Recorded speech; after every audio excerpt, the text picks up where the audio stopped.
इस प्रकार विद्येश्वर संहिता संपूर्ण हुआ। प्रिय भक्तों, शिव महापुराण में अगली संहिता है श्री रुद्र संहिता। आप सुनने जा रहे हैं शिव महापुराण के अंतर्गत रुद्र संहिता।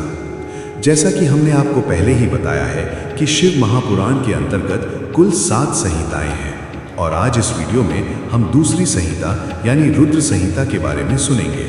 पहले की संहिताओं के बारे में जानने के लिए आप हमारे शिव पुराण एपिसोड 1 का वीडियो अवश्य देखें, जिसमें शिव पुराण महात्म्य और विंध्येश्वर संहिता के बारे में विस्तार से बताया गया है। इसी प्रकार शिव पुराण की अन्य संहिताओं को भी हम आने वाले एपिसोड्स में आपके लिए लेकर आएंगे, इसलिए हमारे चैनल सोलफुल सनातन भक्ति के साथ जुड़े रहें। यदि आप हमारे चैनल पर नए हैं तो ऐसी ही भक्ति रस में डूबने के लिए हमारे चैनल सोलफुल सनातन भक्ति को सब्सक्राइब करना न भूलें। अगर आपको ये वीडियो अच्छा लगे तो इसे लाइक और शेयर ज़रूर करें और कमेंट करके हमें बताइए कि आप अगला वीडियो किस भक्ति कथा या धार्मिक विषय पर देखना चाहते हैं। तो चलिए हम शिव महापुराण का श्रवण करते हैं। तो बोलिए ओम नमः शिवाय। श्री रुद्र संहिता प्रथम खंड पहला अध्याय ऋषि गणों की वार्ता। जो विश्व की उत्पत्ति, स्थिति और लय आदि के एकमात्र कारण है, गिरिराज कुमारी उमा के पति हैं, जिनकी कीर्ति का कहीं अंत नहीं है, जो माया के आश्रय होकर भी उससे दूर हैं तथा जिनका स्वरूप दुर्लभ है, मैं उन भगवान शंकर की वंदना करता हूँ, जिनकी माया विश्व की सृष्टि करती है। जैसे लोहा चुंबक से आकर्षित होकर उसके पास ही लटका रहता है, उसी प्रकार ये सारे जगत जिसके आसपास ही भ्रमण करते हैं। जिन्होंने इन प्रपंचों को रचने की विधि बताई है, जो सभी के भीतर अंतर्यामी रूप से विराजमान है, मैं उन भगवान शिव को नमन करता हूँ। ऋषि बोले, हे सूत जी, अब आप हमसे भगवान शिव व पार्वती के परम उत्तम व दिव्य स्वरूप का वर्णन कीजिए। सृष्टि की रचना से पूर्व, सृष्टि के मध्यकाल व अंतकाल में महेश्वर किस प्रकार व किस रूप में स्थित होते हैं? सभी लोगों का कल्याण करने वाले भगवान शिव कैसे प्रसन्न होते हैं तथा प्रसन्न होने पर अपने भक्तों को कौन कौन से उत्तम फल देते हैं? हमने सुना है कि भगवान शिव महान दयालु हैं, अपने भक्तों को कष्ट में नहीं देख सकते। ब्रह्मा, विष्णु और महेश तीनों देवता शिव जी के अंग से ही उत्पन्न हुए हैं। हम पर कृपा कर शिव जी के प्राकट्य, देवी उमा की उत्पत्ति, शिव उमा विवाह, गृहस्थ धर्म एवं शिव जी के अनंत चरित्रों को सुनाइए। सूत जी बोले, हे ऋषियों, आप लोगों के प्रश्न पतित पावनी श्री गंगा जी के समान है। ये सुनने वालों, कहने वालों और पूछने वालों इन तीनों को पवित्र करने वाले हैं। आपकी इस कथा को सुनने की आंतरिक इच्छा है, इसलिए आप धन्यवाद के पात्र हैं। ब्राह्मणों, भगवान शंकर का रूप साधु, राजसी और तामसी तीनों प्रकृति के मनुष्यों को सदा आनंद प्रदान करने वाला है। वे मनुष्य जिनके मन में कोई तृष्णा नहीं है, ऐसे ऐसे महात्मा पुरुष भगवान शिव के गुणों का ज्ञान करते हैं, क्योंकि शिव की भक्ति मन और कानों को प्रिय लगने वाली और संपूर्ण मनोरथों को देने वाली है। हे ऋषियों, मैं आपके प्रश्नों के अनुसार ही शिव के चरित्रों का वर्णन करता हूँ। आप उसे आदरपूर्वक श्रवण करें। आपके प्रश्नों के अनुसार ही नारद जी ने अपने पिता ब्रह्मा जी से यही प्रश्न किया था। तब ब्रह्मा जी ने प्रसन्न होकर शिव चरित्र सुनाया था।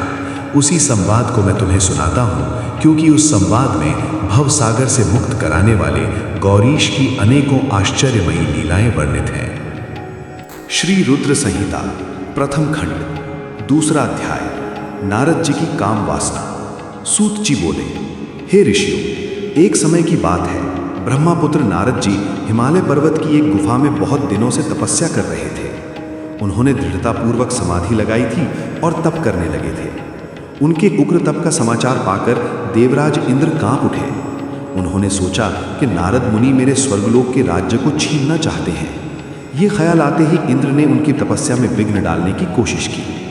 उन्होंने कामदेव को बुलाया और कहने लगे, हे कामदेव, तुम मेरे परम मित्र एवं हितैषी हो।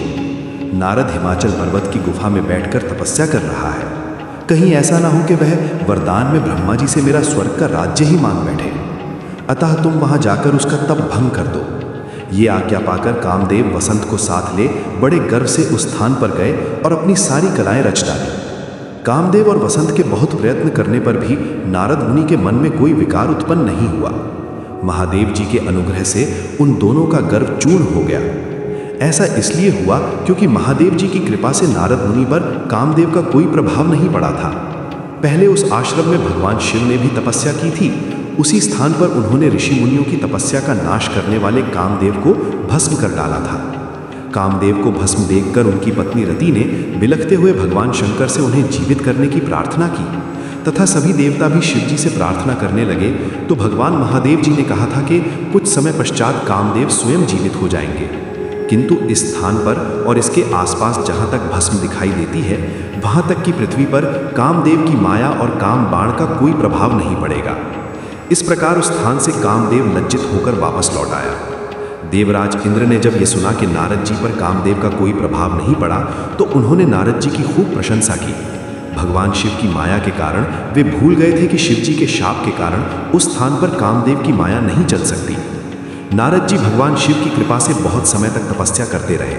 अपने तप को पूर्ण हुआ समझकर नारद जी उठे तो उन्हें कामदेव पर विजय प्राप्त करने का ध्यान आया। तब उन्हें मन ही मन इस बात का घमंड हुआ कि उन्होंने कामदेव पर विजय प्राप्त कर ली है। इस प्रकार अभिमान से उनका ज्ञान नष्ट हो गया। वे ये समझ नहीं सके कि कामदेव के पराजित होने में भगवान शंकर की ही माया थी। तब वे अपनी काम विजय की कथा सुनाने के लिए शीघ्र ही कैलाश पर्वत पर जा पहुँचे और भगवान शिव को नमस्कार करके अपनी तपस्या की सफलता का समाचार तथा कामदेव पर विजय प्राप्त करने का समाचार कह सुनाया।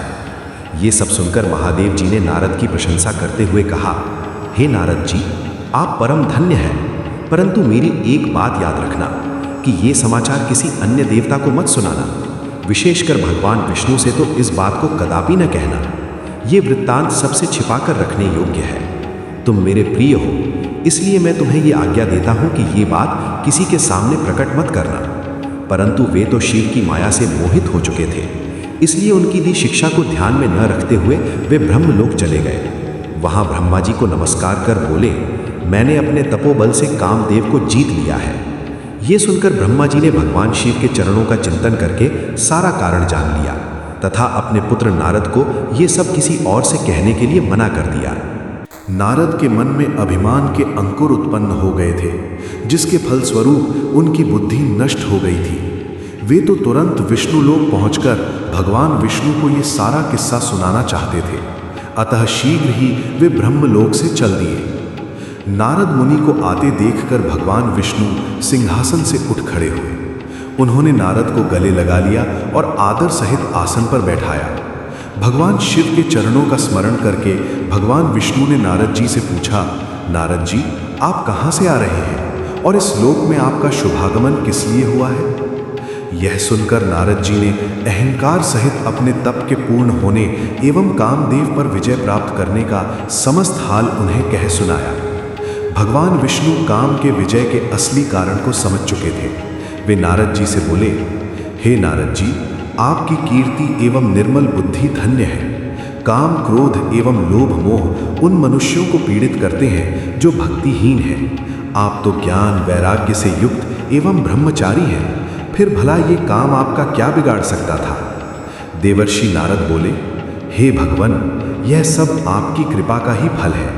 आपकी कृपा के आगे कामदेव की क्या सामर्थ्य है जो मेरा कुछ बिगाड़ सके? मैं तो सदा ही निर्भय हूँ। इतना कहकर नारद जी विष्णु भगवान को नमस्कार कर वहाँ से चल दिए। श्री रुद्र संहिता प्रथम खंड तीसरा अध्याय।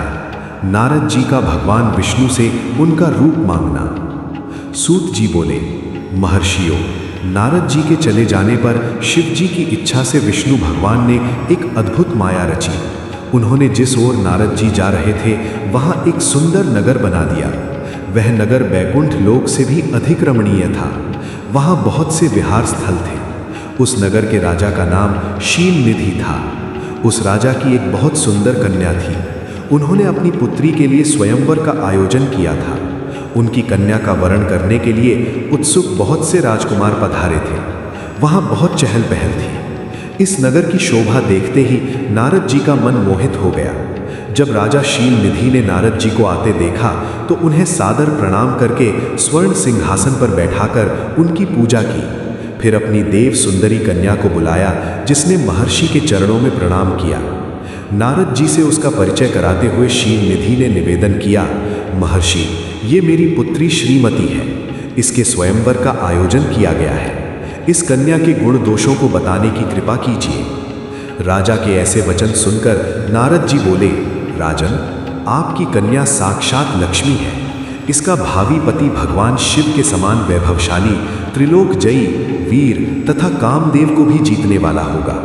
ऐसा कहकर नारद मुनि वहां से चल दिए। शिव की माया के कारण वे काम के वशीभूत हो सोचने लगे कि राजकुमारी को कैसे प्राप्त करूं। स्वयंवर में आए सुंदर एवं वैभवशाली राजाओं को छोड़कर भला ये मेरा वरण कैसे करेगी। वे सोचने लगे कि नारियों को सौंदर्य बहुत प्रिय होता है। सौंदर्य को देखकर ही श्रीमती मेरा वरण कर सकती है। ऐसा विचार कर नारद जी फिर विष्णु लोक में जा पहुंचे और उन्हें राजा शीलनिधि की कन्या के स्वयंवर के बारे में बताया तथा उस कन्या के साथ विवाह करने की इच्छा व्यक्त की। उन्होंने भगवान विष्णु से प्रार्थना की कि वे अपना रूप उन्हें प्रदान करें ताकि श्रीमती उन्हें ही वरे। सूत जी कहते हैं, महर्षियों, नारद मुनि की ऐसी बात सुनकर भगवान मधुसूदन हंस पड़े और भगवान शंकर के प्रभाव का अनुभव करके उन्होंने इस प्रकार उत्तर दिया। भगवान विष्णु बोले, हे नारद, वहाँ आप अवश्य जाइए। मैं आपका हित उसी प्रकार करूँगा जिस प्रकार पीड़ित व्यक्ति का श्रेष्ठ वैद्य करता है, क्योंकि तुम मुझे विशेष प्रिय हो। ऐसा कहकर भगवान विष्णु ने नारद मुनि को वानर का मुख तथा शेष अंगों को अपना मनोहर रूप प्रदान कर दिया। तब नारद जी अत्यंत प्रसन्न होते हुए अपने को परम सुंदर समझकर शीघ्र ही स्वयंवर में आ गए और उस राज्य सभा में जा बैठे। उस सभा में रुद्रगण ब्राह्मण के रूप में बैठे हुए थे। नारद जी का वानर रूप केवल कन्या और रुद्रगणों को ही दिखाई दे रहा था, बाकी सबको नारद जी का वास्तविक रूप ही दिखाई दे रहा था। नारद मन ही मन प्रसन्न होते हुए श्रीमती की प्रतीक्षा कर रहे थे। हे ऋषियों, वह कन्या हाथ में जयमाला लिए अपनी सखियों के साथ स्वयंवर में आई। उसके हाथों में सोने की सुंदर माला थी। वह शुभ लक्षणा राजकुमारी लक्ष्मी के समान अपूर्व शोभा पा रही थी। नारद मुनि का भगवान विष्णु जैसा शरीर और वानर जैसा मुख देख वह कुपित हो गई और उनकी ओर से दृष्टि हटाकर मनोवांछित वर की तलाश में आगे चली गई। सभा में अपने मनपसंद वर को ना पाकर वह उदास हो गई। उसने किसी के भी गले में वरमाला नहीं डाली। तभी भगवान विष्णु राजा की वेशभूषा धारण कर वहां आ पहुंचे। विष्णु जी को देखते ही उस परम सुंदरी ने उनके गले में वरमाला डाल दी। विष्णु जी राजकुमारी को साथ लेकर तुरंत अपने लोक को चले गए। ये देखकर नारद जी विचलित हो गए। तब ब्राह्मणों के रूप में उपस्थित रुद्रगणों ने नारद जी से कहा, हे नारद जी, आप व्यर्थ ही काम से मोहित हो सौंदर्य के बल से राजकुमारी को पाना चाहते हैं। पहले जरा अपना वानर के समान मुख तो देख लीजिए। सूत जी बोले। ये वचन सुनकर नारद जी को बड़ा आश्चर्य हुआ। उन्होंने दर्पण में अपना मुंह देखा। वानर के समान मुख को देखकर वे अत्यंत क्रोधित हो उठे तथा दोनों रुद्रगणों को शाप देते हुए बोले, तुमने एक ब्राह्मण का मजाक उड़ाया है, अतः तुम ब्राह्मण कुल में पैदा होकर भी राक्षस बन जाओ। ये सुनकर वे शिवगण कुछ नहीं बोले, बल्कि इसे भगवान शिव की इच्छा मानते हुए उदासीन भाव से अपने स्थान को चले गए और भगवान शिव की स्तुति करने लगे। श्री रुद्र संहिता प्रथम खंड चौथा अध्याय। नारद जी का भगवान विष्णु को शाप देना। ऋषि बोले, हे सूत जी, रुद्र गणों के चले जाने पर नारद जी ने क्या किया और वे कहाँ गए, इस सब के बारे में भी हमें बताइए। सूत जी बोले, हे ऋषियों, माया से मोहित नारद जी उन दोनों शिव गणों को शाप देकर भी मोहवश कुछ जान न सके। तत्पश्चात क्रोधित होते हुए वे तालाब के पास पहुंचे और वहां जल में पुनः अपनी परछाई देखी तो उन्हें फिर वानर जैसी आकृति दिखाई दी। उसे देखकर नारद जी को और अधिक क्रोध चढ़ाया। वे सीधे विष्णु लोक की ओर चल दिए। वहां पहुंचकर भगवान विष्णु से वे बोले, हे हरि, तुम बड़े दुष्ट हो। अपने कपट से विश्व को मोहने वाले तुम दूसरों को सुखी होता नहीं देख सकते। तभी तो तुमने सागर मंथन के समय मोहिनी का रूप धारण कर दैत्यों से अमृत का कलश छीन लिया था और उन्हें अमृत की जगह मदिरा पिलाकर पागल बना दिया था। यदि उस समय भगवान शंकर दया करके विष को न पीते तो तुम्हारा सारा कपट प्रकट हो जाता। तुम्हें कपट पूर्ण चालें अधिक प्रिय है। भगवान महादेव जी ने ब्राह्मणों को सर्वोपरि बताया है। आज तुम्हें मैं ऐसी सीख दूंगा जिससे तुम फिर कभी कहीं भी ऐसा कार्य नहीं कर सकोगे। अब तक तुम्हारा किसी शक्तिशाली मनुष्य से पाला नहीं पड़ा है, इसलिए तुम निडर बने हुए हो, परंतु अब तुम्हें तुम्हारी करनी का पूरा फल मिलेगा। माया मोहित नारद जी क्रोध से खिन्न थे। वे भगवान विष्णु को शाप देते हुए बोले, विष्णु, तुमने स्त्री के लिए मुझे व्याकुल किया है। तुम सभी को मोह में डालते हो। तुमने राजा का रूप धारण करके मुझे छला था, इसलिए मैं तुम्हें शाप देता हूँ कि तुम्हारे जिस रूप ने कपटपूर्वक मुझे छला है, तुम्हें वही रूप मिले। तुम राजा होगे और इसी तरह स्त्री का वियोग भोगोगे जिस तरह मैं भोग रहा हूँ। तुमने जिन वानरों के समान मेरी आकृति बना दी है, वही वानर तुम्हारी सहायता करेंगे। तुम दूसरों को स्त्री वियोग का दुख देते हो, इसलिए तुम्हें भी यही दुख भोगना पड़ेगा। तुम्हारी स्थिति अज्ञान से मोहित मनुष्य जैसी हो जाएगी। अज्ञान से मोहित नारद जी का शाप विष्णु भगवान ने स्वीकार कर लिया। तत्पश्चात उन्होंने महालीला करने वाली मोहिनी माया को समाप्त कर दिया। माया के जाते ही नारद जी का खोया हुआ ज्ञान लौट आया और उनकी बुद्धि पहले की तरह हो गई। उनकी सारी व्याकुलता चली गई तथा मन में आश्चर्य उत्पन्न हो गया।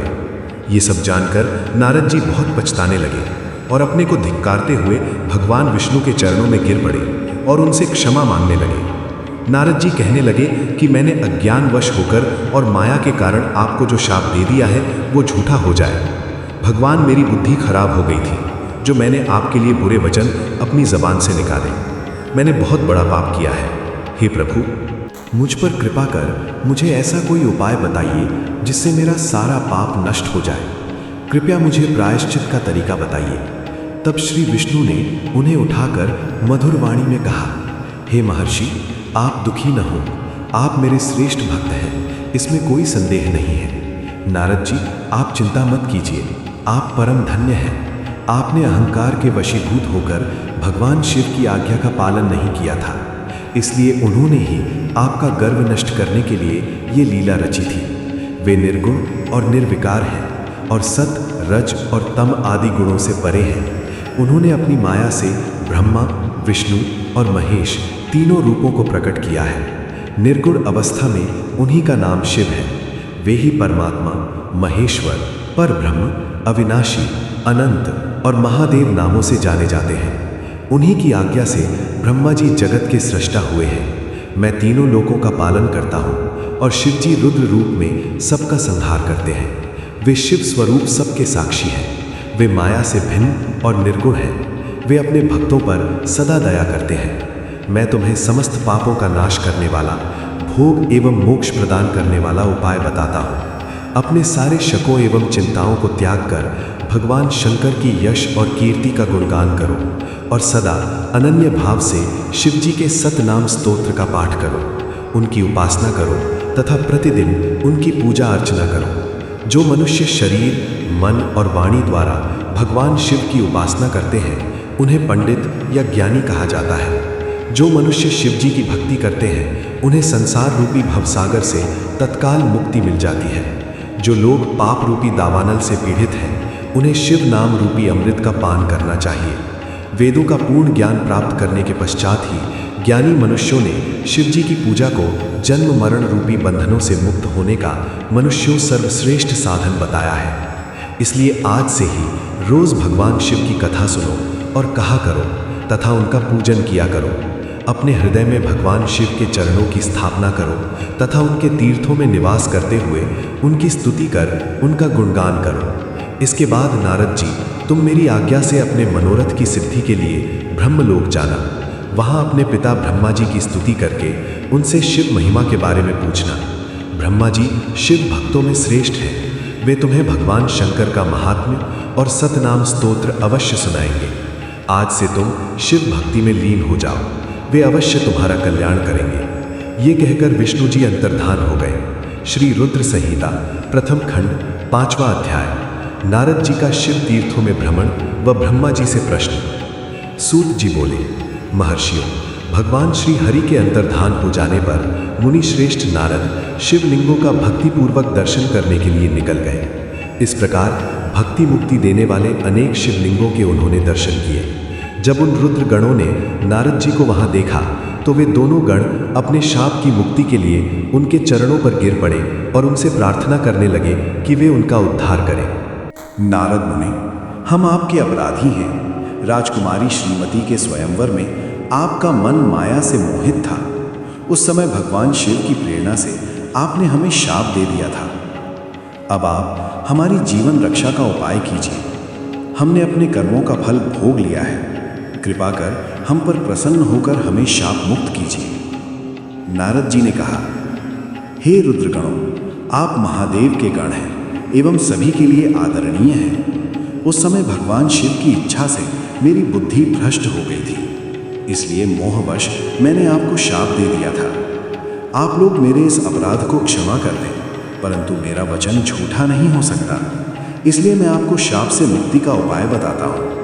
मुनिवर विश्रवा के वीर्य द्वारा तुम एक राक्षसी के गर्भ में जन्म लोगे। समस्त दिशाओं में रावण और कुंभकर्ण के नाम से प्रसिद्धि पाओगे। राक्षस राज का पद प्राप्त करोगे। तुम बलवान व वैभव से युक्त होगे। तुम्हारा प्रताप सभी लोकों में फैलेगा। समस्त ब्रह्मांड के राजा होकर भी भगवान शिव के परम भक्तों में होगे।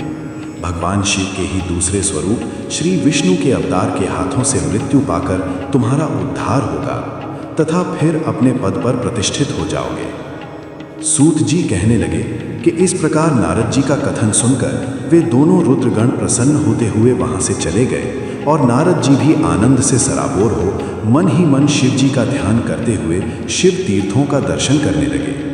इसी प्रकार भ्रमण करते करते वे शिव की प्रिय नगरी काशीपुरी में पहुंचे और काशीनाथ का दर्शन कर उनकी पूजा उपासना की। श्री नारद जी शिव जी की भक्ति में डूबे उनका स्मरण करते हुए ब्रह्मलोक को चले गए। वहां पहुंचकर उन्होंने ब्रह्मा जी को आदरपूर्वक नमस्कार किया और उनकी स्तुति करने लगे। उस समय उनका हृदय शुद्ध हो चुका था और उनके हृदय में शिव जी के प्रति भक्ति भावना ही थी और कुछ नहीं। नारद जी बोले, हे पितामह, आप तो परम ब्रह्म परमात्मा के स्वरूप को अच्छी प्रकार से जानते हैं। आपकी कृपा से मैंने भगवान विष्णु के महात्म्य का ज्ञान प्राप्त किया है एवं भक्ति मार्ग, ज्ञान मार्ग, तपो मार्ग, दान मार्ग तथा तीर्थ मार्ग के बारे में जाना है, परंतु मैं शिव तत्व के ज्ञान को अभी तक नहीं जान पाया हूँ। मैं उनकी पूजा विधि को भी नहीं जानता हूँ, अतः अब मैं उनके बारे में सभी कुछ जानना चाहता हूँ। मैं भगवान शिव के विभिन्न चरित्रों, उनके स्वरूप तथा वे सृष्टि के आरंभ में, मध्य में किस रूप में थे, उनकी लीलाएं कैसी होती हैं और प्रलय काल में भगवान शिव कहाँ निवास करते हैं, उनका विवाह तथा उनके पुत्र कार्तिकेय के जन्म आदि की कथाएं मैं आपके श्रीमुख से सुनना चाहता हूँ। भगवान शिव कैसे प्रसन्न होते हैं और प्रसन्न होने पर क्या क्या प्रदान करते हैं, इस संपूर्ण वृत्तांत को मुझे बताने की कृपा करें। अपने पुत्र नारद की ये बातें सुनकर पितामह ब्रह्मा बहुत प्रसन्न हुए। श्री रुद्र संहिता प्रथम खंड छठा अध्याय। ब्रह्मा जी द्वारा शिव तत्व का वर्णन। ब्रह्मा जी ने कहा, हे नारद, तुम सदैव जगत के उपकार में लगे रहते हो। तुमने जगत के लोगों के हित के लिए बहुत उत्तम बात पूछी है, जिसके सुनने से मनुष्य के सब जन्मों के पापों का नाश हो जाता है। उस परम ब्रह्म शिव तत्व का वर्णन मैं तुम्हारे लिए कर रहा हूँ। शिव तत्व का स्वरूप बहुत सुंदर और अद्भुत है। जिस समय महाप्रलय आई थी और पूरा संसार नष्ट हो गया था तथा चारों ओर सिर्फ अंधकार ही अंधकार था, आकाश व ब्रह्मांड तारों व ग्रहों से रहित होकर अंधकार में डूब गए थे। सूर्य और चंद्रमा दिखाई देने बंद हो गए थे। सभी ग्रहों और नक्षत्रों का कहीं पता नहीं चल रहा था। दिन रात, अग्नि जल कुछ भी नहीं था। प्रधान आकाश और अन्य तेज भी शून्य हो गए थे। शब्द, स्पर्श, गंध, रूप, रस का अभाव हो गया था। सत्य असत्य सब कुछ खत्म हो गया था। तब सिर्फ सत ही बचा था। उस तत्व को मुनिजन एवं योगी अपने हृदय के भीतर ही देखते हैं। वाणी, नाम, रूप, रंग आदि की वहां तक पहुंच नहीं है। उस परम ब्रह्म के विषय में ज्ञान और अज्ञान से किए गए संबोधन के द्वारा कुछ समय बाद, अर्थात सृष्टि का समय आने पर एक से अनेक होने का संकल्प का उदय हुआ। तब उन्होंने अपनी लीला से मूर्ति की रचना की। वो मूर्ति संपूर्ण ऐश्वर्य तथा गुणों से युक्त, संपन्न, सर्वज्ञानमयी एवं सब कुछ प्रदान करने वाली है। यही सदाशिव की मूर्ति है। सभी पंडित विद्वान इसी प्राचीन मूर्ति को ईश्वर कहते हैं। उसने अपने शरीर से स्वच्छ शरीर वाली एवं स्वरूप भूता शक्ति की रचना की। वही परम शक्ति प्रकृति, गुणमयी और बुद्धित्व की जननी कहलाई।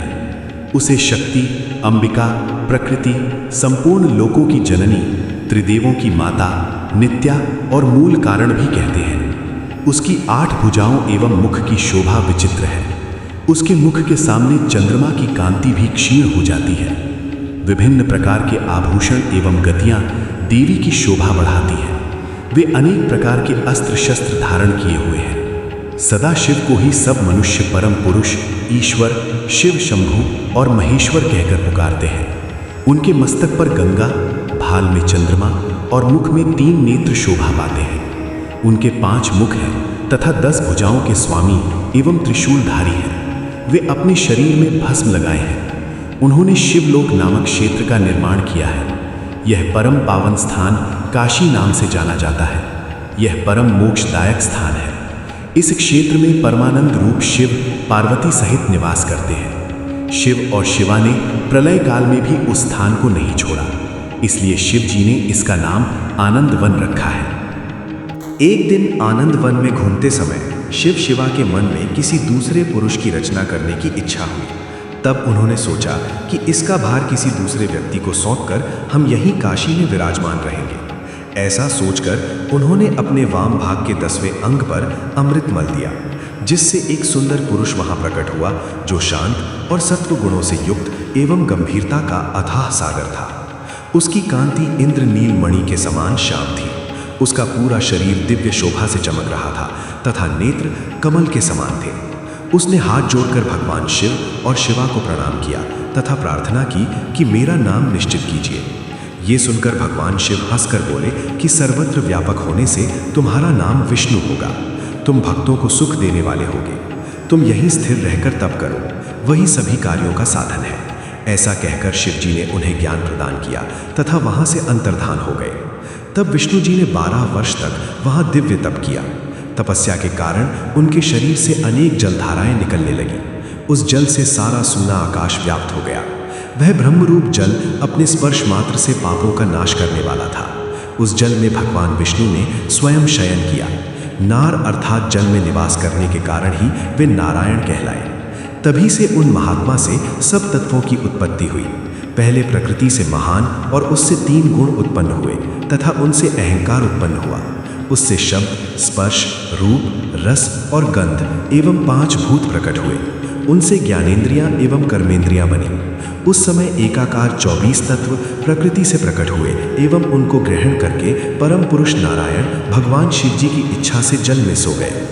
श्री रुद्र संहिता प्रथम खंड 7वां अध्याय। विवादग्रस्त ब्रह्मा विष्णु के मध्य अग्नि स्तंभ का प्रकट होना। ब्रह्मा जी कहते हैं, हे देवर्षि, जब नारायण जल में शयन करने लगे तब शिव जी की इच्छा से विष्णु जी की नाभि से एक बहुत बड़ा कमल प्रकट हुआ। उसमें असंख्य नाल दंड थे। वह पीले रंग का था और उसकी ऊंचाई भी कई योजन थी। कमल सुंदर, अद्भुत और संपूर्ण तत्वों से युक्त था। वह रमणीय और पुण्य दर्शनों के योग्य था। तत्पश्चात भगवान शिव ने मुझे अपने दाहिने अंग से उत्पन्न किया। उन महेश्वर ने अपनी माया से मोहित कर नारायण देव के नाभि कमल में मुझे डाल दिया और लीला पूर्वक मुझे प्रकट किया। इस प्रकार उस कमल से पुत्र के रूप में मुझे जन्म मिला। मेरे 4 मुख लाल मस्तक पर त्रिपुंड धारण किए हुए थे।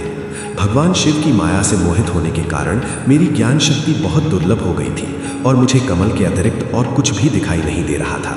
मैं कौन हूँ, कहाँ से आया हूँ, मेरा कार्य क्या है, मैं किसका पुत्र हूँ, किसने मेरा निर्माण किया है?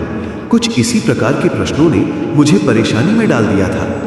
कुछ क्षण बाद मुझे बुद्धि प्राप्त हुई और मुझे लगा कि इसका पता लगाना बहुत सरल है। इस कमल का उद्गम स्थान इस जल में नीचे की ओर है और इसके नीचे मैं उस पुरुष को पा सकूंगा जिसने मुझे प्रकट किया है। ये सोचकर एक नाल को पकड़कर मैं 100 वर्षों तक नीचे की ओर उतरता रहा, परंतु फिर भी मैंने कमल की जड़ को नहीं पाया। इसलिए मैं पुनः ऊपर की ओर बढ़ने लगा। बहुत ऊपर जाने पर भी कमल कोश को नहीं पा सका। तब मैं और अधिक परेशान हो गया।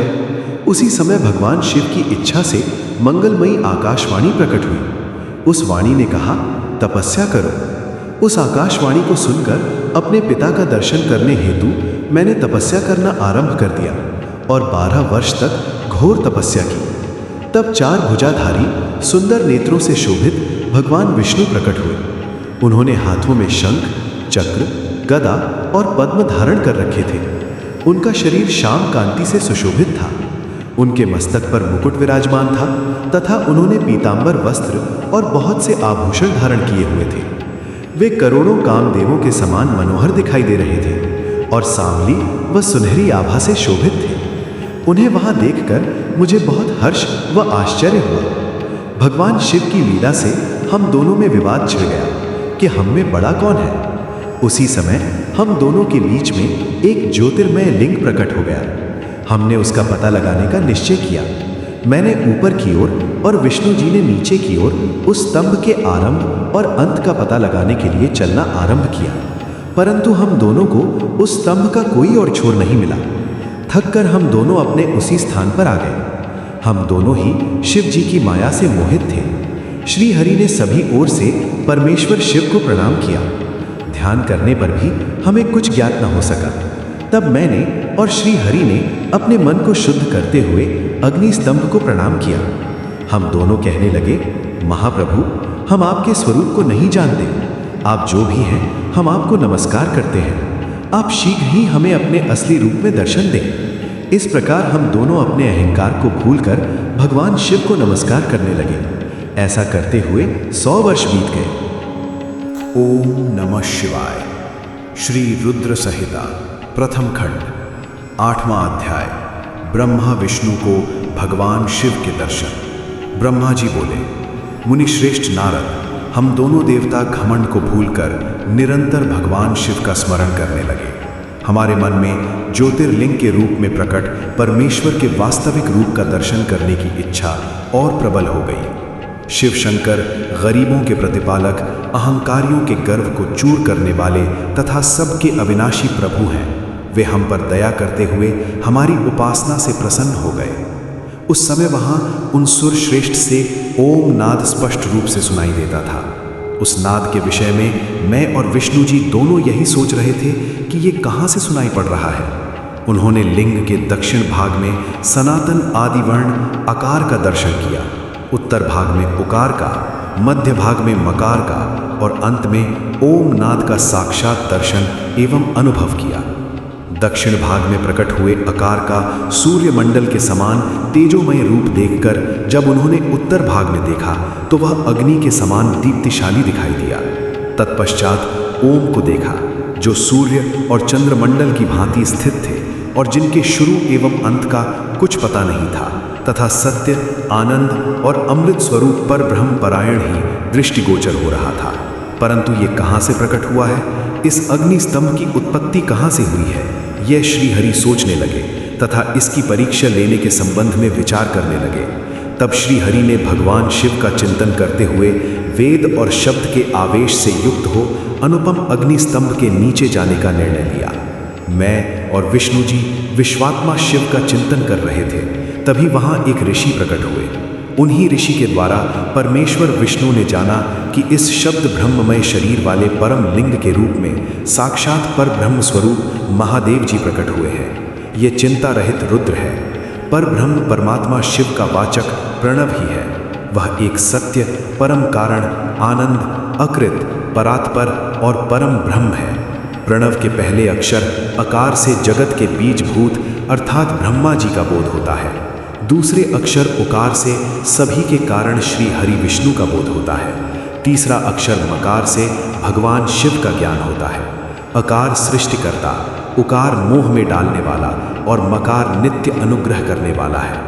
मकार अर्थात भगवान शिव बीजी अर्थात बीज के स्वामी हैं, तो अकार अर्थात ब्रह्मा जी बीज है। उकार अर्थात विष्णु जी योनि है। महेश्वर बीजी, बीज और योनि है। इन सभी को नाद कहा गया है। बीजी अपने बीज को अनेक रूपों में विभक्त करते हैं। बीजी भगवान शिव के लिंग से उकार रूप योनि में स्थापित होकर चारों तरफ ऊपर की ओर बढ़ने लगा। वह दिव्य अंड कई वर्षों तक जल में रहा। हजारों वर्ष के बाद भगवान शिव ने इस अंड को 2 भागों में विभक्त कर दिया। तब इसके 2 भागों में से पहला सुवर्णमय कपाल ऊपर की ओर स्थित हो गया, जिससे स्वर्गलोक उत्पन्न हुआ तथा कपाल के नीचे के भाग से 5 तत्वों वाली पृथ्वी प्रकट हुई। उस अंड से चतुर्मुख ब्रह्मा उत्पन्न हुए, जो समस्त लोकों के सृष्टा हैं। भगवान महेश्वर ही उ व म त्रिविध रूपों में वर्णित हैं। इसलिए ज्योतिर्लिंग स्वरूप सदाशिव को ओम कहा गया है। इसकी सिद्धि यजुर्वेद में भी होती है। देवेश्वर शिव को जानकर विष्णु जी ने शक्ति संभूत मंत्रों द्वारा उत्तम एवं महान अभ्युदय से शोभित भगवान शिव की स्तुति करनी शुरू कर दी। इसी समय मैंने और विश्वपालक भगवान विष्णु ने एक अद्भुत व सुंदर रूप देखा, जिसके 5 मुख, 10 भुजा, कपूर के समान गौर वर्ण, परम कांतिमय, अनेक आभूषणों से विभूषित, महान उदार, महावीर्यवान और महापुरुषों के लक्षणों से युक्त था, और जिसके दर्शन पाकर मैं और विष्णु जी धन्य हो गए। तब परमेश्वर महादेव भगवान प्रसन्न होकर अपने दिव्यमय रूप में स्थित हो गए। अकार उनका मस्तक और आकार ललाट है। ईकार दाहिना और ईकार बायां नेत्र है। उकार दाहिना और ऊकार बायां कान है। रीकार दायां और रीकार बायां गाल है। री रिल उनकी नाक की छिद्र है। एकार और ऐकार उनके दोनों होंठ हैं। ओकार और औकार उनकी दोनों दंत पंक्तियां हैं।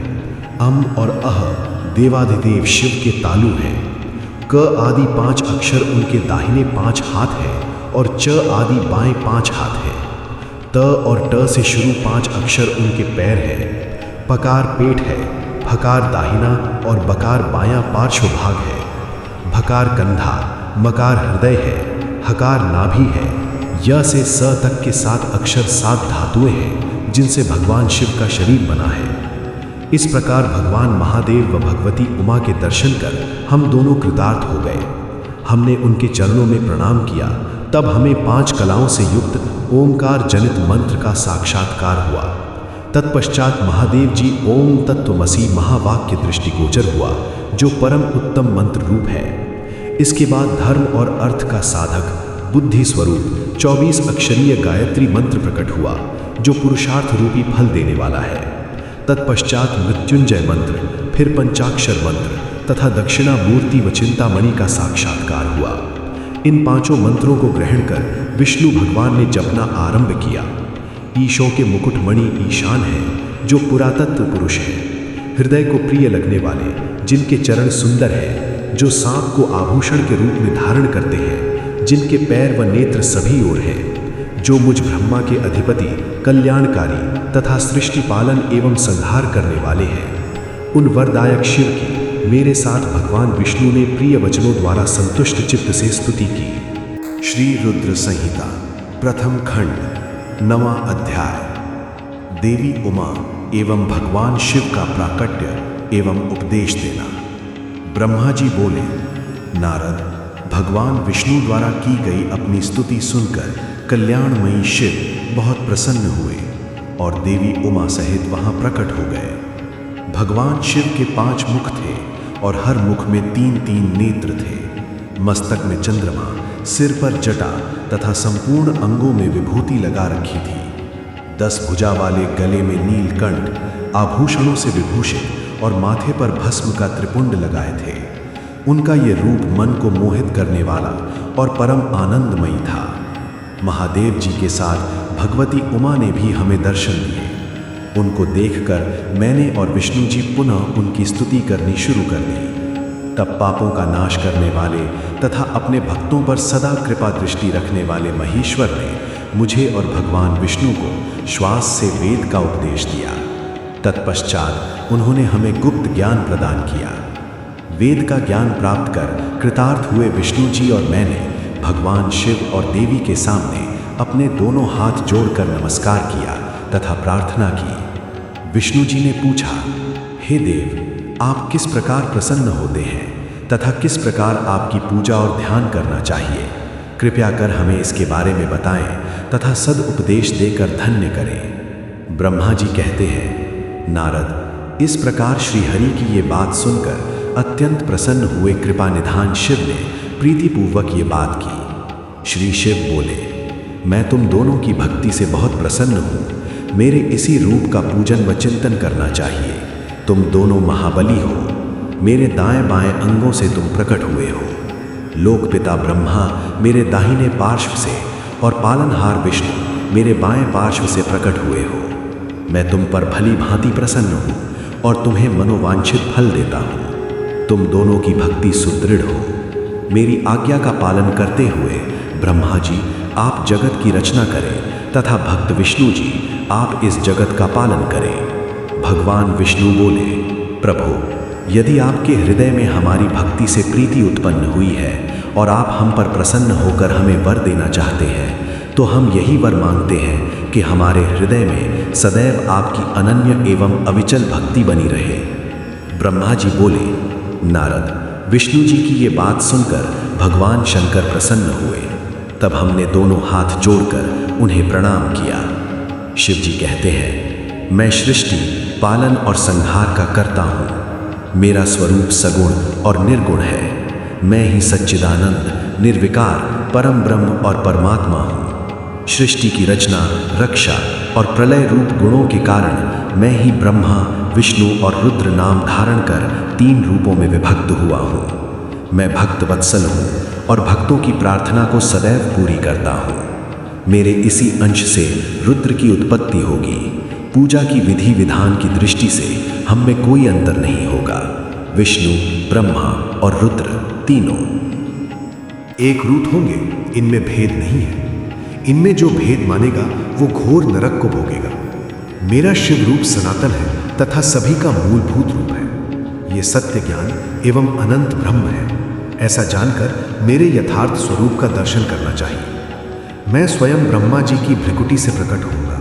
ब्रह्मा जी, आप सृष्टि के निर्माता बनो। श्री हरि विष्णु इसका पालन करें तथा मेरे अंश से प्रकट होने वाले रुद्र प्रलय करने वाले हैं। उमा नाम से विख्यात परमेश्वरी प्रकृति देवी है।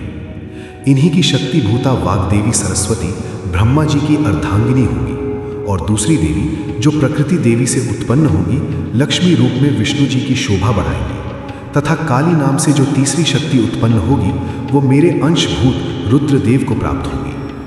कार्य सिद्धि के लिए वे ज्योति रूप में प्रकट होंगे। उनका कार्य सृष्टि, पालन और संहार का संपादन है।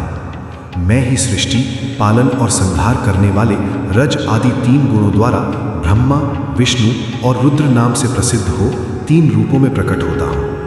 तीनों लोकों का पालन करने वाले श्री हरि अपने भीतर तमोगुण और बाहर सत्वगुण धारण करते हैं। त्रिलोक का संहार करने वाले रुद्रदेव भीतर सत्वगुण और बाहर तमोगुण धारण करते हैं तथा त्रिभुवन की सृष्टि करने वाले ब्रह्मा जी बाहर और भीतर से रजोगुणी हैं। इस प्रकार ब्रह्मा, विष्णु तथा रुद्र तीनों देवताओं में गुण हैं तो शिव गुणातीत माने जाते हैं। हे विष्णु, तुम मेरी आज्ञा से सृष्टि का प्रसन्नता पूर्वक पालन करो।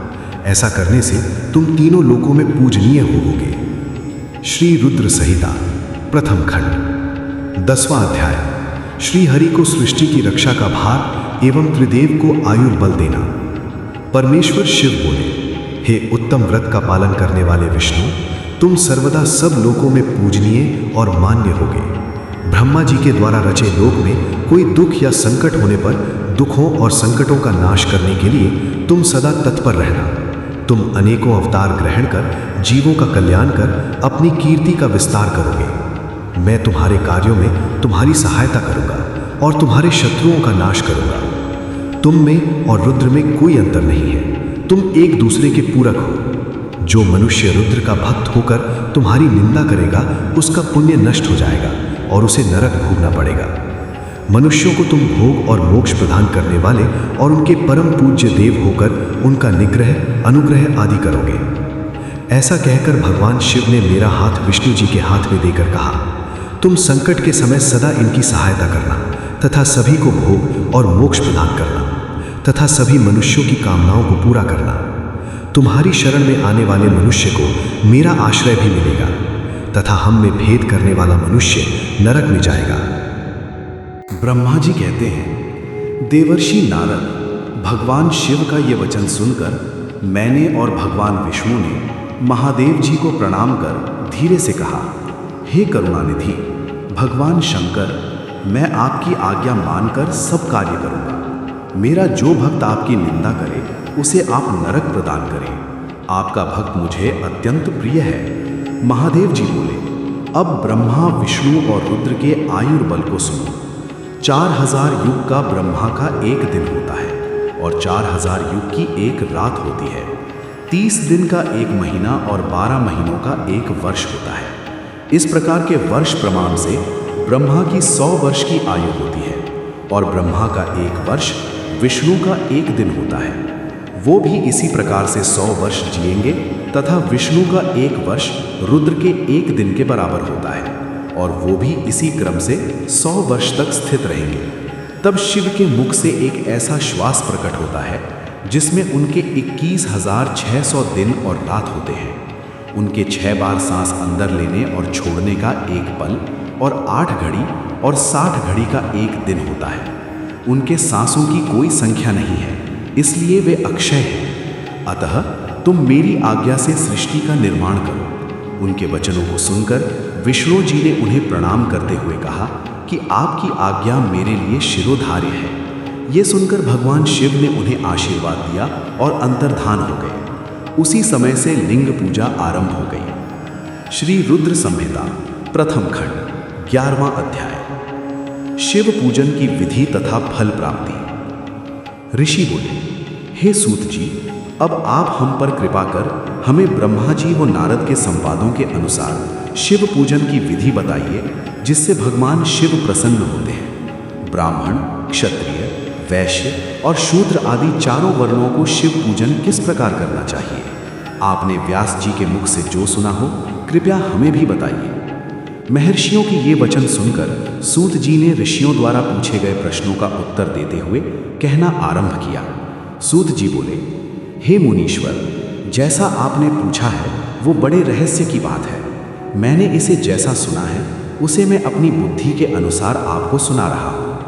पूर्व काल में व्यास जी ने सनत कुमार जी से यही प्रश्न किया था। फिर उपमन्यु जी ने भी इसे सुना था और इसे भगवान श्री कृष्ण को सुनाया था। वही सब मैं अब ब्रह्मा नारद संवाद के रूप में आपको बता रहा हूँ। ब्रह्मा जी ने कहा, भगवान शिव की भक्ति सुखमय, निर्मल एवं सनातन रूप है तथा समस्त मनोवांछित फलों को देने वाली है। यह दरिद्रता, रोग, दुख तथा शत्रु द्वारा दी गई पीड़ा का नाश करने वाली है। जब तक मनुष्य भगवान शिव का पूजन नहीं करता और उनकी शरण में नहीं जाता, तब तक ही उसे दरिद्रता, दुख, रोग और शत्रुजनित पीड़ा, ये चारों प्रकार के पाप दुखी करते हैं। भगवान शिव की पूजा करते ही ये दुख समाप्त हो जाते हैं और अक्षय सुखों की प्राप्ति होती है। वो सभी भोगों को प्राप्त कर अंत में मोक्ष प्राप्त करता है। शिवजी का पूजन करने वालों को धन, संतान और सुख की प्राप्ति होती है। ब्राह्मण, क्षत्रिय, वैश्य और शूद्रों को सभी कामनाओं तथा प्रयोजनों की सिद्धि के लिए विधि अनुसार पूजा उपासना करनी चाहिए। ब्रह्म मुहूर्त में उठकर गुरु तथा शिव का स्मरण करके तीर्थों का चिंतन एवं भगवान विष्णु का ध्यान करें। फिर मेरा स्मरण चिंतन करके स्तोत्र पाठ पूर्वक शंकर जी का विधि पूर्वक नाम लें। तत्पश्चात उठकर शौच क्रिया करने के लिए दक्षिण दिशा में जाएं तथा मल मूत्र त्याग करें। ब्राह्मण गुदा की शुद्धि के लिए उसमें 5 बार शुद्ध मिट्टी का लेप करें और धोएं। क्षत्रिय 4 बार, वैश्य 3 बार और शूद्र 2 बार यही क्रम करें। तत्पश्चात बाएं हाथ में 10 बार और दोनों हाथों में 7 बार मिट्टी लगाकर धोएं। प्रत्येक पैर में 3-3 बार मिट्टी लगाएं। स्त्रियों को भी इसी प्रकार क्रम करते हुए शुद्ध मिट्टी से हाथ पैर धोने चाहिए। ब्राह्मण को 12 अंगुल, क्षत्रिय को 11, वैश्य को 10 और शूद्र को 9 अंगुल की दातून करनी चाहिए। षष्ठी, अमावस्या, नवमी, व्रत के दिन सूर्यास्त के समय, रविवार और श्राद्ध के दिन दातून न करें। दातून के पश्चात जलाशय में जाकर स्नान करें तथा विशेष देश काल आने पर मंत्रोच्चार पूर्वक स्नान करें। फिर एकांत स्थान पर बैठकर विधि पूर्वक संध्या करें तथा इसके उपरांत विधि विधान से शिव पूजन का कार्य आरंभ करें। तदुपरांत मन को सुस्थिर करके पूजा गृह में प्रवेश करें तथा आसन पर बैठें। सर्वप्रथम गणेश जी का पूजन करें। उसके उपरांत शिव जी की स्थापना करें। 3 बार आचमन कर 3 प्राणायाम करते समय त्रिनेत्रधारी शिव का ध्यान करें। महादेव जी के 5 मुख, 10 भुजाएं और जिनकी स्फटिक के समान उज्ज्वल कांति है, सब प्रकार के आभूषण उनके श्री अंगों को विभूषित करते हैं तथा वे बागंभर बांधे हुए हैं। फिर प्रणव मंत्र अर्थात ओमकार से शिव जी की पूजा आरंभ करें। पाद्य, अर्घ्य और आचमनीय के लिए पात्रों को तैयार करें। 9 कलश स्थापित करें तथा उन्हें कुशाओं से ढक कर रखें। कुशाओं से जल लेकर ही सबका प्रक्षालन करें। तत्पश्चात सभी कलशों में शीतल जल डालें। खस और चंदन को पाद्य पात्र में रखें। चमेली के फूल, शीतल चीनी, कपूर, बड़ की जड़ तथा तमाल का चूर्ण बना लें और आचमनीय के पात्र में डालें। इलायची और चंदन को तो सभी पात्रों में डालें। देवादिदेव महादेव जी के सामने नंदीश्वर का पूजन करें। गंध, धूप तथा दीपों द्वारा भगवान शिव की आराधना आरंभ करें। सद्यो जातम प्रपद्यामि मंत्र से शिव जी का आवाहन करें। ओम वामदेवाय नमः मंत्र द्वारा भगवान महेश्वर को आसन पर स्थापित करें। फिर ईशानः सर्व विद्यानाम मंत्र से आराध्य देव का पूजन करें। पाद्य और आचमनीय अर्पित कर अर्घ्य दें। तत्पश्चात गंध और चंदन मिले हुए जल से भगवान शिव को विधि पूर्वक स्नान कराएं। तत्पश्चात पंचामृत से भगवान शिव को स्नान कराएं।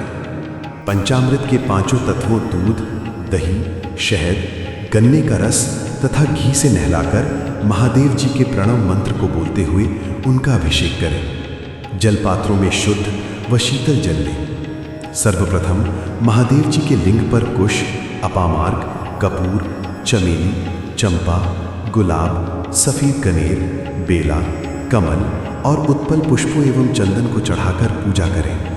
उन पर अनवरत जल की धारा गिरने की भी व्यवस्था करें।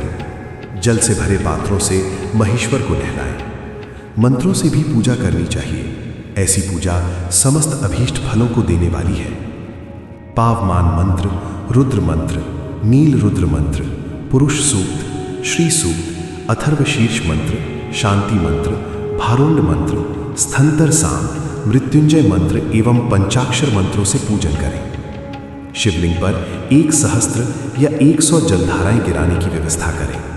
स्फटिक के समान निर्मल, अविनाशी, सर्वलोक में परम देव, जो आरंभ और अंत से हीन तथा रोगियों की औषधि के समान है, जिन्हें शिव के नाम से पहचाना जाता है एवं जो शिवलिंग के रूप में विख्यात हैं, उन भगवान शिव के मस्तक पर धूप, दीप, नैवेद्य और तांबूल आदि मंत्रों द्वारा अर्पित करें। अर्घ्य देकर भगवान शिव के चरणों में फूल अर्पित करें। फिर महेश्वर को प्रणाम कर आत्मा से शिव जी की आराधना करें और प्रार्थना करते समय हाथ में फूल लें। भगवान शिव से क्षमा याचना करते हुए कहें, हे कल्याणकारी शिव, मैंने अनजाने में अथवा जानबूझकर जो जप, तप, पूजा आदि सत्कर्म किए हों, आपकी कृपा से वे सफल हों। हर्षित मन से शिव जी को फूल अर्पित करें। स्वस्ति वाचन कर अनेक आशीर्वाद ग्रहण करें। भगवान शिव से प्रार्थना करें कि प्रत्येक जन्म में मेरी शिव में भक्ति हो तथा शिव ही मेरी शरणदाता हो। इस प्रकार परम भक्ति से उनका पूजन करें। फिर सपरिवार भगवान को नमस्कार करें। जो मनुष्य भक्तिपूर्वक प्रतिदिन भगवान शिव की पूजा करता है, उसे सब सिद्धियां प्राप्त होती हैं। उसे मनोवांछित फलों की प्राप्ति होती है। उसके सभी रोग, दुख, दर्द और कष्ट समाप्त हो जाते हैं। भगवान शिव की कृपा से उपासक का कल्याण होता है। भगवान शंकर की पूजा से मनुष्य में सद्गुणों की वृद्धि होती है। ये सब जानकर नारद अत्यंत प्रसन्न होते हुए अपने पिता ब्रह्मा जी को धन्यवाद देते हुए बोले कि आपने मुझ पर कृपा कर मुझे शिव पूजन की अमृत विधि बताई है। शिव भक्ति समस्त भोग और मोक्ष प्रदान करने वाली है। 12वां अध्याय, देवताओं को उपदेश देना। नारद जी बोले, ब्रह्मा जी, आप धन्य हैं क्योंकि आपने अपनी बुद्धि को शिव चरणों में लगा रखा है। कृपा कर इस आनंदमय विषय का वर्णन सविस्तार पुनः कीजिए। ब्रह्मा जी ने कहा, हे नारद, एक समय की बात है, मैंने सब ओर से देवताओं और ऋषियों को बुलाया और क्षीर सागर के तट पर भगवान विष्णु की स्तुति कर उन्हें प्रसन्न किया। भगवान विष्णु प्रसन्न होकर बोले, हे ब्रह्मा जी एवं अन्य देवगणों, आप यहाँ क्यों पधारे हैं? आपके मन में क्या इच्छा है? आप अपनी समस्या बताइए, मैं निश्चय ही उसे दूर करने का प्रयत्न करूंगा। ये सुनकर ब्रह्मा जी बोले, हे भगवान, दुखों को दूर करने के लिए किस देवता की सेवा करनी चाहिए? तब भगवान विष्णु ने उनके प्रश्न का उत्तर देते हुए कहा, हे ब्रह्मन, भगवान शिव शंकर ही सब दुखों को दूर करने वाले हैं। सुख की कामना करने वाले मनुष्य को उनकी भक्ति में सदैव लगे रहना चाहिए। उन्हीं में मन लगाएं और उन्हीं का चिंतन करें। जो मनुष्य शिव भक्ति में लीन रहता है, जिसके मन में वे विराजमान हैं, वो मनुष्य कभी दुखी नहीं हो सकता।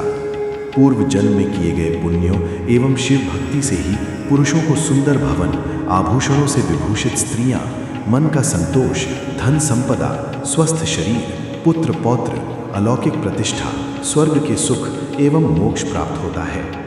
जो स्त्री या पुरुष प्रतिदिन भक्तिपूर्वक शिवलिंग की पूजा करता है, उसको हर जगह सफलता प्राप्त होती है। वो पापों के बंधन से छूट जाता है। ब्रह्मा जी एवं अन्य गणों ने भगवान विष्णु के उपदेश को ध्यानपूर्वक सुना। भगवान विष्णु को प्रणाम कर कामनाओं की पूर्ति हेतु उन्होंने शिवलिंग की प्रार्थना की। तब श्री विष्णु ने विश्वकर्मा को बुलाकर कहा, हे मुने, तुम मेरी आज्ञा से देवताओं के लिए शिवलिंगों का निर्माण करो। तब विश्वकर्मा ने मेरी और श्रीहरि की आज्ञा को मानते हुए देवताओं के लिए उनके अनुसार लिंगों का निर्माण कर उन्हें प्रदान किया। मुनिश्रेष्ठ नारद, सभी देवताओं को प्राप्त शिवलिंगों के विषय में सुनो। सभी देवता अपने द्वारा प्राप्त लिंग की पूजा उपासना करते हैं। पद्म पराग मणि का लिंग इंद्र को, सोने का कुबेर को, पुखराज का धर्मराज को, श्याम वर्ण का वरुण को, इंद्रनील मणि का विष्णु को और ब्रह्मा जी हेमलय लिंग को प्राप्त कर उसका भक्तिपूर्वक पूजन करते हैं। इसी प्रकार विश्वदेव चांदी के लिंग की और वसुगण पीतल के बने लिंग की भक्ति करते हैं। पीतल का अश्विनी कुमारों को, स्फटिक का लक्ष्मी को, तांबे का आदित्यों को और मोती का लिंग चंद्रमा को प्रदान किया गया है। व्रजलिंग ब्राह्मणों के लिए व मिट्टी का लिंग ब्राह्मणों की स्त्रियों के लिए है। मयासुर चंदन द्वारा बने लिंग का और नागों द्वारा मूंगे के बने शिवलिंग का आदरपूर्वक पूजन किया जाता है। देवी मक्खन के बने लिंग की अर्चना करती हैं। योगी जन भस्ममय लिंग की, यक्षगण दधी से निर्मित लिंग की, छाया देवी आटे के लिंग और ब्रह्मपत्नी रत्नमय शिवलिंग की पूजा करती हैं। बाणासुर पार्थिव लिंग की पूजा करता है। भगवान विष्णु ने देवताओं को उनके हित के लिए शिवलिंग के साथ पूजन विधि भी बताई। देवताओं के वचनों को सुनकर मेरे हृदय में हर्ष की अनुभूति हुई। मैंने लोगों का कल्याण करने वाली शिव पूजा की उत्तम विधि बताई। ये शिव भक्ति समस्त अभीष्ट फलों को प्रदान करने वाली है। इस प्रकार लिंगों के विषय में बताकर ब्रह्मा जी ने शिवलिंग व शिव भक्ति की महिमा का वर्णन किया। शिव पूजन भोग और मोक्ष प्रदान करता है। मनुष्य जन्म उच्च कुल में प्राप्त करना अत्यंत दुर्लभ है। इसलिए मनुष्य रूप में जन्म लेकर मनुष्य को शिव भक्ति में लीन रहना चाहिए। शास्त्रों द्वारा बताए गए मार्ग का अनुसरण करते हुए, जाति के नियमों का पालन करते हुए कर्म करें। संपत्ति के अनुसार दान आदि दें। जप, तप, यज्ञ और ध्यान करें। ध्यान के द्वारा ही परमात्मा का साक्षात्कार होता है। भगवान शंकर अपने भक्तों के लिए सदा उपलब्ध रहते हैं। जब तक ज्ञान की प्राप्ति न हो, तब तक कर्मों से ही आराधना करें। इस संसार में जो वस्तु सत असत रूप में दिखती है अथवा सुनाई देती है, वह पर ब्रह्म शिव रूप है। तत्व ज्ञान न होने तक देव की मूर्ति का पूजन करें। अपनी जाति के लिए अपनाए गए कर्म का प्रयत्न पूर्वक पालन करें। आराध्य देव का पूजन श्रद्धा पूर्वक करें, क्योंकि पूजन और दान से ही हमारी सभी विघ्न व बाधाएं दूर होती हैं। जिस प्रकार मैले कपड़े पर रंग अच्छे से नहीं चढ़ता, परंतु साफ कपड़े पर अच्छी तरह से रंग चढ़ता है, उसी प्रकार देवताओं की पूजा अर्चना से मनुष्य का शरीर पूर्णतया निर्मल हो जाता है। उस पर ज्ञान का रंग चढ़ता है और वह भेदभाव आदि बंधनों से छूट जाता है। बंधनों से छूटने पर उसके सभी दुख दर्द समाप्त हो जाते हैं और मोह माया से मुक्त मनुष्य शिव पद प्राप्त कर लेता है। मनुष्य जब तक गृहस्थ आश्रम में रहे, तब तक सभी देवताओं में श्रेष्ठ भगवान शंकर की मूर्ति का प्रेम पूर्वक पूजन करे। भगवान शंकर ही सभी देवों के मूल हैं। उनकी पूजा से बढ़कर कुछ भी नहीं है। जिस प्रकार वृक्ष की जड़ में पानी से सींचने पर जड़ एवं शाखाएं सभी तृप्त हो जाती हैं, उसी प्रकार भगवान शिव की भक्ति है। अतः मनोवांछित फलों की प्राप्ति के लिए शिव जी की पूजा करनी चाहिए। अभीष्ट फलों की प्राप्ति तथा सिद्धि के लिए समस्त प्राणियों को सदैव लोक कल्याणकारी भगवान शिव का पूजन करना चाहिए। श्री रुद्र संहिता प्रथम खंड 13वां अध्याय, शिव पूजन की श्रेष्ठ विधि। ब्रह्मा जी कहते हैं, हे नारद, अब मैं शिव पूजन की सर्वोत्तम विधि बताता हूँ। ये विधि समस्त अभीष्ट तथा सुखों को प्रदान करने वाली है। उपासक ब्रह्म मुहूर्त में उठकर जगदम्बा पार्वती और भगवान शिव का स्मरण करें। दोनों हाथ जोड़कर उनके सामने सिर झुकाकर भक्तिपूर्वक प्रार्थना करें। हे देवेश उठिए, हे त्रिलोकीनाथ उठिए, मेरे हृदय में निवास करने वाले देव उठिए और पूरे ब्रह्मांड का मंगल करिए। हे प्रभु, मैं धर्म अधर्म को नहीं जानता हूँ, आपकी प्रेरणा से ही मैं कार्य करता हूँ। फिर गुरु चरणों का ध्यान करते हुए कमरे से निकलकर शौच आदि से निवृत्त हों। मिट्टी और जल से देह को शुद्ध करें। दोनों हाथों और पैरों को धोकर दातून करें तथा 16 बार जल की अंजलियों से मुंह को धोएं। ये कार्य सूर्योदय से पूर्व ही करें। हे देवताओं और ऋषियों, षष्ठी, प्रतिपदा, अमावस्या, नवमी और रविवार के दिन दातुन न करें। नदी अथवा घर में समय से स्नान करें। मनुष्य को देश और काल के विरुद्ध स्नान नहीं करना चाहिए। रविवार, श्राद्ध, संक्रांति, ग्रहण, महादान और उपवास वाले दिन गर्म जल में स्नान न करें। क्रम से वारों को देखकर ही तेल लगाएं। जो मनुष्य नियम पूर्वक रोज तेल लगाता है उसके लिए तेल लगाना किसी भी दिन दूषित नहीं है।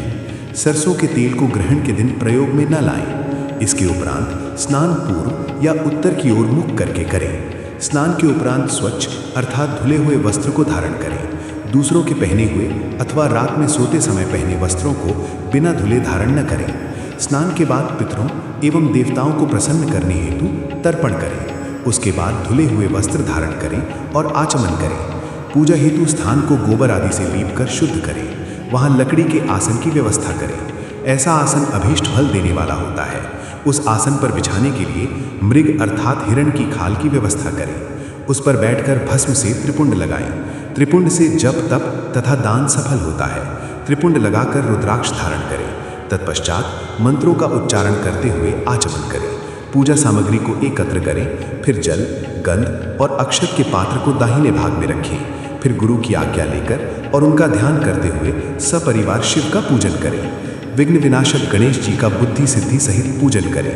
ओम गणपतये नमः का जाप करके उन्हें नमस्कार करें तथा क्षमा याचना करें। कार्तिकेय एवं गणेश जी का एक साथ पूजन करें तथा उन्हें बारंबार नमस्कार करें। फिर द्वार पर स्थित लंबोदर नामक द्वारपाल की पूजा करें। तत्पश्चात भगवती देवी की पूजा करें। चंदन, कुमकुम, धूप, दीप और नैवेद्य से शिव जी का पूजन करें। प्रेम पूर्वक नमस्कार करें। अपने घर में मिट्टी, सोना, चांदी, धातु या अन्य किसी धातु की शिव प्रतिमा बनाएं।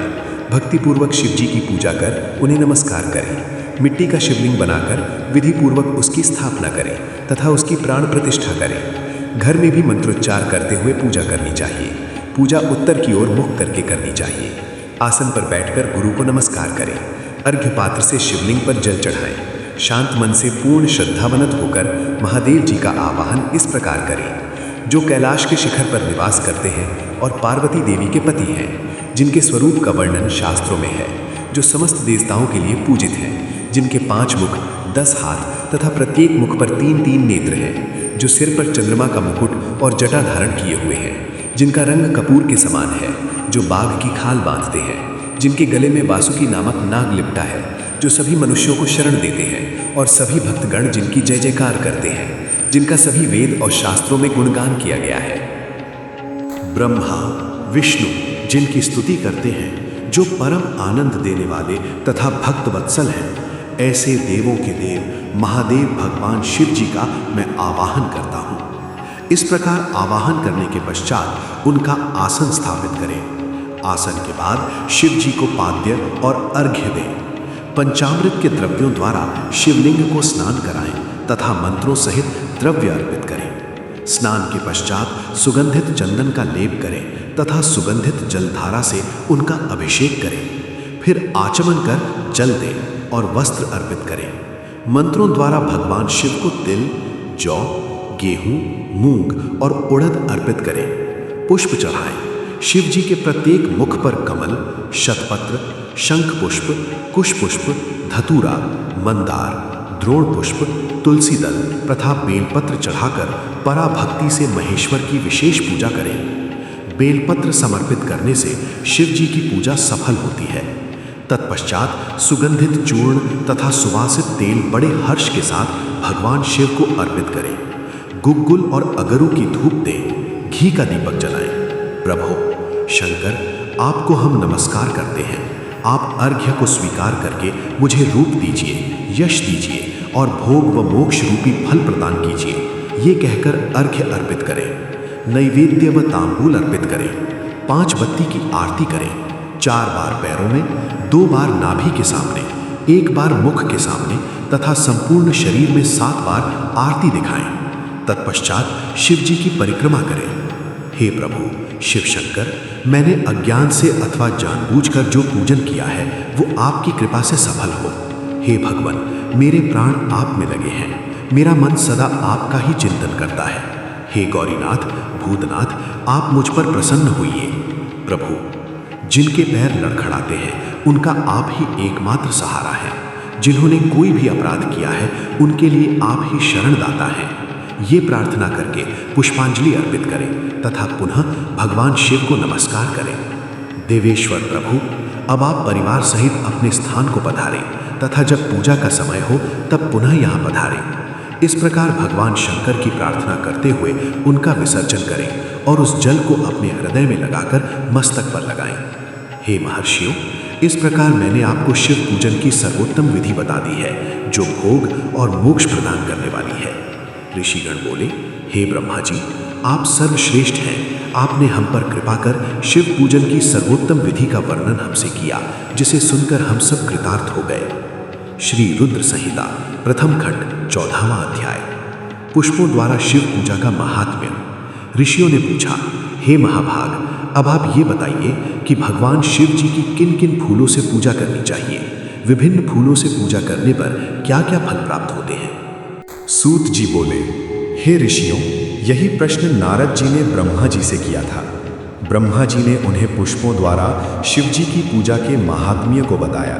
ब्रह्मा जी ने कहा, नारद, लक्ष्मी अर्थात धन की कामना करने वाले मनुष्य को कमल के फूल, बेलपत्र, शतपत्र और शंख पुष्प से भगवान शिव का पूजन करना चाहिए। 1,00,000 पुष्पों द्वारा भगवान शिव की पूजा होने पर सभी पापों का नाश हो जाता है और लक्ष्मी की प्राप्ति होती है। 1,00,000 फूलों से शिव जी की पूजा करने से मनुष्य को संपूर्ण अभीष्ट फलों से की प्राप्ति होती है। जिसके मन में कोई कामना न हो वो उपासक इस पूजन से शिव स्वरूप हो जाता है। मृत्युंजय मंत्र के 5,00,000 जाप पूरे होने पर महादेव के स्वरूप के दर्शन हो जाते हैं। 1,00,000 जाप से शरीर की शुद्धि होती है। दूसरे लाख के जाप से पहले जन्म की बातें याद आ जाती हैं। तीसरे लाख जाप के पूर्ण होने पर इच्छा की गई सभी वस्तुओं की प्राप्ति हो जाती है। चौथे लाख जाप पूर्ण होने पर भगवान शिव सपनों में दर्शन देते हैं। 5वां लाख जाप पूरा होने पर वे प्रत्यक्ष दर्शन देते हैं। मृत्युंजय मंत्र के 10 लाख जाप करने से संपूर्ण फलों की सिद्धि होती है। मोक्ष की कामना करने वाले मनुष्य को 1,00,000 दर्भों से शिव पूजन करना चाहिए। आयु वृद्धि की इच्छा करने वाले मनुष्य को 1,00,000 दूर्वाओं द्वारा पूजन करना चाहिए। पुत्र प्राप्ति की इच्छा रखने वाले मनुष्य को 1,00,000 धतूरे के फूलों से पूजा करनी चाहिए। पूजन में लाल डंठल वाले धतूरे को शुभदायक माना जाता है। यश प्राप्ति के लिए 1,00,000 अगस्त के फूलों से पूजा करनी चाहिए। तुलसी दल द्वारा शिव जी की पूजा करने से भोग और मोक्ष की प्राप्ति होती है। अड़हुई के 1,00,000 फूलों से पूजा करने पर शत्रुओं की मृत्यु होती है। 1,00,000 करवीर के फूलों से शिव पूजन करने पर समस्त रोगों का नाश हो जाता है। दोपहरिया के फूलों के पूजन से आभूषण तथा चमेली के फूलों से पूजन करने से वाहन की प्राप्ति होती है। अलसी के फूलों से शिव पूजन करने से विष्णु जी भी प्रसन्न होते हैं। बेलों के फूलों से अर्घ्य देने पर अच्छे जीवन साथी की प्राप्ति होती है। जूही के फूलों से पूजन करने पर घर में धन संपदा का वास होता है तथा अन्न के भंडार भर जाते हैं। कनेर के फूलों से पूजा करने पर वस्त्रों की प्राप्ति होती है। सेदुआरी और शेफालिका के फूलों से पूजन करने पर मन निर्मल हो जाता है। हार सिंगार के फूलों से पूजन करने पर सुख संपत्ति की वृद्धि होती है। राई के 1,00,000 फूलों से पूजन करने पर शत्रु मृत्यु को प्राप्त होते हैं। चंपा और केवड़े के फूलों से शिव पूजन नहीं करना चाहिए। ये दोनों फूल महादेव के पूजन के लिए अयोग्य होते हैं। इसके अलावा सभी फूलों का पूजा में उपयोग किया जा सकता है। महादेवी जी पर चावल चढ़ाने से लक्ष्मी की प्राप्ति होती है। ये चावल अखंडित होने चाहिए। उन्हें विधि पूर्वक अर्पित करें। रुद्र प्रधान मंत्र से पूजन करते हुए शिवलिंग पर वस्त्र अर्पित करें। गंध, पुष्प और श्रीफल चढ़ाकर धूप दीप से पूजन करने से पूजा का पूरा फल प्राप्त होता है। उसी प्रांगण में 12 ब्राह्मणों को भोजन कराएं। इससे सांगोपांग पूजा संपन्न होती है।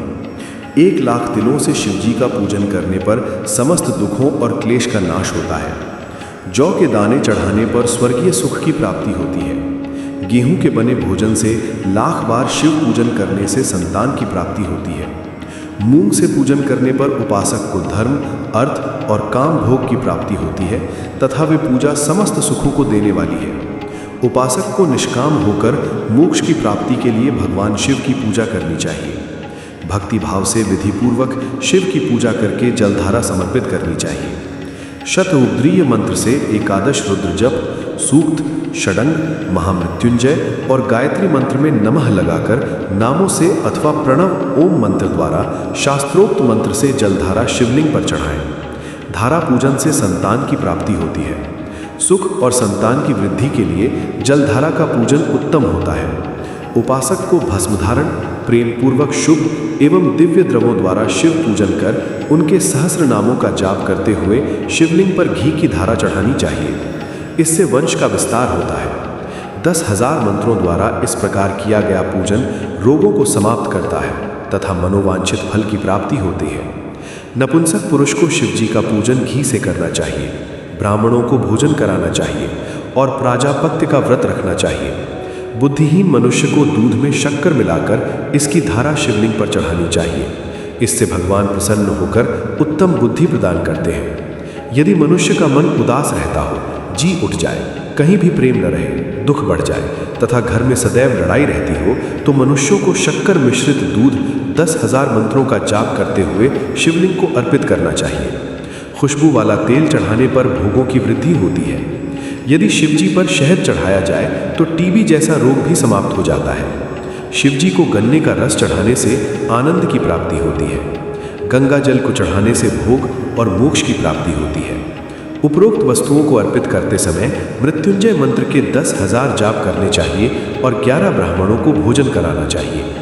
इस प्रकार शिवजी की विधि सहित पूजा करने से पुत्र पौत्रादि सहित सब सुखों को भोग कर अंत में शिवलोक की प्राप्ति होती है। श्री रुद्र संहिता प्रथम खंड 15वां अध्याय सृष्टि का वर्णन। नारद जी ने पूछा, हे पितामह, आपने बहुत सी ज्ञान बढ़ाने वाली उत्तम बातों को सुनाया। कृपया इसके अलावा और भी जो आप सृष्टि एवं उससे संबंधित लोगों के बारे में जानते हैं हमें बताने की कृपा करें। ब्रह्मा जी बोले, मुने, हमें आदेश देकर जब महादेव जी अंतर्धान हो गए तो मैं उनकी आज्ञा का पालन करते हुए ध्यानमग्न होकर अपने कर्तव्यों के विषय में सोचने लगा। उस समय भगवान श्री हरि विष्णु से ज्ञान प्राप्त कर मैंने सृष्टि की रचना करने का निश्चय किया। भगवान विष्णु मुझे आवश्यक उपदेश देकर वहां से चले गए। भगवान शिव की कृपा से ब्रह्मांड से बाहर वैकुंठ धाम में जा पहुंचे और वहीं निवास करने लगे। सृष्टि की रचना करने के उद्देश्य से मैंने भगवान शिव और विष्णु का स्मरण करके जल को हाथ में लेकर ऊपर की ओर उछाला। इससे वहां एक अंड प्रकट हुआ जो 24 तत्वों का समूह कहा जाता है। वो विराट आकार वाला अंड जड़ रूप में था। उसे चेतनता प्रदान करने हेतु मैं कठोर तप करने लगा और 12 वर्षों तक तप करता रहा। तब श्री हरि विष्णु स्वयं प्रकट हुए और प्रसन्नतापूर्वक बोले। श्री विष्णु ने कहा, ब्राह्मण, मैं तुम पर प्रसन्न हूं। जो इच्छा हो वो वर मांगो। भगवान शिव की कृपा से मैं सब कुछ देने में समर्थ हूं। ब्रह्मा बोले, महाभाग, आपने मुझ पर बड़ी कृपा की है। भगवान शंकर ने मुझे आपके हाथों में सौंप दिया है। आपको मैं नमस्कार करता हूं। कृपा कर इस विराट 24 तत्वों से बने अंड को चेतना प्रदान कीजिए। मेरे ऐसा कहने पर श्री विष्णु ने अनंत रूप धारण कर अंड में प्रवेश किया। उस समय उनके सहस्त्रों मस्तक, सहस्त्र आंखें और सहस्त्र पैर थे। उनके अंड में प्रवेश करते ही वो चेतन हो गया। पाताल से सत्यलोक तक अंड के रूप में वहां विष्णु भगवान विराजने लगे। अंड में विराजमान होने के कारण विष्णु जी वैराज पुरुष कहलाए। पंचमुख महादेव ने अपने निवास हेतु कैलाश नगर का निर्माण किया। देवर्षि संपूर्ण ब्रह्मांड का नाश होने पर भी वैकुंठ और कैलाश अमर रहेंगे, अर्थात इनका नाश नहीं हो सकता। महादेव की आज्ञा से ही मुझ में सृष्टि की रचना करने की इच्छा उत्पन्न हुई है। अनजाने में ही मुझसे तमोगुणी सृष्टि की उत्पत्ति हुई, जिसे अविद्या पंचक कहते हैं। उसके पश्चात भगवान शिव की आज्ञा से स्थावर संज्ञक वृक्ष, जिसे पहला सर्ग कहते हैं, का निर्माण हुआ, परंतु पुरुषार्थ का साधक नहीं था। अतः दूसरा सर्ग तिर्यक स्त्रोता प्रकट हुआ। ये दुख से भरा हुआ था। तब ब्रह्मा जी द्वारा ऊर्ध्व स्त्रोता नामक तीसरे सर्ग की रचना की गई। ये सात्विक सर्ग देव सर्ग के नाम से प्रसिद्ध हुआ। ये सर्ग सत्यवादी तथा परम सुखदायक है। इसकी रचना के उपरांत मैंने पुनः शिव चिंतन आरंभ कर दिया।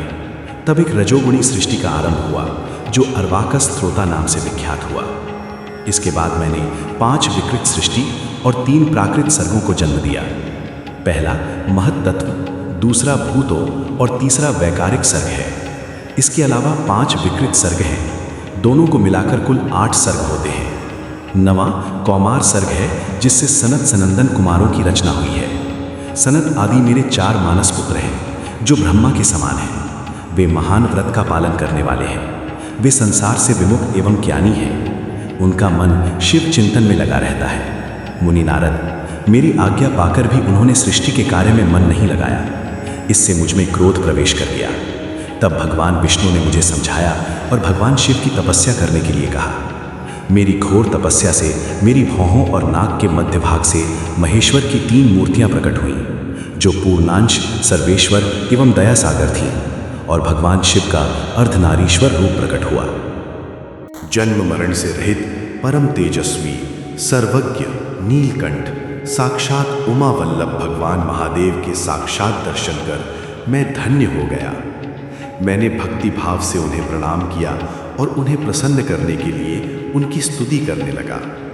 तब मैंने उनसे जीवों की रचना करने की प्रार्थना की। मेरी प्रार्थना स्वीकारते हुए देवाधिदेव भगवान शिव ने रुद्र गणों की रचना की। तब मैंने उनसे पुनः कहा, देवेश्वर शिव शंकर, अब आप संसार की मोह माया में लिप्त ऐसे जीवों की रचना करें जो मृत्यु और जन्म के बंधन में बंधे हों।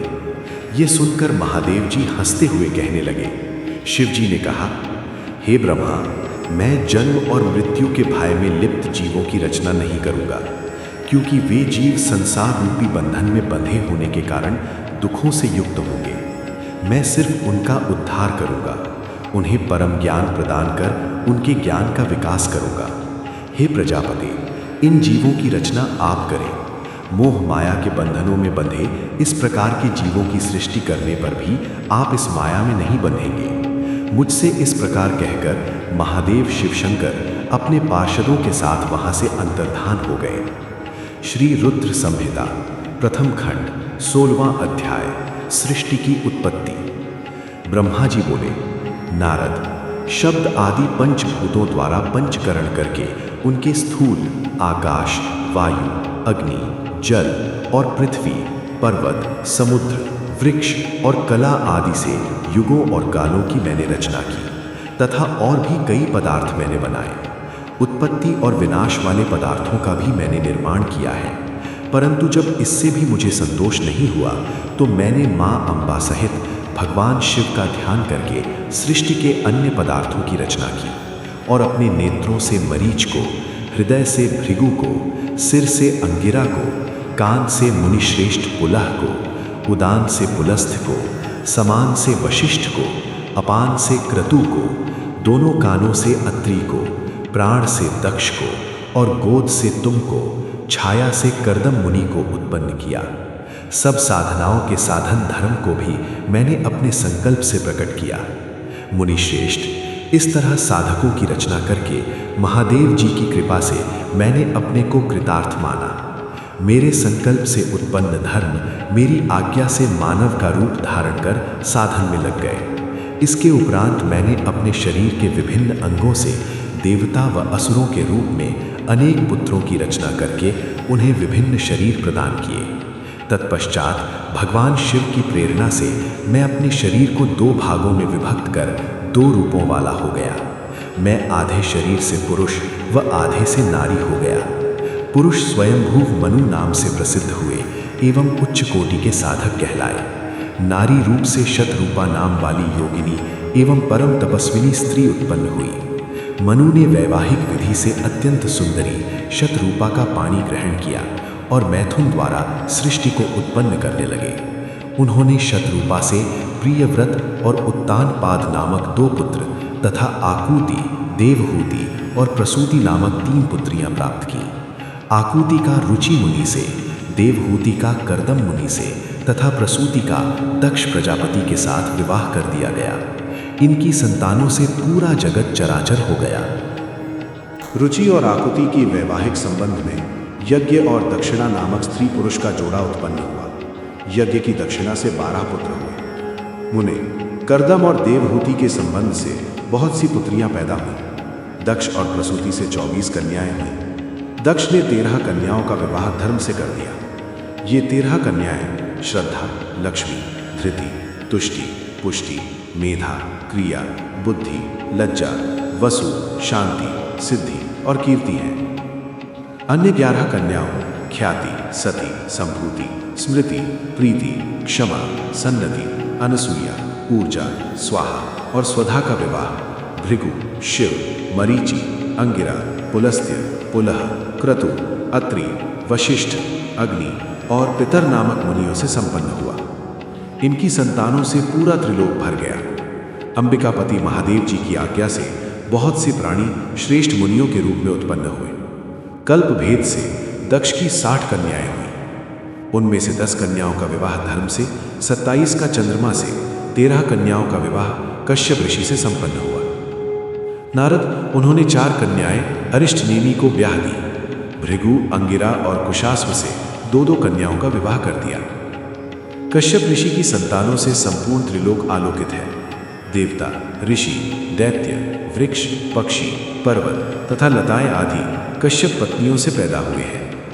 इस तरह भगवान शंकर की आज्ञा से ब्रह्मा जी ने पूरी सृष्टि की रचना की। सर्वव्यापी शिव जी द्वारा तपस्या के लिए प्रकट देवी, जिन्हें रुद्रदेव ने त्रिशूल के अग्रभाग पर रखकर उनकी रक्षा की, वे सती देवी ही दक्ष से प्रकट हुई थी।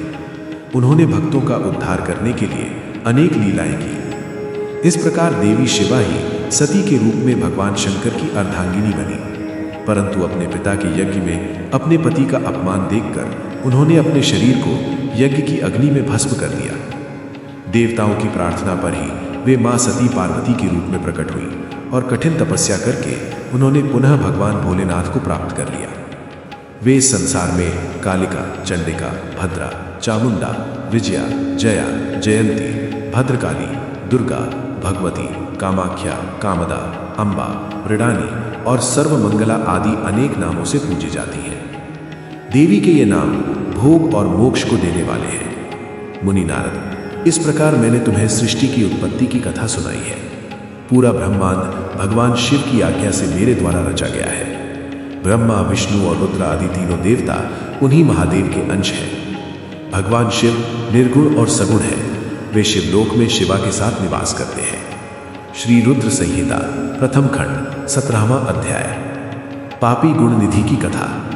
सूत जी कहते हैं, हे ऋषियों, तत्पश्चात नारद जी ने विनय पूर्वक प्रणाम किया और उनसे पूछा, भगवान शंकर कैलाश पर कब गए और महात्मा कुबेर से उनकी मित्रता कहाँ और कैसे हुई? प्रभु शिव जी कैलाश पर क्या करते हैं? कृपा कर मुझे बताइए। इसे सुनने के लिए मैं बहुत उत्सुक हूँ। ब्रह्मा जी बोले, हे नारद, मैं तुम्हें चंद्रमौली भगवान शिव के विषय में बताता हूँ। काम्पिल्य नगर में यज्ञदत्त दीक्षित नामक एक ब्राह्मण रहते थे, जो अत्यंत प्रसिद्ध थे। वे यज्ञ विद्या में बड़े पारंगत थे। उनका गुणनिधि नामक एक 8 वर्षीय पुत्र था। उसका यज्ञोपवीत हो चुका था और वो भी बहुत सी विद्याएं जानता था, परंतु वो दुराचारी और जुआरी हो गया। वो हर वक्त खेलता कूदता रहता था तथा गाने बजाने वालों का साथी हो गया था। माता के बहुत कहने पर भी वो पिता के समीप नहीं जाता था और उनकी किसी आज्ञा को नहीं मानता था। उसके पिता घर के कार्यों तथा दीक्षा आदि देने में लगे रहते थे। जब घर पर आकर अपनी पत्नी से गुणनिधि के बारे में पूछते तो वो झूठ कह देती कि वो कहीं स्नान करने या देवताओं का पूजन करने गया है। केवल एक ही पुत्र होने कारण वो अपने पुत्र की कमियों को छुपाती रहती थी। उन्होंने अपने पुत्र का विवाह भी करा दिया। माता नित्य अपने पुत्र को समझाती थी। वो उसे ये भी समझाती थी कि तुम्हारी बुरी आदतों के बारे में तुम्हारे पिता को पता चल गया तो वे क्रोध के आवेश में हम दोनों को मार देंगे। परंतु गुणनिधि पर माँ के समझाने का कोई प्रभाव नहीं पड़ता था। एक दिन उसने अपने पिता की अंगूठी चुरा ली और उसे जुए में हार आया। दैव योग से उसके पिता को अंगूठी के विषय में पता चल गया। जब उन्होंने अंगूठी जुआरी के हाथ में देखी और उससे पूछा तो जुआरी ने कहा, मैंने कोई चोरी नहीं की है, अंगूठी मुझे तुम्हारे पुत्र ने ही दी है। यही नहीं, बल्कि उसने और जुआरियों को भी बहुत सारा धन घर से लाकर दिया है।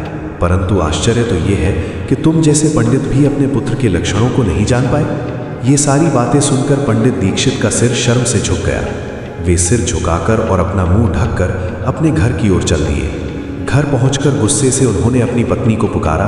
अपनी पत्नी से उन्होंने पूछा, तेरा लाडला पुत्र कहाँ गया है? मेरी अंगूठी जो मैंने सुबह तुम्हें दी थी वो कहाँ है?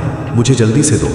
पंडित की पत्नी ने फिर झूठ बोल दिया, मुझे स्मरण नहीं है कि वो कहाँ है।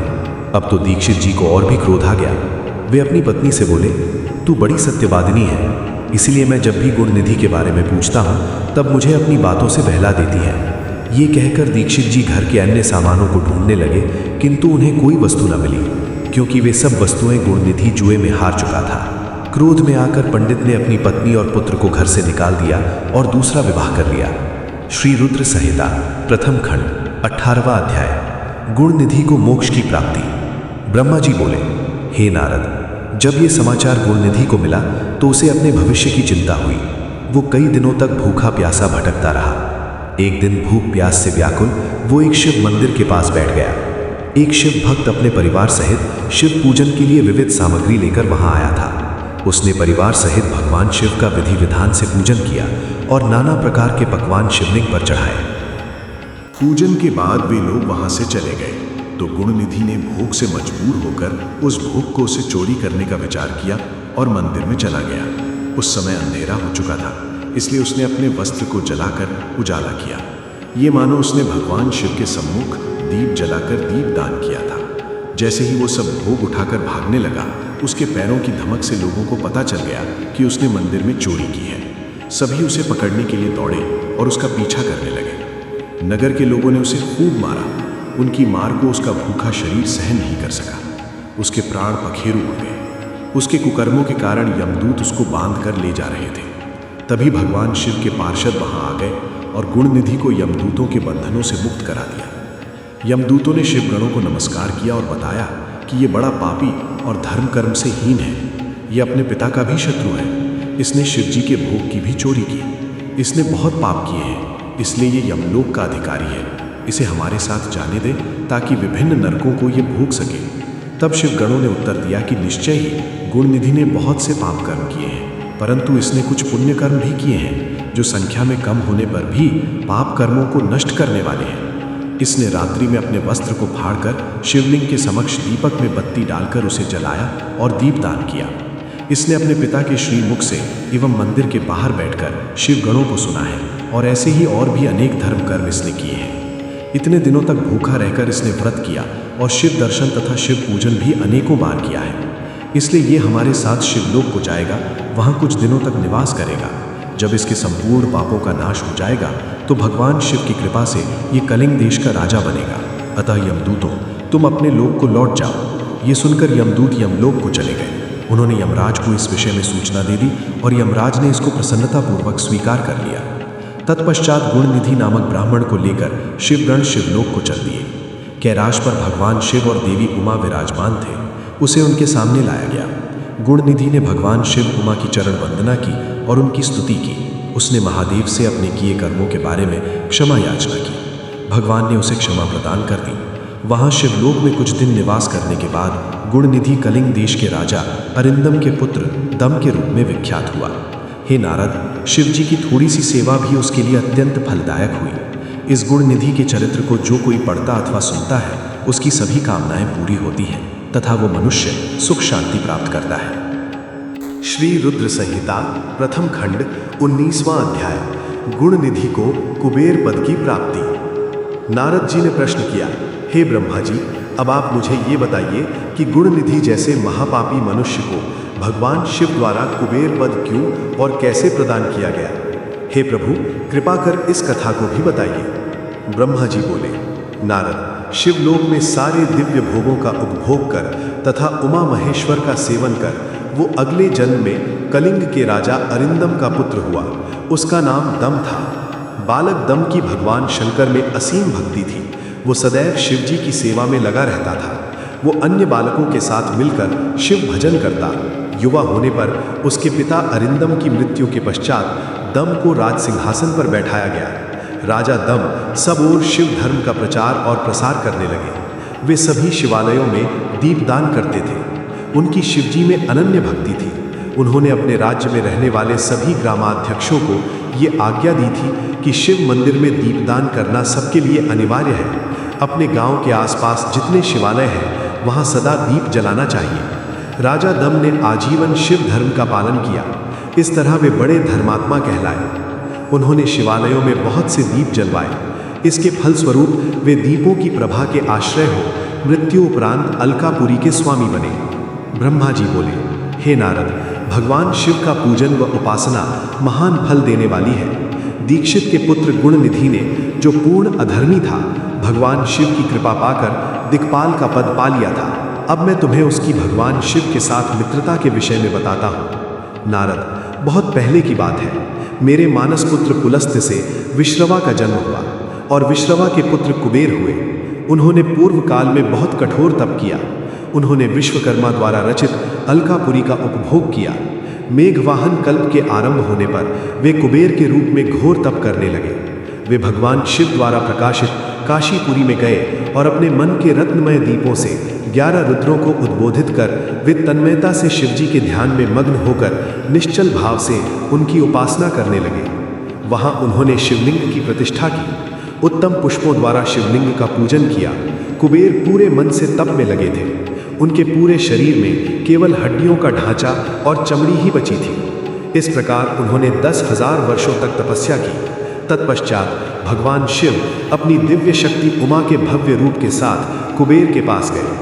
अलकापति कुबेर मन को एकाग्र कर शिवलिंग के सामने तपस्या में लीन थे। भगवान शिव ने कहा, अलकापते, मैं तुम्हारी भक्ति और तपस्या से प्रसन्न हूँ। तुम मुझसे अपनी इच्छानुसार वर मांग सकते हो। ये सुनकर जैसे ही कुबेर ने आंखें खोली तो उन्हें अपने सामने भगवान नीलकंठ खड़े दिखाई दिए। उनका तेज सूर्य के समान था। उनके मस्तक पर चंद्रमा अपनी चांदनी बिखेर रहा था। उनके तेज से कुबेर की आंखें चौंधिया गईं। तत्काल उन्होंने अपनी आंखें बंद कर ली।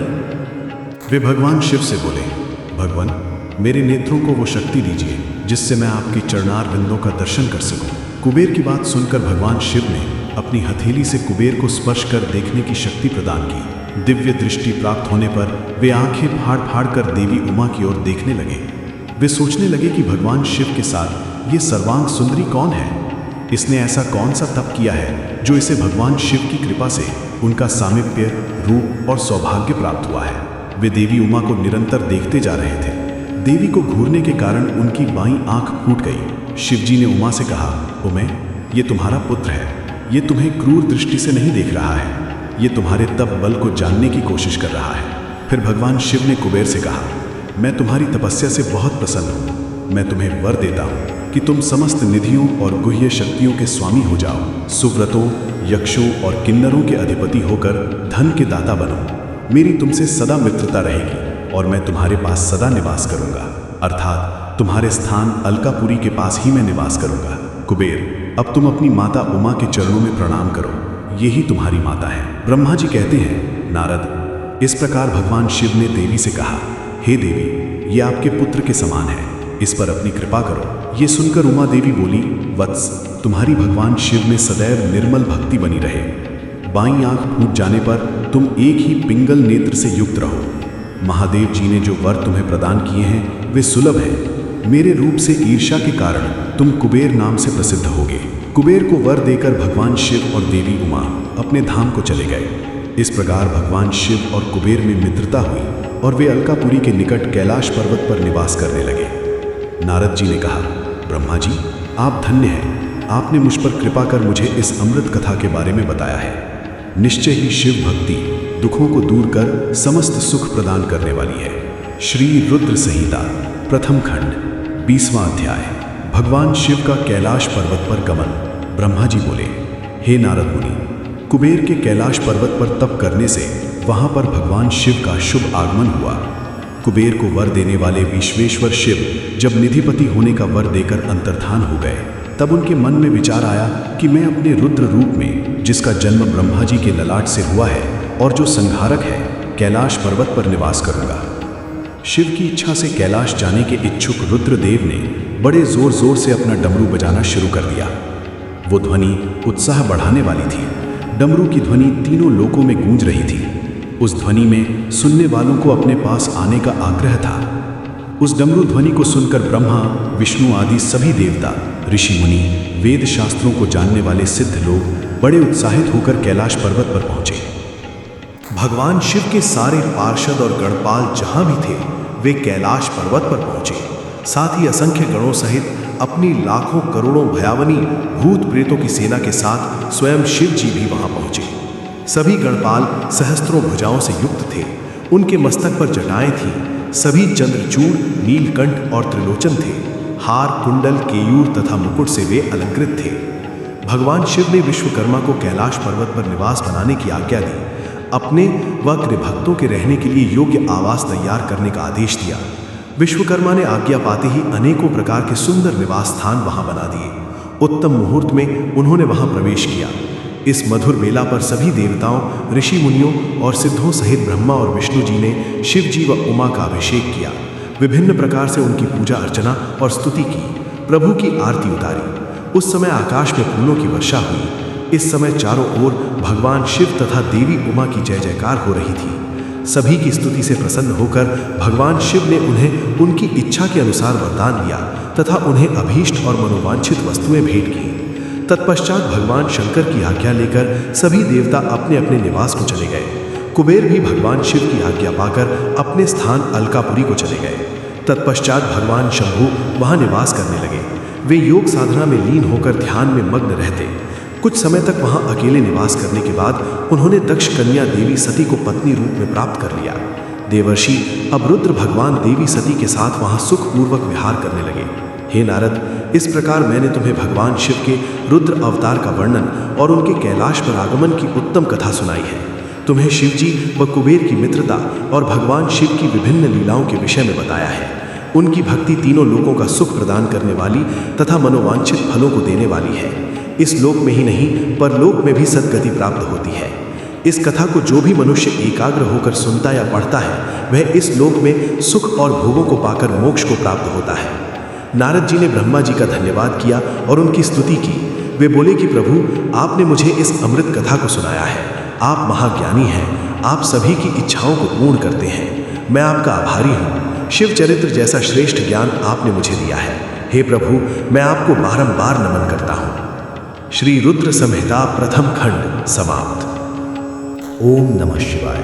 श्री रुद्र संहिता द्वितीय खंड पहला अध्याय सती चरित्र। नारद जी ने पूछा, हे ब्रह्मा जी, आपके श्रीमुख से मंगलकारी व अमृतमय शिव कथा सुनकर मुझ में उनके विषय में और अधिक जानने की लालसा उत्पन्न हो गई है। अतः भगवान शिव के बारे में मुझे बताइए।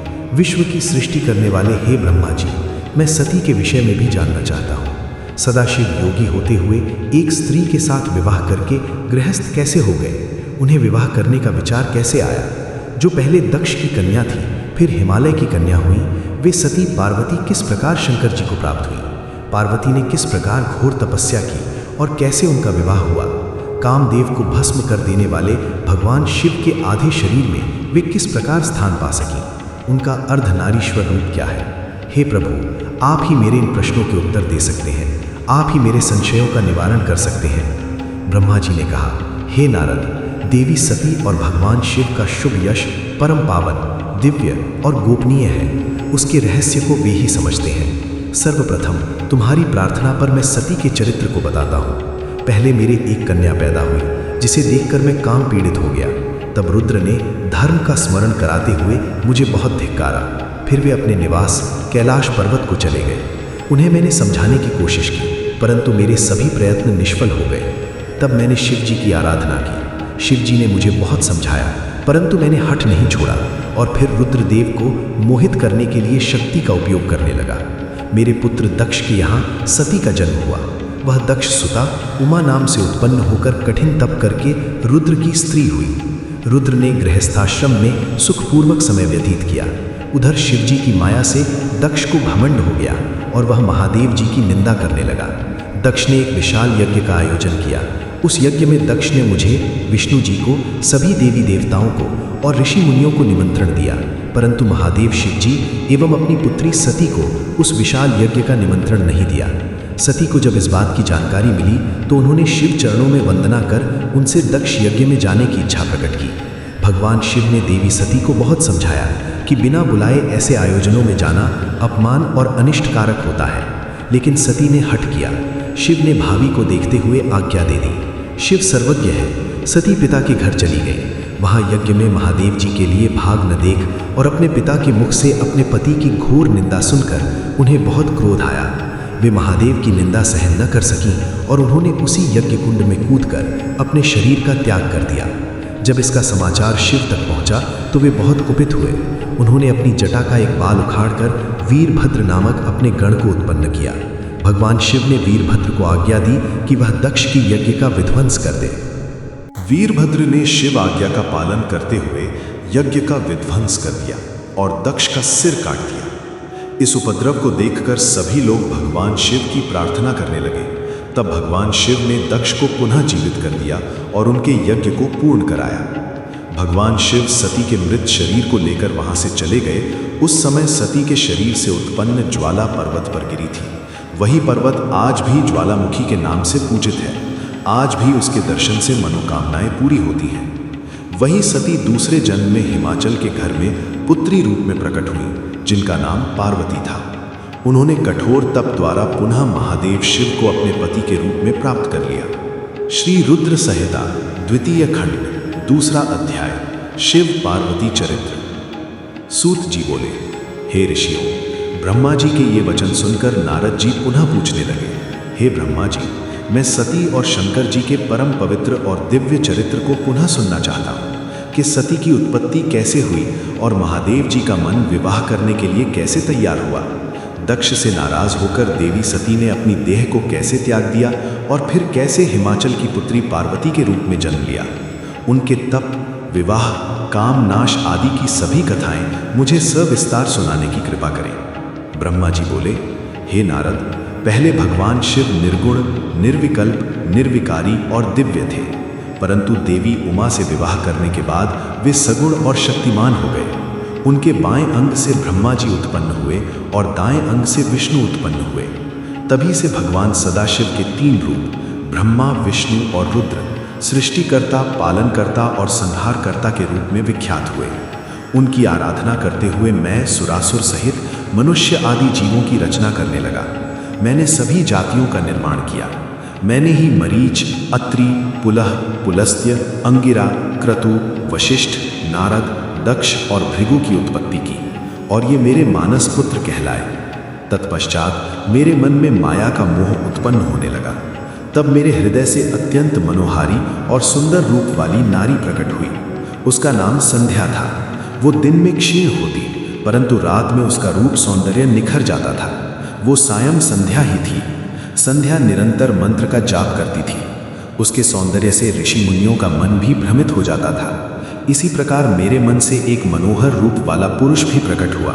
वो अत्यंत सुंदर और अद्भुत रूप वाला था। उसके शरीर का मध्य भाग पतला था। वो काले बालों से युक्त था। उसके दांत सफेद मोतियों से चमक रहे थे। उसके श्वास से सुगंधी निकल रही थी। उसकी चाल मदमस्त हाथी के समान थी। उसकी आंखें कमल के समान थीं। उसके अंगों में लगे केसर की सुगंध नासिका को तृप्त कर रही थी। तभी उस रूपवान पुरुष ने विनयपूर्वक अपने सिर को मुझ ब्रह्मा के सामने झुकाकर मुझे प्रणाम किया और मेरी बहुत स्तुति की। वो पुरुष बोला, ब्रह्मन, आप अत्यंत शक्तिशाली हैं। आपने ही मेरी उत्पत्ति की है। प्रभु, मुझ पर कृपा करें और मेरे योग्य काम मुझे बताएं ताकि मैं आपकी आज्ञा से उस कार्य को पूरा कर सकूं। ब्रह्मा जी ने कहा, हे भद्र पुरुष, तुम सनातनी सृष्टि उत्पन्न करो। तुम अपने इसी स्वरूप में फूल के 5 बाणों से स्त्रियों और पुरुषों को मोहित करो। इस चराचर जगत में कोई भी जीव तुम्हारा तिरस्कार नहीं कर पाएगा। तुम छिपकर प्राणियों के हृदय में प्रवेश करके सुख का हेतु बनकर सृष्टि का सनातन कार्य आगे बढ़ाओगे। तुम्हारे पुष्पमय बाण समस्त प्राणियों को भेद कर उन्हें मदमस्त करेंगे। आज से तुम पुष्प बाण नाम से जाने जाओगे।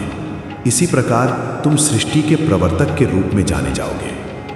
श्री रुद्र संहिता द्वितीय खंड तीसरा अध्याय कामदेव को ब्रह्मा जी द्वारा शाप देना। ब्रह्मा जी ने कहा, हे नारद, सभी ऋषि मुनि उस पुरुष के लिए उचित नाम खोजने लगे। तब सोच विचार कर वे बोले कि तुमने उत्पन्न होते ही ब्रह्मा का मन मंथन कर दिया है, अतः तुम्हारा पहला नाम मन्मथ होगा। तुम्हारे जैसा इस संसार में कोई नहीं है, इसलिए तुम्हारा दूसरा नाम काम होगा, तीसरा नाम मदन और चौथा नाम गंधर्व होगा।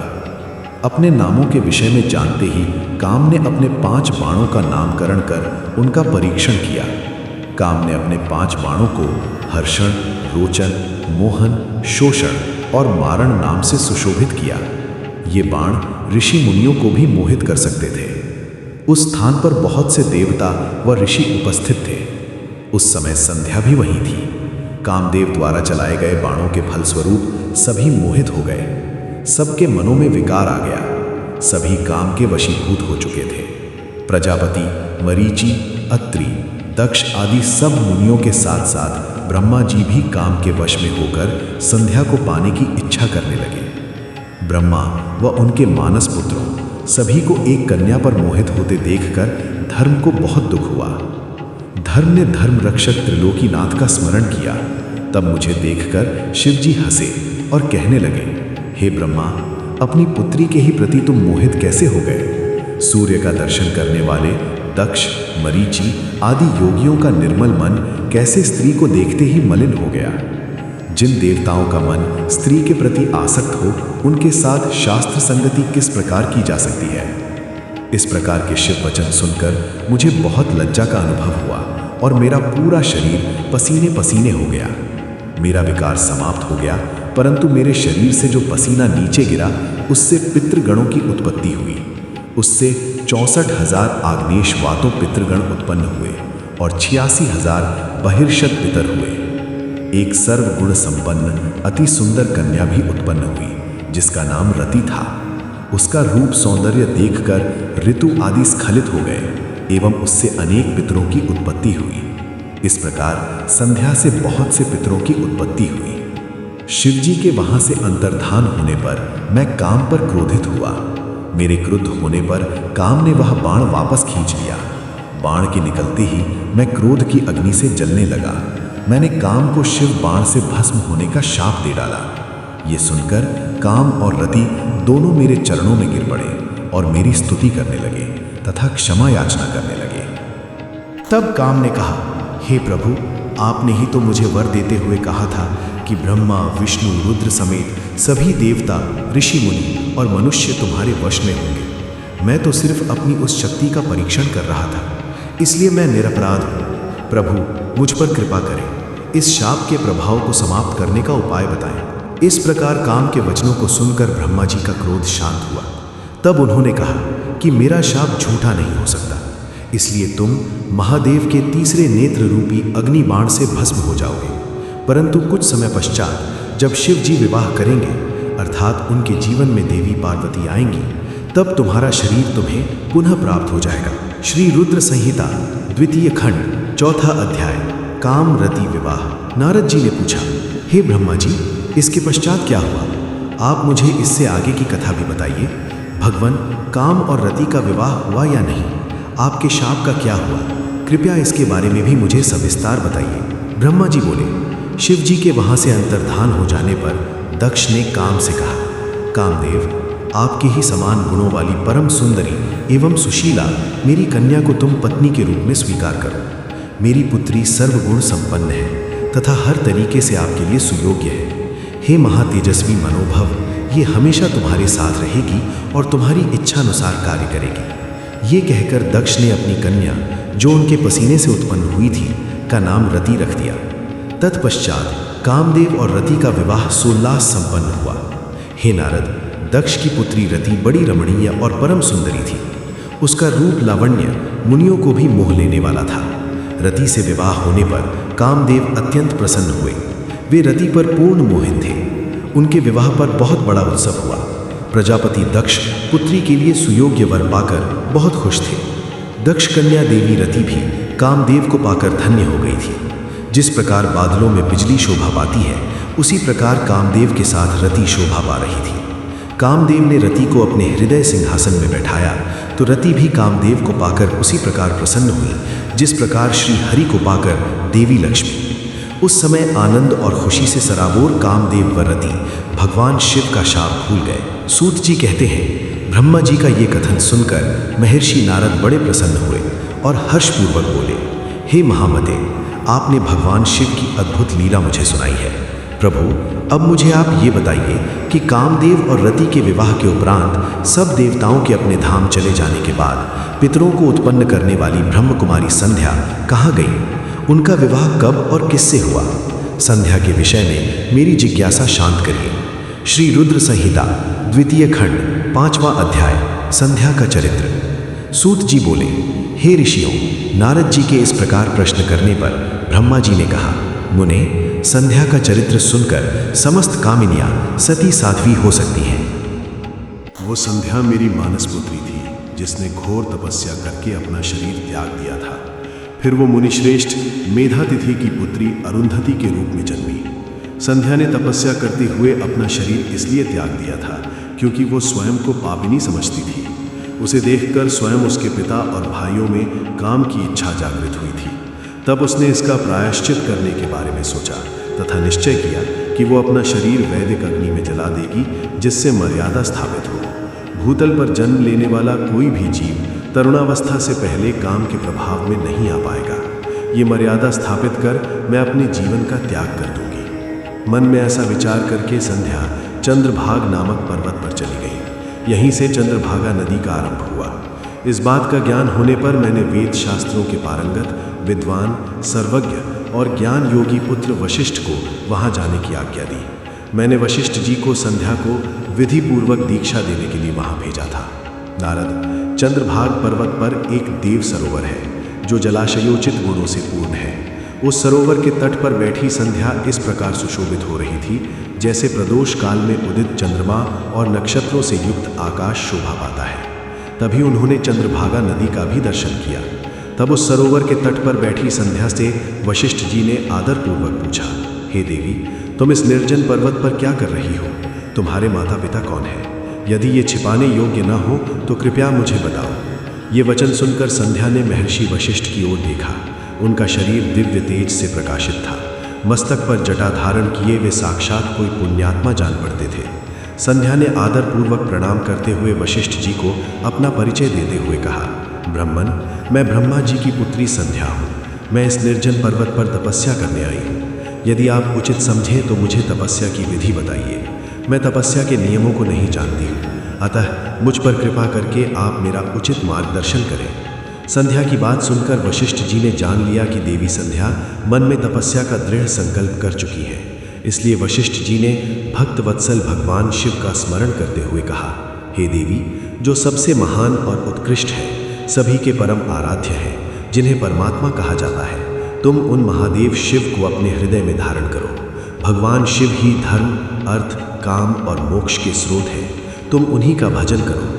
ओम नमः शिवाय मंत्र का जाप करते हुए मौन तपस्या करो। उसके अनुसार मौन रहकर ही स्नान तथा शिव पूजन करो। प्रथम 2 बार छठे समय में जल को आहार के रूप में लो।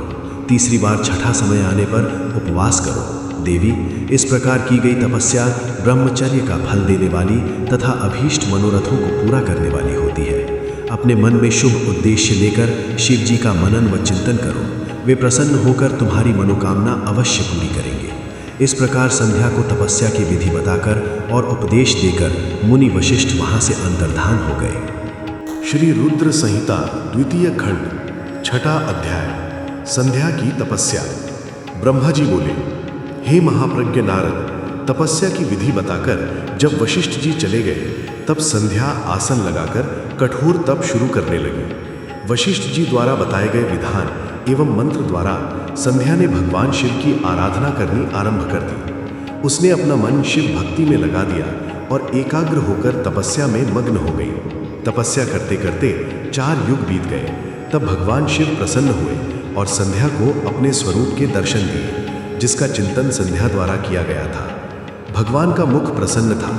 उनके स्वरूप से शांति बरस रही थी। संध्या के मन में विचार आया कि मैं महादेव की स्तुति कैसे करूं। इसी सोच में संध्या ने नेत्र बंद कर लिए। भगवान शिव ने संध्या के हृदय में प्रवेश कर उसे दिव्य ज्ञान दिया। साथ ही दिव्य वाणी और दिव्य दृष्टि भी प्रदान की। संध्या ने प्रसन्न मन से भगवान शिव की स्तुति की। संध्या बोली, हे निराकार, परम ज्ञानी, लोक सृष्टा भगवान शिव, मैं आपको नमस्कार करती हूँ, जो शांत, निर्मल, निर्विकार और ज्ञान के स्रोत हैं, जो प्रकाश को प्रकाशित करते हैं। उन भगवान शिव को मैं प्रणाम करती हूँ, जिनका रूप अद्वितीय, शुद्ध, माया रहित, प्रकाशमान, सच्चिदानंदमय, नित्यानंदमय, सत्य, ऐश्वर्य से युक्त तथा लक्ष्मी और सुख वाला है। उन परम पिता परमेश्वर को मेरा नमस्कार है, जो सत्व प्रधान, ध्यान योग्य, आत्मस्वरूप, सारभूत, सबको पार लगाने वाला तथा परम पवित्र है। उन प्रभु को मेरा प्रणाम है। भगवान शिव, आपका स्वरूप शुद्ध, मनोहर, रत्नमय, आभूषणों से अलंकृत एवं कपूर के समान है। आपके हाथों में डमरू, रुद्राक्ष और त्रिशूल शोभा पाते हैं। आपके इस दिव्य, चिन्मय, सगुण, साकार रूप को मैं नमस्कार करती हूँ। आकाश, पृथ्वी, दिशाएं, जल, तेज और काल सभी आपके रूप हैं। हे प्रभु, आप ही ब्रह्मा के रूप में जगत की सृष्टि, विष्णु रूप में संसार का पालन करते हैं। आप ही रुद्र रूप धरकर संहार करते हैं, जिनके चरणों से पृथ्वी तथा अन्य शरीर से सारी दिशाएं, सूर्य, चंद्रमा एवं अन्य देवता प्रकट हुए हैं। जिनकी नाभि से अंतरिक्ष का निर्माण हुआ है, वे ही सद्ब्रह्म तथा परब्रह्म हैं। आपसे ही सारे जगत की उत्पत्ति हुई है, जिनके स्वरूप और गुणों का वर्णन स्वयं ब्रह्मा विष्णु भी नहीं कर सकते। भला उन त्रिलोकीनाथ भगवान शिव की स्तुति मैं कैसे कर सकती हूँ? मैं एक अज्ञानी और मूर्ख स्त्री हूँ। मैं किस तरह आपको पूजूं कि आप मुझ पर प्रसन्न हो? हे प्रभु, मैं बारंबार आपको नमस्कार करती हूँ। ब्रह्मा जी बोले, नारद, संध्या द्वारा कहे गए वचनों से भगवान शिव बहुत प्रसन्न हुए। उसकी स्तुति ने उन्हें द्रवित कर दिया। भगवान शिव बोले, हे देवी, मैं तुम्हारी तपस्या से बहुत प्रसन्न हूँ, अतः तुम्हारी जो इच्छा हो वो वर मांगो। तुम्हारी इच्छा मैं अवश्य पूर्ण करूँगा। भगवान शिव के ये वचन सुनकर संध्या खुशी से उन्हें बार बार प्रणाम करती हुई बोली, हे महेश्वर, यदि आप मुझ पर प्रसन्न होकर कोई वर देना चाहते हैं और यदि मैं अपने पूर्व पापों से शुद्ध हो गई हूँ, तो हे महेश्वर, हे देवेश, आप मुझे वरदान दीजिए कि आकाश, पृथ्वी और किसी भी स्थान में रहने वाले जो भी प्राणी इस संसार में जन्म लें, वे जन्म लेते ही काम भाव से युक्त न हो जाए। हे प्रभु, मेरे पति सुहृदय और मित्र के समान हो और अधिक कामी न हो। उनके अलावा जो भी मनुष्य मुझे सकाम भाव से देखे, वह पुरुषत्वहीन अर्थात नपुंसक हो जाए। हे प्रभु, मुझे यह वरदान भी दीजिए कि मेरे समान विख्यात और परम तपस्विनी तीनों लोकों में और कोई न हो। निष्पाप संध्या के वरदान मांगने को सुनकर भगवान शिव बोले, हे देवी संध्या, तथास्तु, तुम जो चाहती हो मैं तुम्हें प्रदान करता हूँ। प्राणियों के जीवन में अब 4 अवस्थाएं होंगी। पहली शैशव अवस्था, दूसरी कौमार्यावस्था, तीसरी यौवनावस्था और चौथी वृद्धावस्था। तीसरी अवस्था अर्थात यौवनावस्था में ही मनुष्य सकाम होगा। कहीं कहीं दूसरी अवस्था के अंत में भी प्राणी सकाम हो सकते हैं। तुम्हारी तपस्या से प्रसन्न होकर ही मैंने यह मर्यादा निर्धारित की है। तुम परम सती होगी और तुम्हारे पति के अतिरिक्त जो भी मनुष्य तुम्हें सकाम भाव से देखेगा, वह तुरंत पुरुषत्वहीन हो जाएगा।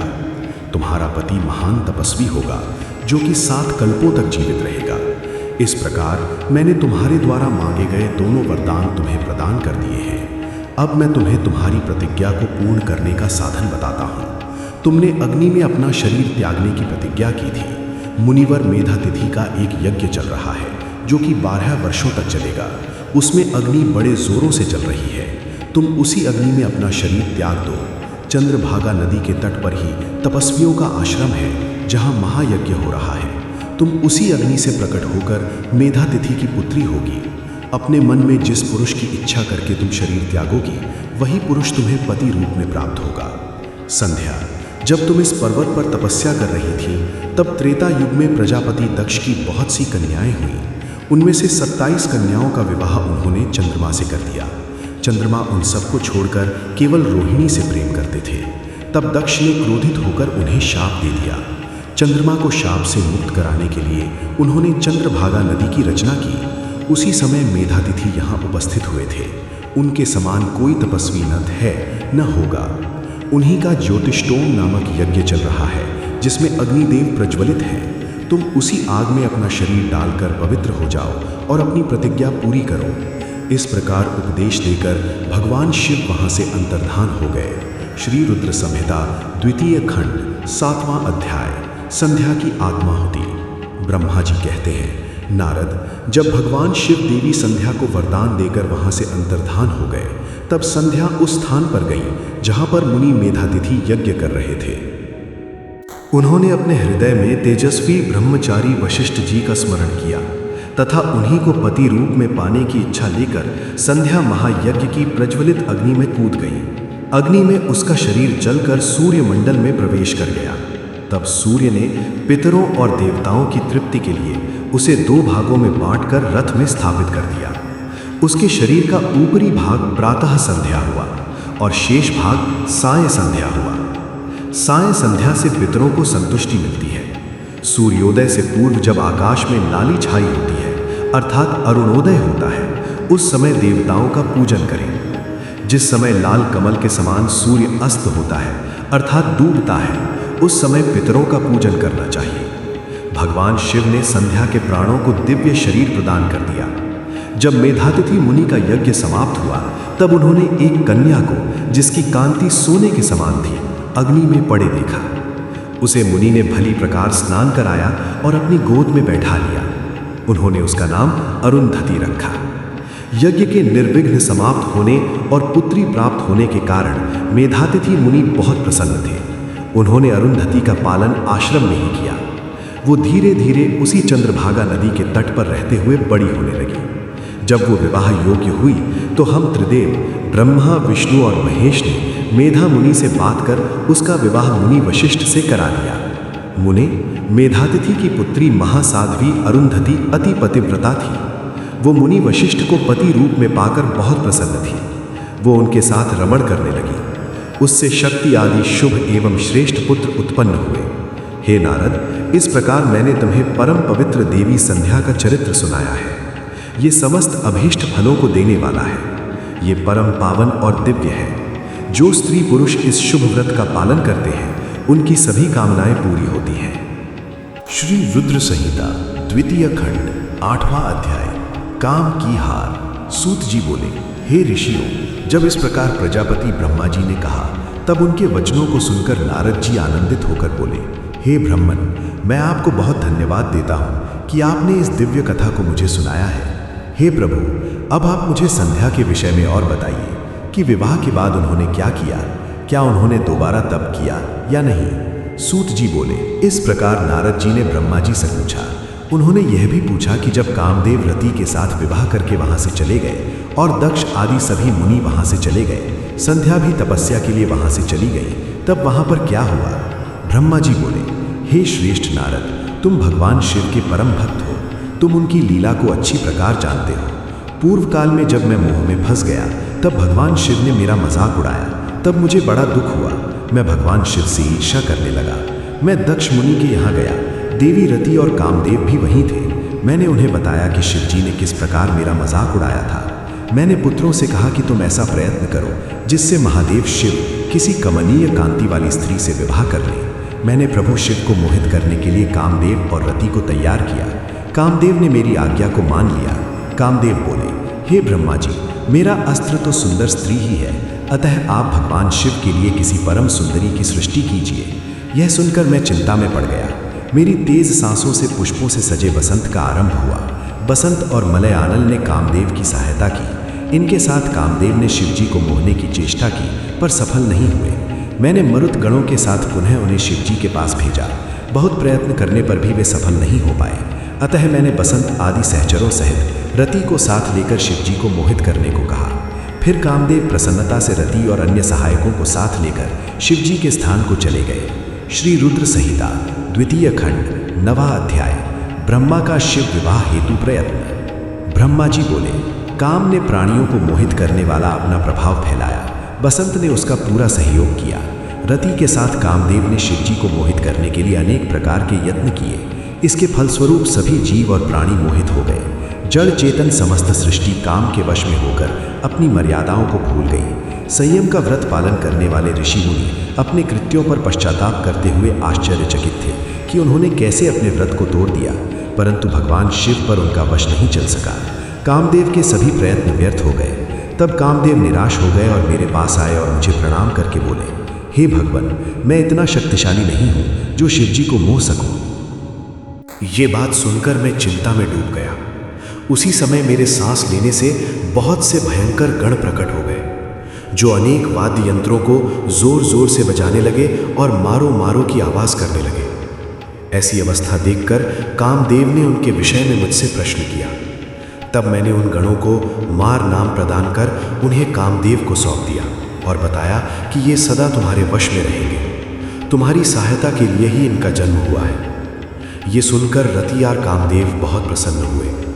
काम ने कहा, प्रभु, मैं आपकी आज्ञा के अनुसार पुनः शिवजी को मोहित करने के लिए जाऊंगा, परंतु मुझे ये लगता है कि मैं उन्हें मोहने में सफल नहीं हो पाऊंगा।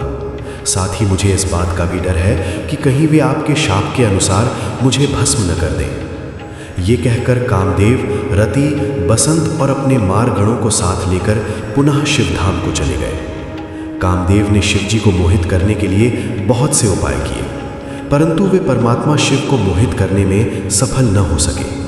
फिर कामदेव वहां से वापस आ गए और मुझे अपने असफल होने की सूचना दी।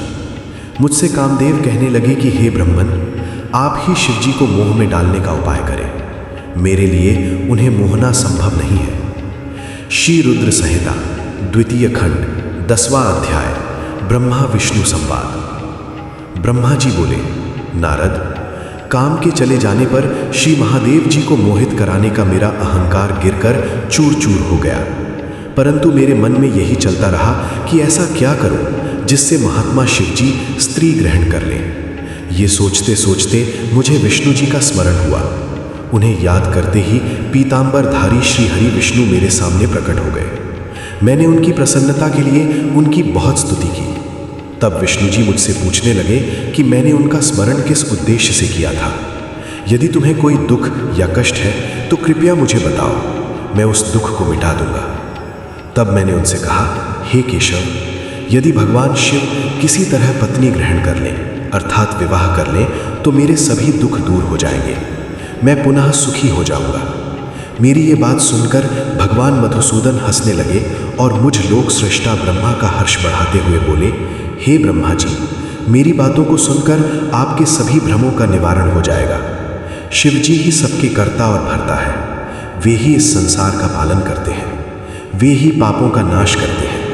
भगवान शिव ही परब्रह्म, परेश, निर्गुण, नित्य, अनिर्देश्य, निर्विकार, अद्वितीय, अनंत और सबका अंत करने वाले हैं। वे सर्वव्यापी हैं। तीनों गुणों को आश्रय देने वाले ब्रह्मा, विष्णु और महेश नाम से प्रसिद्ध, रजोगुण, तमोगुण, सत्वगुण से दूर एवं माया से रहित है। भगवान शिव योग परायण और भक्त वत्सल है। हे विधेय, जब भगवान शिव ने आपकी कृपा से हमें प्रकट किया था, उस समय उन्होंने हमें बताया था कि यद्यपि ब्रह्मा, विष्णु और रुद्र तीनों मेरे ही अवतार होंगे, परंतु रुद्र को मेरा पूर्ण रूप माना जाएगा। इसी प्रकार देवी उमा के भी 3 रूप होंगे। एक रूप का नाम लक्ष्मी होगा और वे श्री हरि की पत्नी होंगी। दूसरा रूप सरस्वती का होगा और वे ब्रह्मा जी की पत्नी होंगी। देवी सती उमा का पूर्ण रूप होंगी। वे ही भावी रुद्र की पत्नी होंगी। ऐसा कहकर भगवान महेश्वर वहां से अंतर्धान हो गए। समय आने पर हम दोनों, ब्रह्मा विष्णु, का विवाह देवी सरस्वती और देवी लक्ष्मी से हुआ। भगवान शिव ने रुद्र के रूप में अवतार लिया और वे कैलाश पर्वत पर निवास करते हैं। जैसा कि भगवान शिव ने बताया था कि रुद्र अवतार की पत्नी देवी सती होगी, जो साक्षात शिवा रूप है।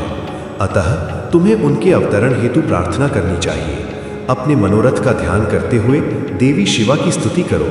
वे देवेश्वरी प्रसन्न होने पर तुम्हारी सभी परेशानियों और बाधाओं को दूर कर देंगी। इसलिए तुम सच्चे हृदय से उनका स्मरण कर उनकी स्तुति करो। यदि शिवा प्रसन्न हो जाएंगी तो वे पृथ्वी पर अवतरित होंगी। वे इस लोक में किसी मनुष्य की पुत्री बनकर मानव शरीर धारण करेंगी। तब वे निश्चय ही भगवान रुद्र का वर्ण कर उन्हें पति रूप में प्राप्त करेंगी। तब तुम्हारी सभी इच्छाएं अवश्य ही पूर्ण होंगी। अतएव तुम प्रजापति दक्ष को यह आज्ञा दो कि वे तपस्या करना आरंभ करें उनके तप के प्रभाव से ही पार्वती देवी सती के रूप में उनके यहाँ जन्म लेंगी। देवी सती ही महादेव को विवाह सूत्र में बांधेंगी। शिवा और शिव जी दोनों निर्गुण और परम ब्रह्म स्वरूप हैं और अपने भक्तों के पूर्णतः अधीन हैं। वे उनकी इच्छा अनुसार कार्य करते हैं। ऐसा कहकर भगवान श्री हरि विष्णु वहां से अंतर्धान हो गए। उनकी बातें सुनकर मुझे बड़ा संतोष हुआ, क्योंकि मुझे मेरे दुखों और कष्टों का निवारण करने का उपाय मालूम हो गया था। श्री रुद्र संहिता द्वितीय खंड 11वां अध्याय। ब्रह्मा जी की काली देवी से प्रार्थना। नारद जी बोले, पूज्य पिताजी, विष्णु जी के वहां से चले जाने पर क्या हुआ? ब्रह्मा जी कहने लगे कि जब भगवान विष्णु वहां से चले गए तो मैं देवी दुर्गा का स्मरण करने लगा और उनकी स्तुति करने लगा।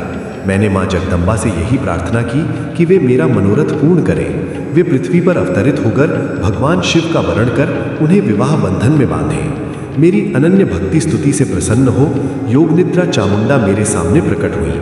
उनकी कज्जल सी कांति, रूप सुंदर और दिव्य था। वे 4 भुजाओं वाले शेर पर बैठी थीं। उन्हें सामने देख मैंने उनको अत्यंत नम्रता से प्रणाम किया और उनकी पूजा उपासना की। तब मैंने उन्हें बताया कि देवी, भगवान शिव रुद्र रूप में कैलाश पर्वत पर निवास कर रहे हैं। वे समाधि लगाकर तपस्या में लीन हैं। वे पूर्ण योगी हैं। भगवान रुद्र ब्रह्मचारी हैं और वे गृहस्थ जीवन में प्रवेश नहीं करना चाहते। वे विवाह नहीं करना चाहते। अतः आप उन्हें मोहित कर उनकी पत्नी बनना स्वीकार करें। हे देवी, स्त्री के कारण ही भगवान शिव ने मेरा मजाक उड़ाया है और मेरी निंदा की है, इसलिए मैं भी उन्हें स्त्री के लिए आसक्त देखना चाहता हूँ। देवी, आपके अलावा कोई भी इतना शक्तिशाली नहीं है कि वो भगवान शंकर को मोह में डाले। मेरा आपसे अनुरोध है कि आप प्रजापति दक्ष के यहाँ उनकी कन्या के रूप में जन्म लें और भगवान शिव का वरण कर उन्हें गृहस्थ आश्रम में प्रवेश कराएं। देवी चामुंडा बोली, हे ब्रह्मा, भगवान शिव तो परम योगी हैं। भला उनको मोहित करके तुम्हें क्या लाभ होगा? इसके लिए तुम मुझसे क्या चाहती हो? मैं तो हमेशा से ही उनकी दासी हूँ। उन्होंने अपने भक्तों का उद्धार करने के लिए ही रुद्र अवतार धारण किया है। ये कहकर वे शिव जी का स्मरण करने लगी। फिर वे कहने लगी कि ये तो सच है कि कोई भगवान शिव को मोहमाया के बंधनों में नहीं बांध सकता। इस संसार में कोई भी शिव जी को मोहित नहीं कर सकता। मुझ में भी इतनी शक्ति नहीं है कि उन्हें उनके कर्तव्य पथ से विमुख कर सकूं।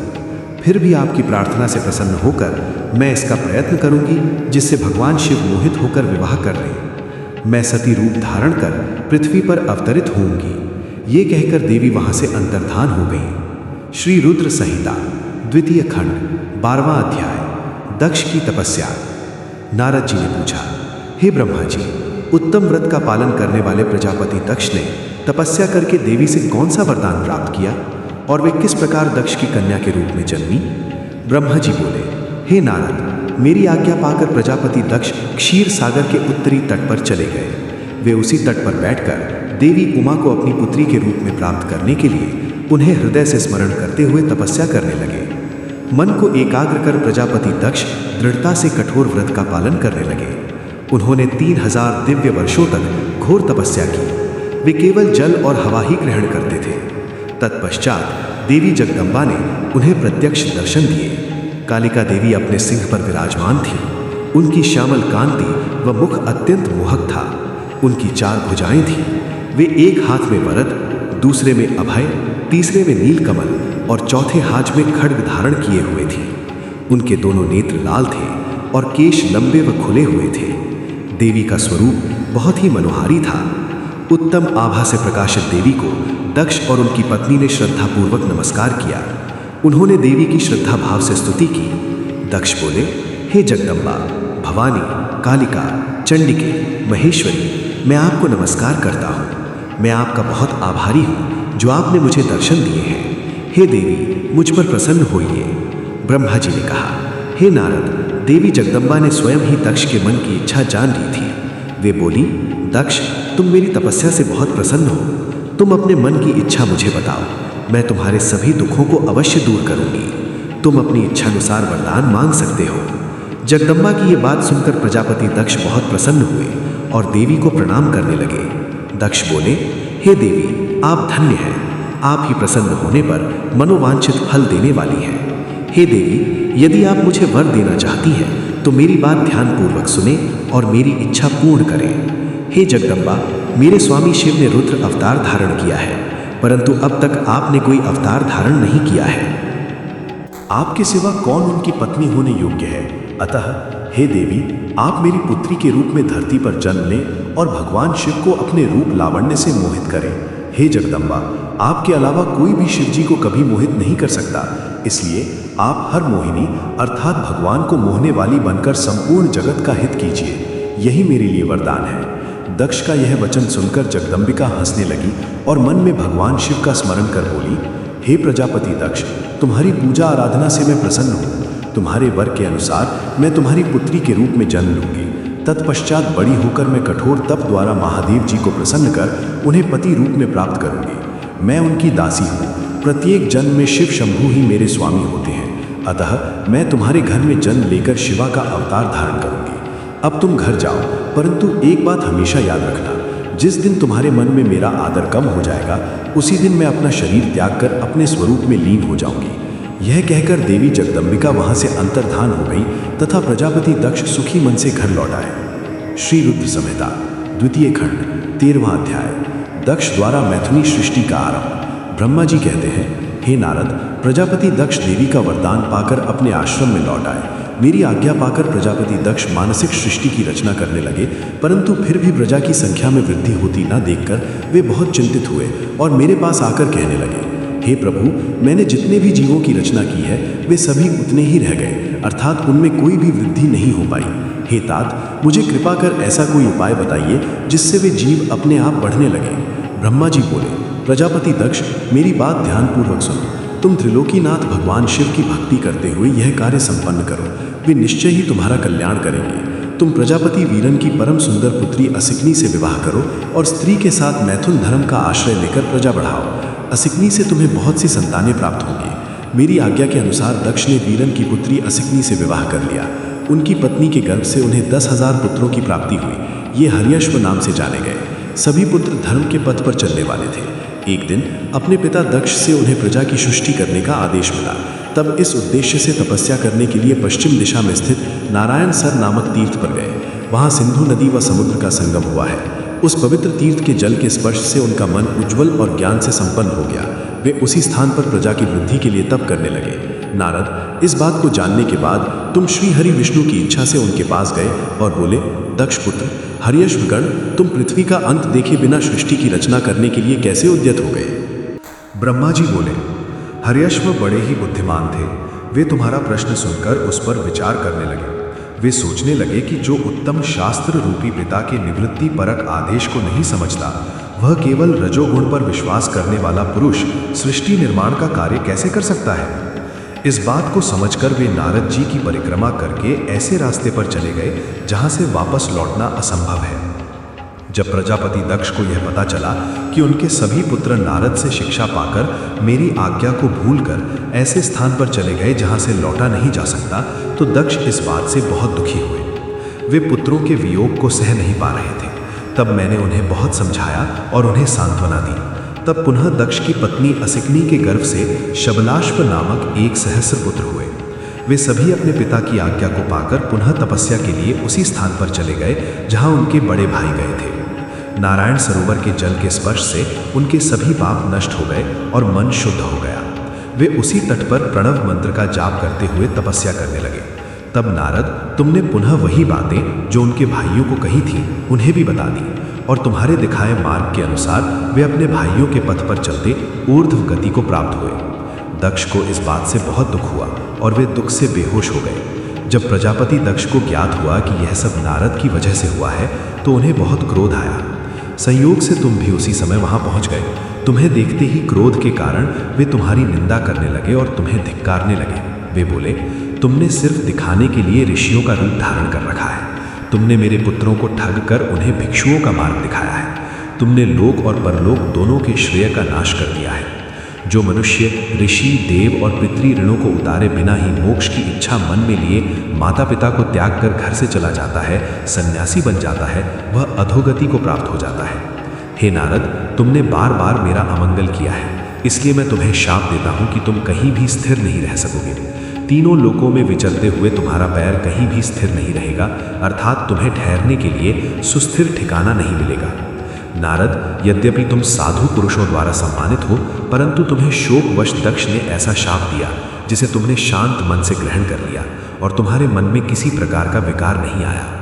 श्री रुद्र संहिता द्वितीय खंड 14वां अध्याय, दक्ष की 60 कन्याओं का विवाह। ब्रह्मा जी बोले, हे मुनिराज, दक्ष के इस रूप को जानकर मैं उसके पास गया। मैंने उसे शांत करने का बहुत प्रयत्न किया और सांत्वना दी। मैंने तुम्हारा परिचय दिया। दक्ष को मैंने यह जानकारी भी दी कि तुम भी मेरे पुत्र हो, तुम मुनियों में श्रेष्ठ एवं देवताओं के प्रिय हो। तत्पश्चात प्रजापति दक्ष ने अपनी पत्नी से 60 सुंदर कन्याएं प्राप्त की।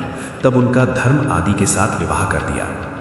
दक्ष ने अपनी 10 कन्याओं का विवाह धर्म से, 13 कन्याओं का ब्याह कश्यप मुनि से और 27 कन्याओं का विवाह चंद्रमा से कर दिया। 2 भूतागिरस और कृशाश्व को और शेष 4 कन्याओं का विवाह तार्क्ष के साथ कर दिया। इन सब की संतानों से तीनों लोक भर गए। पुत्र पुत्रियों की उत्पत्ति के पश्चात प्रजापति दक्ष ने अपनी पत्नी सहित देवी जगदम्बिका का ध्यान किया। देवी की बहुत स्तुति की। प्रजापति दक्ष की सपत्नीक स्तुति से देवी जगदम्बिका ने प्रसन्न होकर दक्ष की पत्नी के गर्भ से जन्म लेने का निश्चय किया। उत्तम मुहूर्त देखकर दक्ष पत्नी ने गर्भ धारण किया। उस समय उनकी शोभा बढ़ गई। भगवती के निवास के प्रभाव से दक्ष पत्नी महामंगल रूपिणी हो गई। देवी को गर्भ में जानकर सभी देवी देवताओं ने जगदम्बा की स्तुति की। 9 महीने बीत जाने पर शुभ मुहूर्त में देवी भगवती का जन्म हुआ। उनका मुख दिव्य आभा से सुशोभित था। उनके जन्म के समय आकाश से फूलों की वर्षा होने लगी और मेघ जल बरसाने लगे। देवता आकाश में खड़े मांगलिक ध्वनि करने लगे। यज्ञ की बुझी हुई अग्नि पुनः जलने लगी। साक्षात जगदम्बा को प्रकट हुए देखकर दक्ष ने भक्तिभाव से उनकी स्तुति की। स्तुति सुनकर देवी प्रसन्न होकर बोली, हे प्रजापते, तुम्हारी तपस्या से प्रसन्न होकर मैंने तुम्हारे घर में पुत्री के रूप में जन्म लेने का जो वर दिया था वह आज पूर्ण हो गया है। यह कहकर उन्होंने पुनः शिशु रूप धारण कर लिया तथा रोने लगी।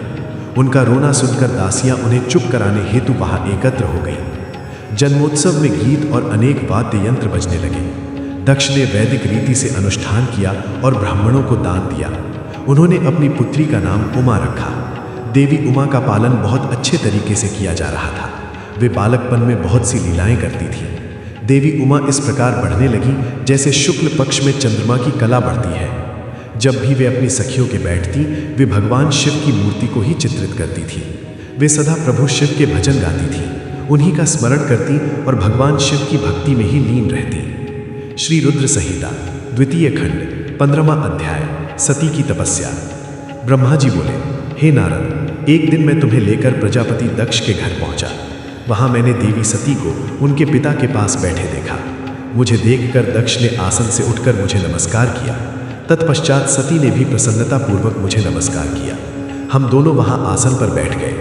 तब मैंने देवी सती को आशीर्वाद देते हुए कहा, सती, जो केवल तुम्हें चाहते हैं और तुम्हारी ही कामना करते हैं, तुम भी मन में उन्हीं को सोचती हो और उसी के रूप का स्मरण करती हो।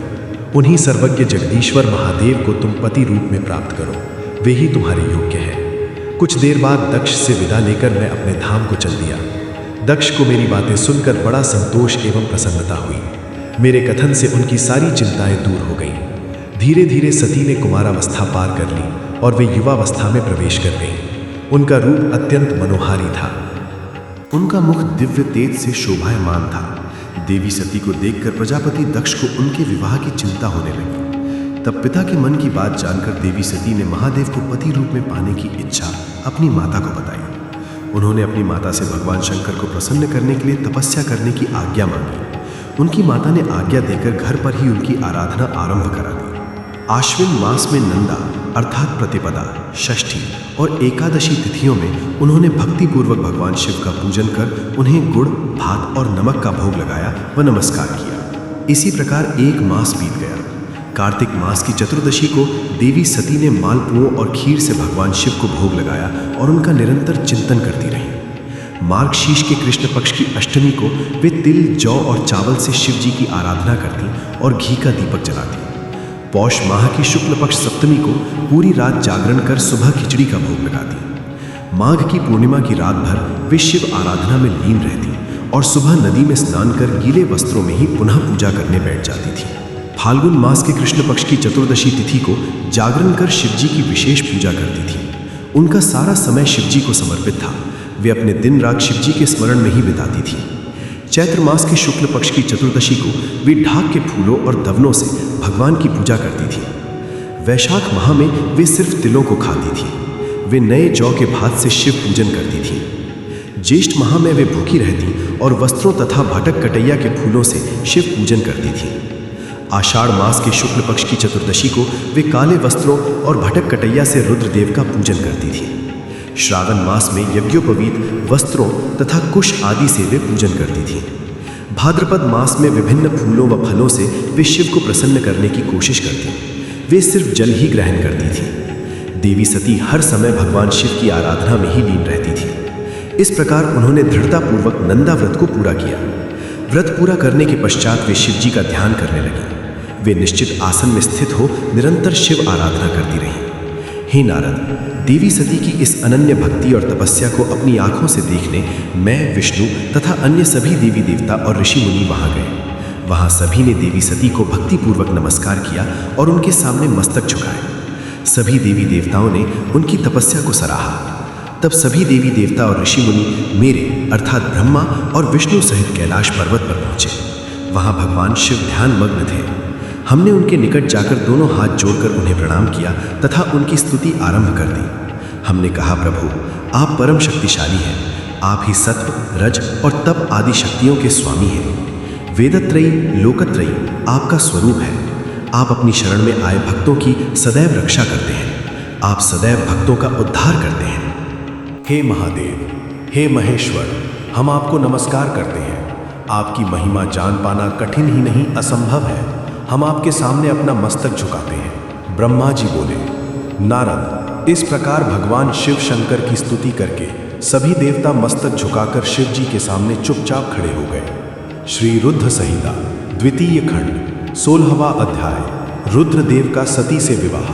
ब्रह्मा जी बोले, श्री विष्णु सहित अनेक देवी देवताओं और ऋषि मुनियों द्वारा की गई स्तुति सुनकर सृष्टिकर्ता शिव जी ने प्रसन्नता पूर्वक हम सब के आगमन का कारण पूछा। रुद्रदेव बोले, हे हरे, हे देवताओं और महर्षियों, मुझे अपने कैलाश पर आगमन के विषय में बताइए। आप लोग यहाँ किस लिए आए हैं और आपको कौन सा कार्य है? कृपया मुझे बताइए। मुने, महादेव जी के इस प्रकार पूछने पर भगवान विष्णु की आज्ञा से मैंने इस प्रकार निवेदन किया।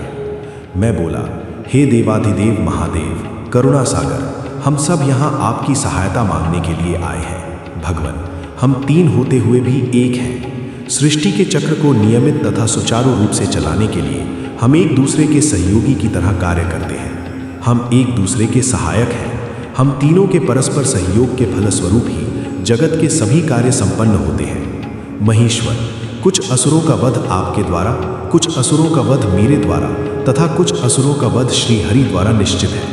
हे प्रभु, कुछ असुर आपके वीर्य द्वारा उत्पन्न पुत्र के द्वारा नष्ट होंगे। हे भगवान, आप घोर असुरों का विनाश कर जगत को स्वास्थ्य व अभय प्रदान करते हैं। हे प्रभु, सृष्टि की रचना, पालन और संहार ये तीनों ही हमारे कार्य हैं। यदि हम अपने कार्य सही तरह से नहीं करें तो हमारे अलग अलग शरीर धारण करने का कोई उद्देश्य ही नहीं रहेगा। हे देव, एक ही परमात्मा महेश्वर तीन स्वरूपों में अभिव्यक्त हुए हैं। वास्तव में शिव स्वतंत्र हैं। वे लीला के उद्देश्य से सृष्टि का कार्य करते हैं। भगवान विष्णु उनके बाएं अंग से प्रकट हुए हैं। मैं ब्रह्मा उनके दाएं अंग से प्रकट हुआ हूँ। रुद्रदेव उनके हृदय से प्रकट हुए हैं। इसलिए वे ही भगवान शिव का पूर्ण रूप है। उनकी आज्ञा के अनुसार मैं सृष्टि की रचना और विष्णु जी जगत का पालन करते हैं। हम अपना कार्य करते हुए विवाह कर सपत्निक हो गए हैं। अतः आप भी विश्व हित के लिए परम सुंदरी को पत्नी के रूप में ग्रहण करें। हे महेश्वर, पूर्व काल में आपने शिव रूप में हमें एक बात कही थी। आपने कहा था, मेरा एक अवतार तुम्हारे ललाट से होगा जिसे रुद्र नाम से जाना जाएगा। तुम ब्रह्मा सृष्टिकर्ता होगे, भगवान विष्णु जगत का पालन करेंगे। मैं शिव सगुण रुद्र रूप संहार करने वाला होगा। एक स्त्री के साथ विवाह करके लोक के कार्यों की सिद्धि करूंगा। हे महादेव, अब अपनी कही बात को पूरा कीजिए। हे प्रभु, आपके बिना हम दोनों अपना कार्य करने में समर्थ नहीं हैं। अतः प्रभु, आप ऐसी स्त्री को पत्नी रूप में धारण करें जो कि लोक हित के कार्य कर सके। हे महादेव, हे महेश्वर, हम आपको नमस्कार करते हैं। आपकी महिमा जान पाना कठिन ही नहीं असंभव है। हम आपके सामने अपना मस्तक झुकाते हैं। ब्रह्मा जी बोले।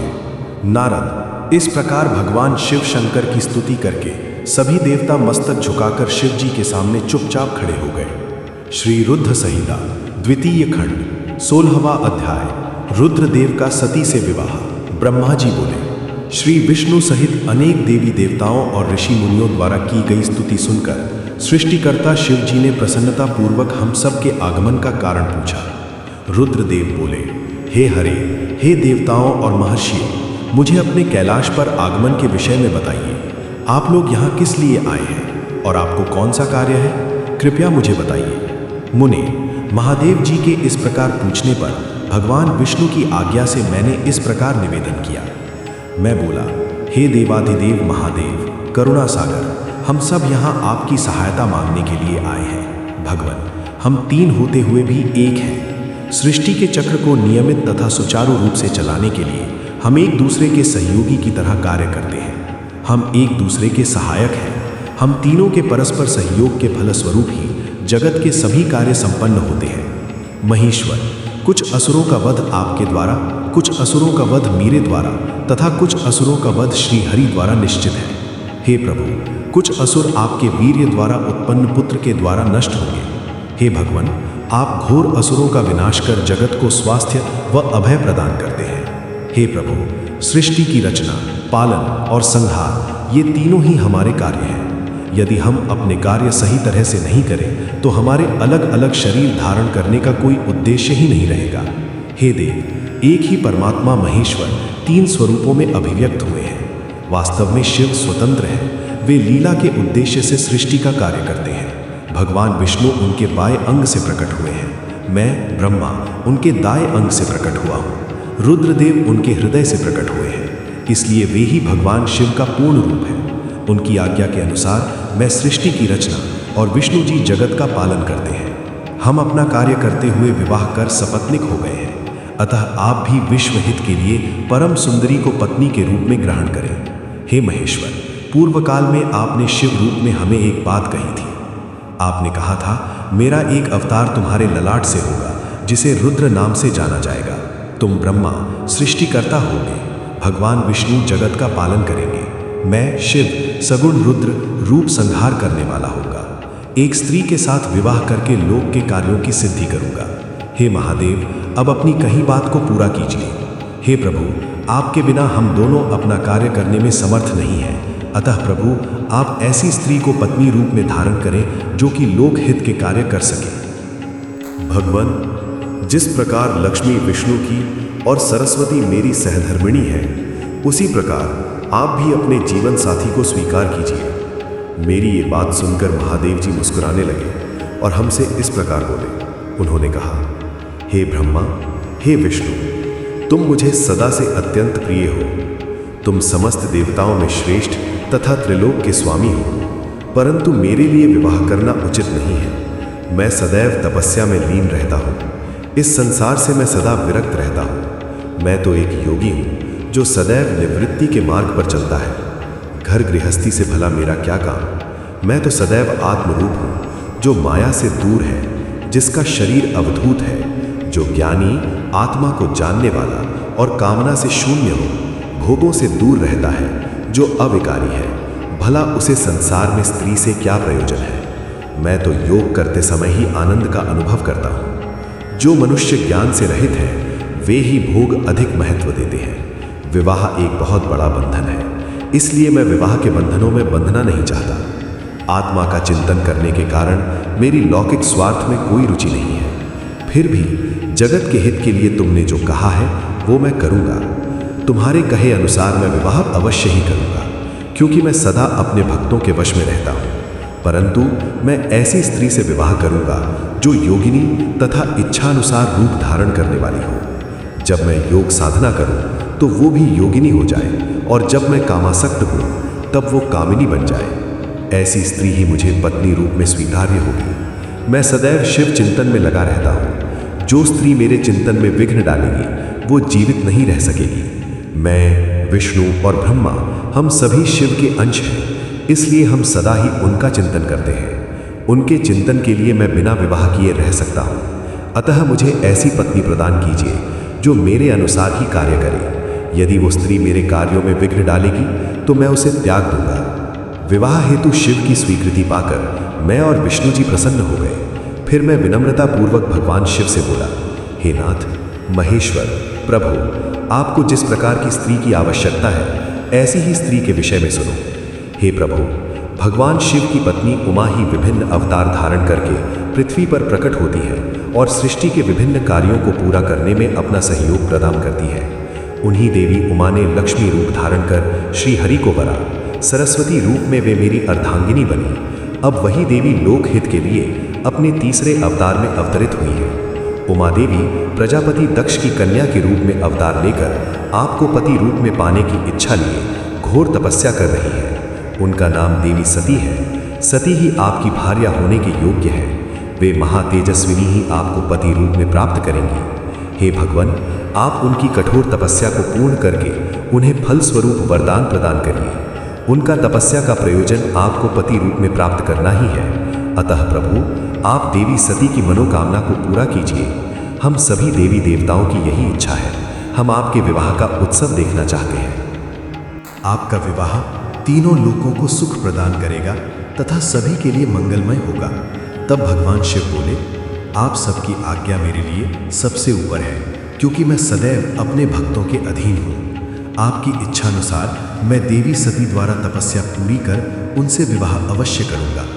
भगवान शिव के ये वचन सुनकर हम सभी बहुत प्रसन्न हुए और उनसे आज्ञा लेकर अपने अपने धाम को चले गए। श्री रुद्र संहिता द्वितीय खंड 17वां अध्याय। सती को शिव से वर की प्राप्ति।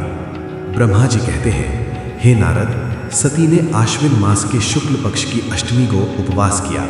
नंदा व्रत के पूर्ण होने पर जब वे भगवान शिव के ध्यान में मग्न थीं तो भगवान शिव ने उन्हें प्रत्यक्ष दर्शन दिए। भगवान शिव का रूप अत्यंत मनोहारी था। उनके 5 मुख थे और प्रत्येक मुख में 3 नेत्र थे। मस्तक पर चंद्रमा शोभित था। उनके कंठ में नील चिन्ह था। उनके हाथ में त्रिशूल, ब्रह्म कपाल, वर तथा अभय था।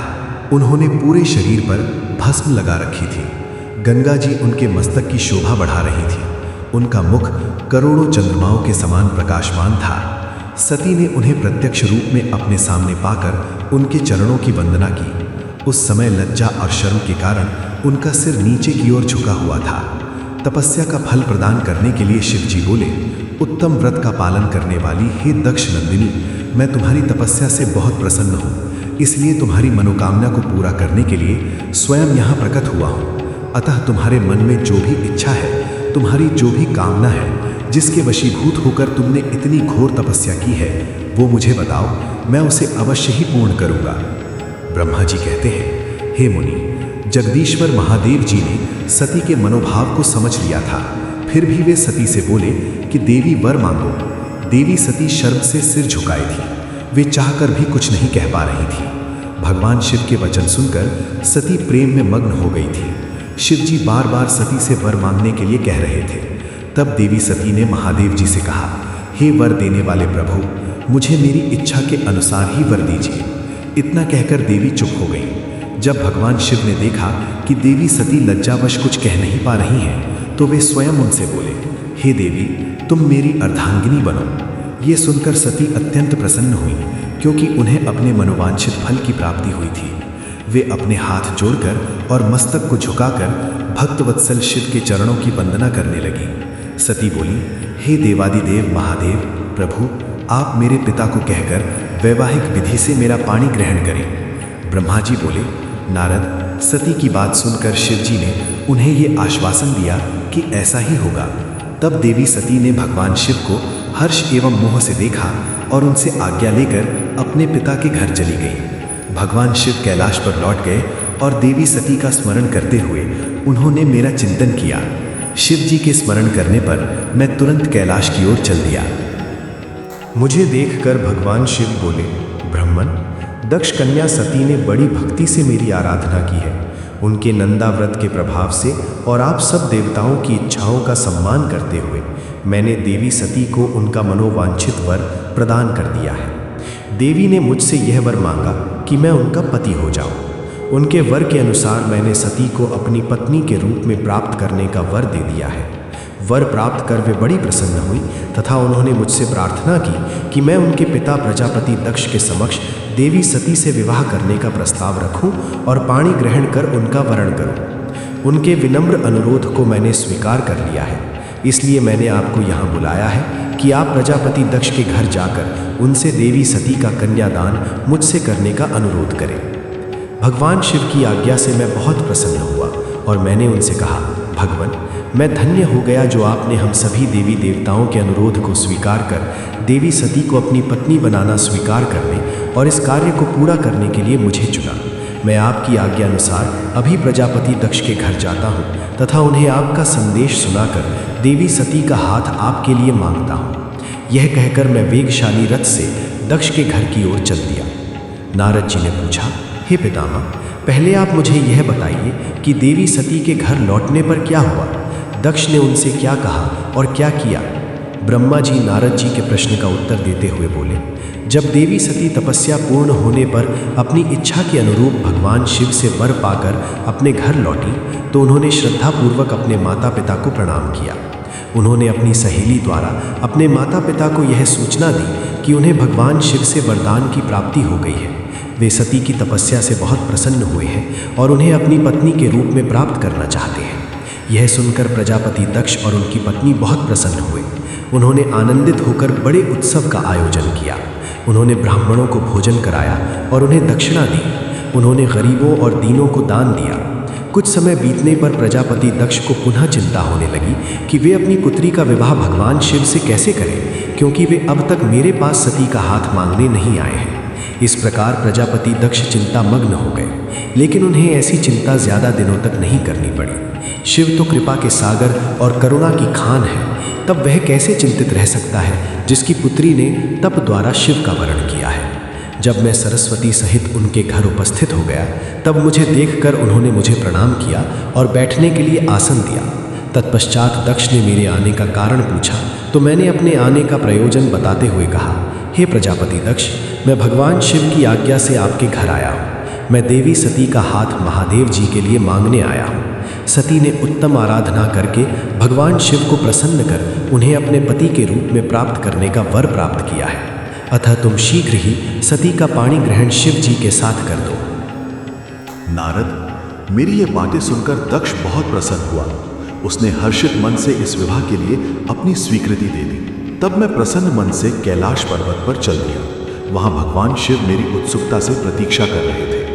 वहीं दूसरी ओर प्रजापति दक्ष, उनकी पत्नी और पुत्री सती विवाह प्रस्ताव आने पर हर्ष से विभोर हो रहे थे। ब्रह्मा जी बोले, नारद, जब मैं कैलाश पर्वत पर भगवान शिव को प्रजापति दक्ष की स्वीकृति की सूचना देने पहुंचा तो वे उत्सुकता पूर्वक मेरी ही प्रतीक्षा कर रहे थे। तब मैंने महादेव जी से कहा, हे भगवान, दक्ष ने कहा है कि वे अपनी पुत्री सती का विवाह भगवान शिव से करने को तैयार हैं, क्योंकि सती का जन्म महादेव जी के लिए ही हुआ है।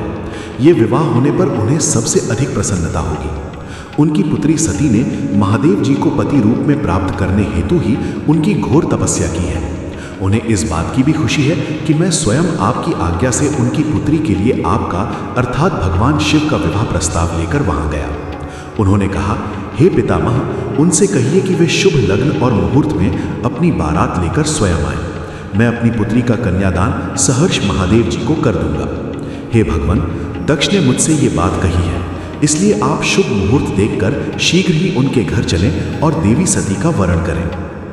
हे नारद, मेरे ऐसे वचन सुनकर शिवजी ने कहा, हे संसार की सृष्टि करने वाले ब्रह्मा जी, मैं तुम्हारे और नारद जी के साथ ही प्रजापति दक्ष के घर चलूंगा। इसलिए ब्रह्मा जी, आप नारद और अपने मानस पुत्रों का स्मरण कर उन्हें यहाँ बुला लें। साथ ही मेरे पार्षद भी दक्ष के घर चलेंगे। नारद, तब भगवान शिव की आज्ञा पाकर मैंने तुम्हारा और अपने अन्य मानस पुत्रों का स्मरण किया। उन तक मेरा संदेश पहुंचते ही वे तुरंत कैलाश पर्वत पर उपस्थित हो गए। उन्होंने हर्षित मन से महादेव जी को और मुझे प्रणाम किया। तत्पश्चात शिवजी ने भगवान श्री हरि विष्णु का स्मरण किया। भगवान विष्णु देवी लक्ष्मी के साथ अपने विमान गरुड़ पर बैठ वहां आ गए। चैत्र मास की शुक्ल पक्ष की त्रयोदशी तिथि में रविवार को पूर्वा फाल्गुनी नक्षत्र में त्रिलोकीनाथ भगवान शिव की बारात धूमधाम से कैलाश पर्वत से निकली। उनकी बारात में मैं, देवी सरस्वती, विष्णु जी, देवी लक्ष्मी, सभी देवी देवता, मुनि और शिवगण आनंद मग्न होकर चल रहे थे। रास्ते में खूब उत्सव हो रहा था। भगवान शिव की इच्छा से बैल, बाघ, सांप, जटा और चंद्रकला उनके आभूषण बन गए। भगवान स्वयं नंदी पर सवार होकर प्रजापति दक्ष के घर पहुंचे। द्वार पर भगवान शिव की बारात देखकर सभी हर्ष से फूले नहीं समा रहे थे। प्रजापति दक्ष ने विधि पूर्वक भगवान शिव की पूजा अर्चना की। उन्होंने सभी देवताओं का खूब आदर सत्कार किया तथा उन्हें घर के अंदर ले गए।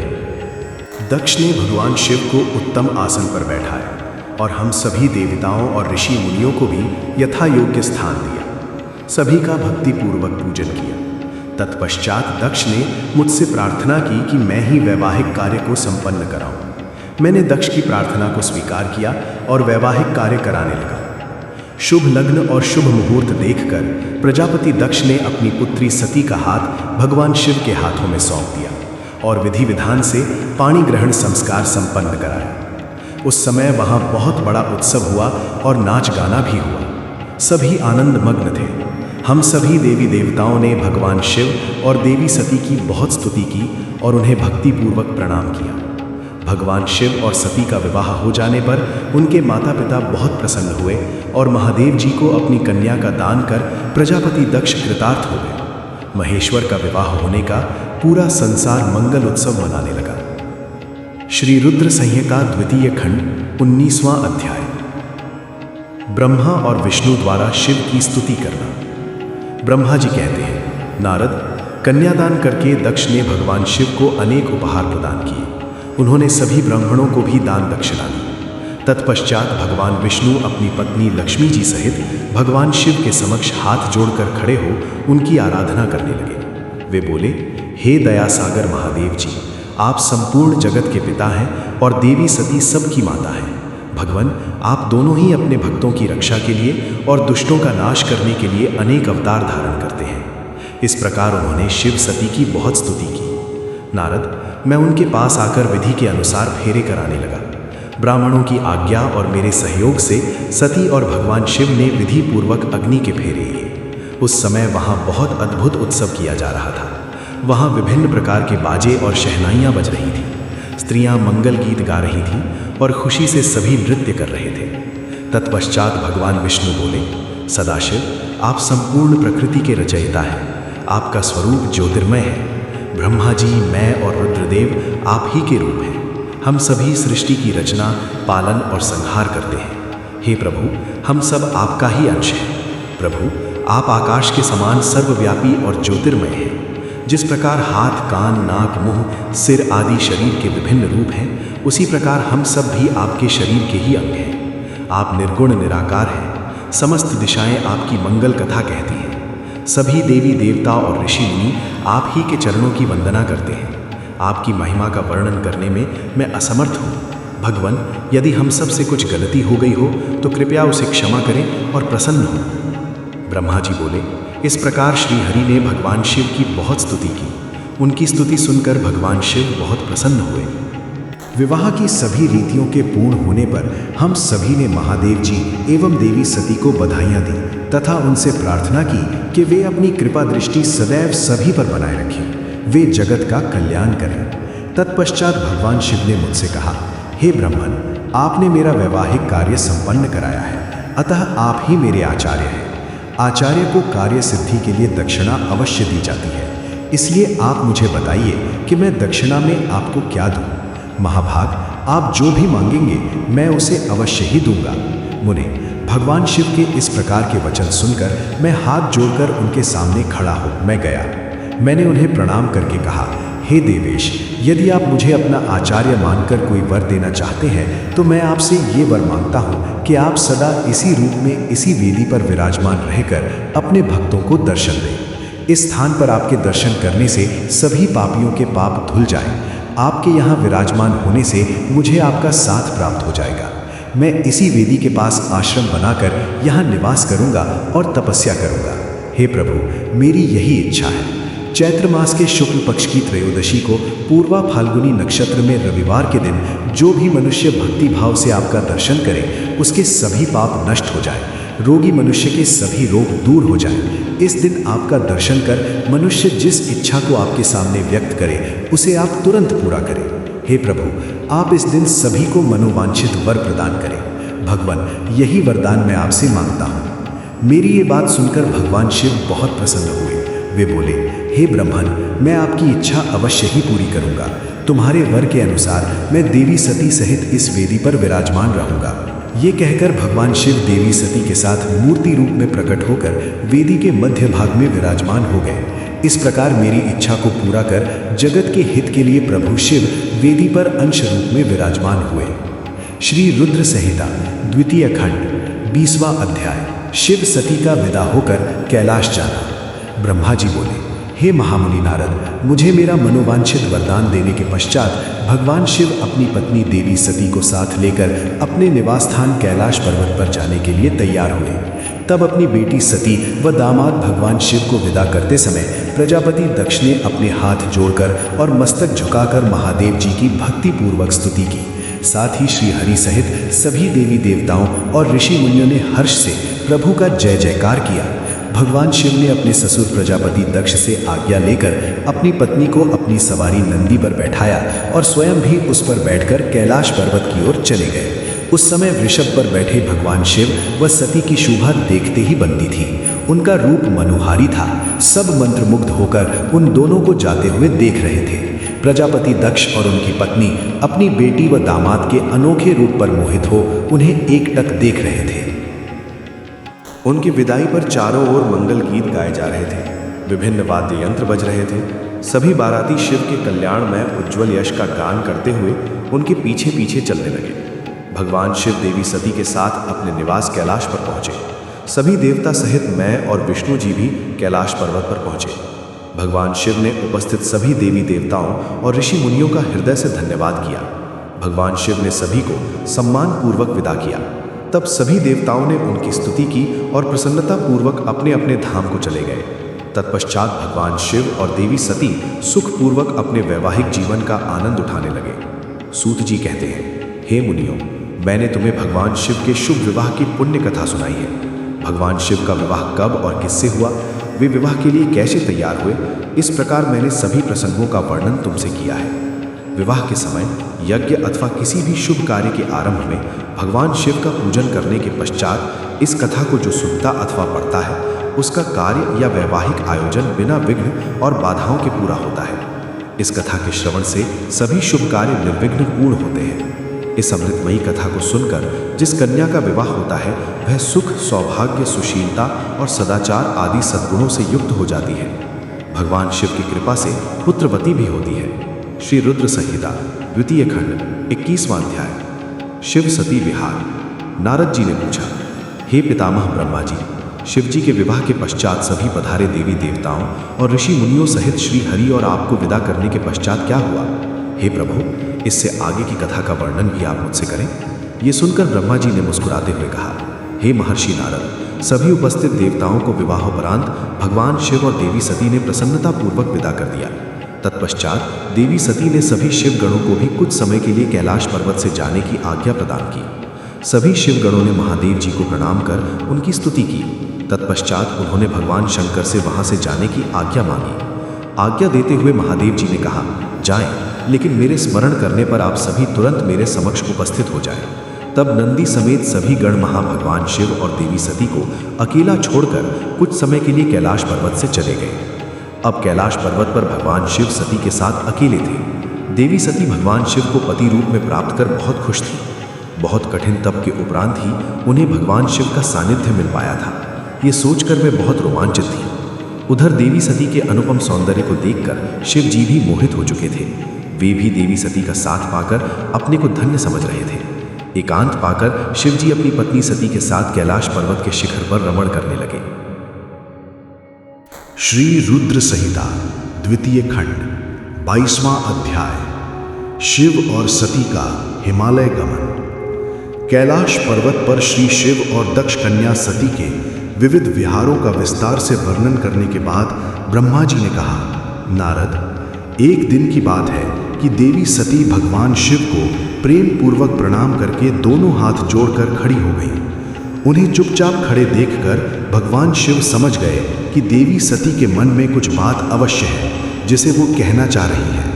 तब उन्होंने मुस्कुराकर देवी सती से पूछा कि हे प्राणवत्सला, कहिए आप क्या कहना चाहती हैं। ये सुनकर देवी सती बोली, हे भगवान, वर्षा ऋतु आ गई है, चारों ओर का वातावरण सुंदर व मनोहारी हो गया है। हे देवाधिदेव, मैं चाहती हूँ कि कुछ समय हम कैलाश पर्वत से दूर पृथ्वी पर या हिमालय पर्वत पर जाकर रहें। वर्षा काल के लिए हम किसी योग्य स्थान पर चले जाएं और कुछ समय वहीं निवास करें। देवी सती की ये प्रार्थना सुनकर भगवान शिव हंसने लगे। हंसते हुए ही उन्होंने अपनी पत्नी सती से कहा कि प्रिय, जहाँ पर मैं निवास करता हूँ वहाँ पर मेरी इच्छा के विरुद्ध कोई भी आ जा नहीं सकता है। मेघ भी मेरी आज्ञा के बिना कैलाश पर्वत की ओर कभी नहीं आएंगे। वर्षा काल में भी मेघ सिर्फ नीचे की ओर ही घूमकर चले जाएंगे। हे प्रिय, तुम्हारी इच्छा के विरुद्ध कोई भी तुम्हें परेशान नहीं कर सकता। फिर भी यदि आप चाहती हैं तो हम हिमालय पर्वत पर चलते हैं। तत्पश्चात भगवान शिव अपनी पत्नी सती के साथ हिमालय पर चले गए। कुछ समय वहाँ प्रसन्नतापूर्वक विहार करने के पश्चात वे पुनः अपने निवास पर लौट आए।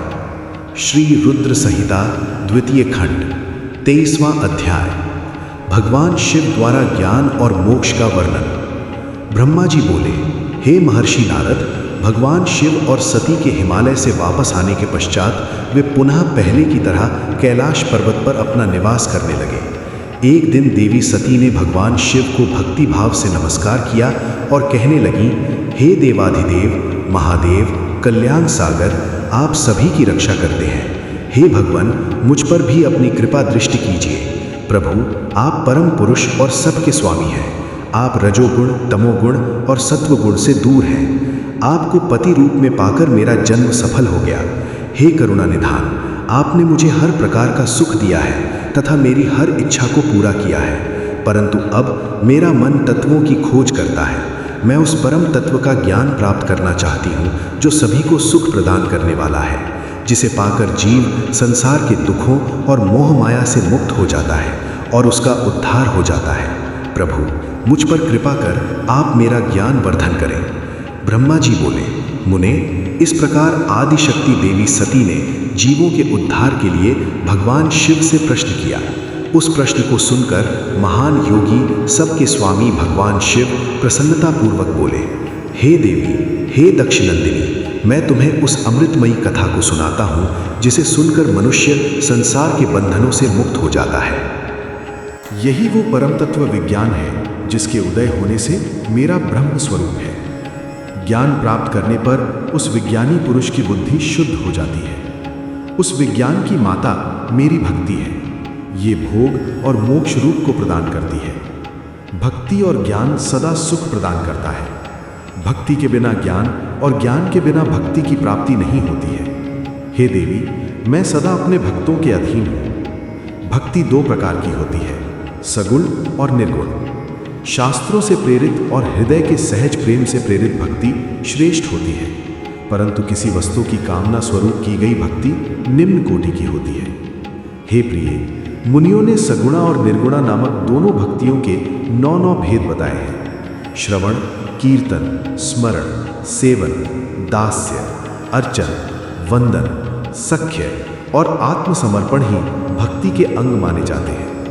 जो एक स्थान पर स्थिरता पूर्वक बैठकर तन मन को एकाग्रचित करके मेरी कथा और कीर्तन को प्रतिदिन सुनता है, इसे श्रवण कहा जाता है। जो अपने हृदय में मेरे दिव्य जन्म कर्मों का चिंतन करता है और उसका अपनी वाणी से उच्चारण करता है, इसे भजन रूप में गाना ही कीर्तन कहा जाता है। मेरे स्वरूप को नित्य अपने आसपास हर वस्तु में तलाश कर मुझे सर्वत्र व्यापक मानना तथा सदैव मेरा चिंतन करना ही स्मरण है। सूर्य निकलने से लेकर रात्रि तक, सूर्यास्त तक हृदय और इंद्रियों से निरंतर मेरी सेवा करना ही सेवन कहा जाता है। स्वयं को प्रभु का किंकर समझकर अपने हृदयामृत के भोग से भगवान का स्मरण दास्य कहा जाता है। अपने धन और वैभव के अनुसार 16 उपचारों के द्वारा मनुष्य द्वारा की गई मेरी पूजा अर्चन कहलाती है। मन, ध्यान और वाणी से मंत्रों का उच्चारण करते हुए ईष्ट देव को नमस्कार करना वंदन कहा जाता है। ईश्वर द्वारा किए गए फैसले को अपना हित समझकर उसे सदैव मंगल मानना ही सख्य है। मनुष्य के पास जो भी वस्तु है वे भगवान की प्रसन्नता के लिए उनके चरणों में अर्पण कर उन्हें समर्पित कर देना ही आत्मसमर्पण कहलाता है। भक्ति के ये 9 अंग भोग और मोक्ष प्रदान करने वाले हैं। ये सभी ज्ञान के साधन मुझे प्रिय हैं। मेरी सांगोपांग भक्ति ज्ञान और वैराग्य को जन्म देती है। इससे सभी अभीष्ट फलों की प्राप्ति होती है। मुझे मेरे भक्त बहुत प्यारे हैं। तीनों लोकों और चारों युगों में भक्ति के समान दूसरा कोई भी सुखदायक मार्ग नहीं है। कलयुग में जब ज्ञान और वैराग्य का ह्रास हो जाएगा तब भी भक्ति ही शुभ फल प्रदान करने वाली होगी। मैं सदा ही अपने भक्तों के वश में रहता हूँ। मैं अपने भक्तों की विपरीत परिस्थिति में सदैव सहायता करता हूँ और उसके सभी कष्टों को दूर करता हूँ। मैं अपने भक्तों का रक्षक हूँ। ब्रह्मा जी बोले, नारद, देवी सती को भक्त और भक्ति का महत्व सुनकर बहुत प्रसन्नता हुई। उन्होंने भगवान शिव को प्रणाम किया और पुनः शास्त्रों के बारे में पूछा। वे ये जानना चाहती थी कि सभी जीवों का उद्धार करने वाला, उन्हें सुख प्रदान करने वाला, सभी साधनों का प्रतिपादक शास्त्र कौन सा है। वे ऐसे शास्त्र का महात्म्य सुनना चाहती थी। सती का प्रश्न सुनकर शिव जी ने प्रसन्नतापूर्वक सब शास्त्रों के विषय में देवी सती को बताया। महेश्वर ने 5 अंगों सहित तंत्र शास्त्र, यंत्र शास्त्र तथा सभी देवेश्वरों की महिमा का वर्णन किया। उन्होंने इतिहास की कथा भी सुनाई, पुत्र और स्त्री के धर्म की महिमा भी बताई, मनुष्यों को सुख प्रदान करने वाले वैद्यक शास्त्र तथा ज्योतिष शास्त्र का भी वर्णन किया। भगवान शिव ने भक्तों का महात्म्य और राजधर्म भी बताया। इसी प्रकार भगवान शिव ने सती को उनके पूछे सभी प्रश्नों का उत्तर देते हुए सभी कथाएं सुनाई। श्री रुद्र संहिता द्वितीय खंड 24वां अध्याय। शिव की आज्ञा से सती द्वारा श्री राम की परीक्षा। नारद जी बोले, हे ब्रह्मन, हे महाप्राज्ञ, हे दयानिधे, आपने मुझे भगवान शंकर तथा देवी सती के मंगलकारी चरित्र के बारे में बताया। हे प्रभु, मैं महादेव जी का सपत्नीक यश वर्णन सुनना चाहता हूँ। कृपया आप ये बताइए कि तत्पश्चात शिवजी व सती ने क्या किया। उनके सभी चरित्रों का वर्णन मुझसे करें। ब्रह्मा जी ने कहा, मुने, एक बार की बात है कि सती जी को अपने पति का वियोग प्राप्त हुआ। यह वियोग भी उनकी लीला का ही रूप था, क्योंकि इनका परस्पर वियोग तो हो ही नहीं सकता है। ये वाणी और अर्थ के समान है, ये शक्ति और शक्तिमान है तथा चित्र स्वरूप है। सती और शिव तो ईश्वर है, वे समय समय पर नई नई लीलाएं रचते हैं। सूत जी कहते हैं, महर्षियों, ब्रह्मा जी की बात सुनकर नारद जी ने ब्रह्मा जी से देवी सती और भगवान शिव के बारे में पूछा कि भगवान शिव ने अपनी पत्नी सती का त्याग क्यों किया। ऐसा किस लिए हुआ कि स्वयं वर देने के बाद भी उन्होंने देवी सती को छोड़ दिया। प्रजापति दक्ष ने अपने यज्ञ के आयोजन में भगवान शिव को निमंत्रण क्यों नहीं दिया और यज्ञ स्थल पर भगवान शंकर का अनादर क्यों किया। उस यज्ञ में सती ने अपने शरीर का त्याग क्यों किया तथा इसके पश्चात वहाँ पर क्या हुआ। हे प्रभु, कृपा कर मुझे इस विषय में सविस्तार बताइए। ब्रह्मा जी बोले, हे महाप्राज्ञ नारद, मैं तुम्हारी उत्सुकता देखकर तुम्हारी सभी जिज्ञासाओं को शांत करने के लिए तुम्हें सारी बातें बताता हूँ। ये सभी भगवान शिव की ही लीला है। उनका स्वरूप स्वतंत्र और निर्विकार है। देवी सती भी उनके अनुरूप ही हैं। एक समय की बात है, भगवान शिव अपनी प्राण प्रिया पत्नी सती के साथ अपनी सवारी नंदी पर बैठकर पृथ्वी लोक का भ्रमण कर रहे थे। घूमते घूमते वे दंडकारण्य में आ गए। उस वन में उन्होंने भगवान श्री राम को उनके भ्राता लक्ष्मण के साथ जंगलों में भटकते हुए देखा। वे अपनी पत्नी सीता को खोज रहे थे, जिसे लंका का राजा रावण उठा कर ले गया था। वे जगह जगह भटकते हुए उनका नाम पुकारकर उन्हें ढूंढ रहे थे। पत्नी के बिछुड़ जाने के कारण श्री राम अत्यंत दुखी दिखाई दे रहे थे। उनकी कांति फीकी पड़ गई थी। भगवान शिव ने वन में राम जी को भटकते देखा, परंतु उनके सामने प्रकट नहीं हुए। देवी सती को ये देखकर बड़ा आश्चर्य हुआ। वे शिवजी से बोली, हे सर्वेश, हे करुणा निधान सदाशिव, हे परमेश्वर, ब्रह्मा विष्णु सहित सभी देवता आपकी ही सेवा करते हैं। आप सबके द्वारा पूजित हैं। वेदांत और शास्त्रों के द्वारा आप ही निर्विकार प्रभु हैं। हे नाथ, ये दोनों पुरुष कौन हैं? ये दोनों विरह व्यथा से व्याकुल रहते हैं। ये दोनों धनुर्धर वीर जंगलों में क्यों भटक रहे हैं? भगवान, इनमें ज्येष्ठ पुरुष की अंग कांति नील कमल के समान श्याम है। आप उसे देखकर इतना आनंद विभोर क्यों हो रहे हैं? आपने प्रसन्नतापूर्वक उन्हें प्रणाम क्यों किया? स्वामी कभी भक्त को प्रणाम नहीं करता। हे कल्याणकारी शिव, आप मेरे संशय को दूर कीजिए और मुझे इस विषय में बताइए।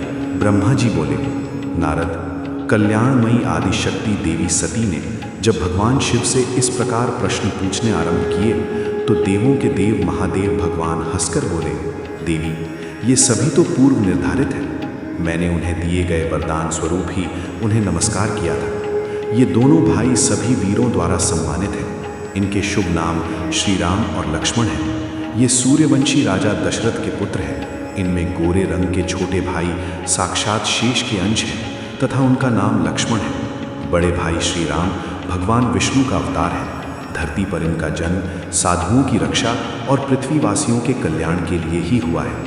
भगवान शिव की ये बातें सुनकर सती को विश्वास नहीं हुआ। ऐसा विभ्रम भगवान शिव की माया के कारण ही हुआ था। जब भगवान शिव को ये ज्ञात हुआ कि देवी सती को उनकी बातों पर विश्वास नहीं हुआ है तो वे अपनी पत्नी दक्ष कन्या सती से बोले, देवी, यदि तुम्हें मेरी बातों पर विश्वास नहीं है तो तुम स्वयं श्री राम की परीक्षा ले लो। जब तक तुम इस बात से आश्वस्त न हो जाओ कि वे दोनों पुरुष ही राम और लक्ष्मण हैं और तुम्हारा मोह न नष्ट हो जाए, तब तक मैं यहीं बरगद के नीचे खड़ा हूँ। तुम जाकर श्री राम और लक्ष्मण की परीक्षा लो। ब्रह्मा जी बोले, हे महामुने नारद, अपने पति भगवान शिव के वचन सुनकर सती ने अपने पति का आदेश प्राप्त कर श्री राम लक्ष्मण की परीक्षा लेने की ठान ली। परंतु उनके मन में बार बार एक ही विचार उठ रहा था कि मैं कैसे उनकी परीक्षा लूँ। तब उनके मन में ये विचार आया कि मैं देवी सीता का रूप धारण कर श्री राम के सामने जाती हूँ। यदि वे साक्षात विष्णु जी का अवतार हैं तो वे मुझे आसानी से पहचान लेंगे, अन्यथा वे मुझे पहचान नहीं पाएंगे। ऐसा विचार कर उन्होंने सीता का वेश धारण कर लिया और राम जी के समक्ष चली गई। सती ने ऐसा भगवान शिव की माया से मोहित होकर ही किया था। सती को सीता के रूप में देखकर राम जी सब कुछ जान गए। वे हंसते हुए देवी सती को प्रणाम करके बोले, हे देवी सती, आपको मैं नमस्कार करता हूँ। हे देवी, आप तो यहाँ हैं, परंतु त्रिलोकीनाथ भगवान शिव कहीं भी दिखाई नहीं दे रहे हैं। बताइए देवी, आप इस निर्जन वन में अकेली क्या कर रही हैं और आपने अपने परम सुंदर और कल्याणकारी रूप को त्याग कर ये नया रूप क्यों धारण किया है? श्री रामचंद्र जी की बातें सुनकर देवी सती आश्चर्यचकित हो गई। तब वे शिव जी की बातों का स्मरण कर तथा सच्चाई को जानकर बहुत शर्मिंदा हुई और मन ही मन अपने पति भगवान शंकर के चरणों का स्मरण करती हुई बोली, हम अपने पति करुणा निधान भगवान शिव तथा अन्य पार्षदों के साथ पृथ्वी का भ्रमण करते हुए इस वन में आ गए थे। यहाँ आपको लक्ष्मण जी के साथ सीता की खोज में भटकते हुए देखकर भगवान शिव ने आपको प्रणाम किया और वहीं बरगद के पीछे खड़े हो गए।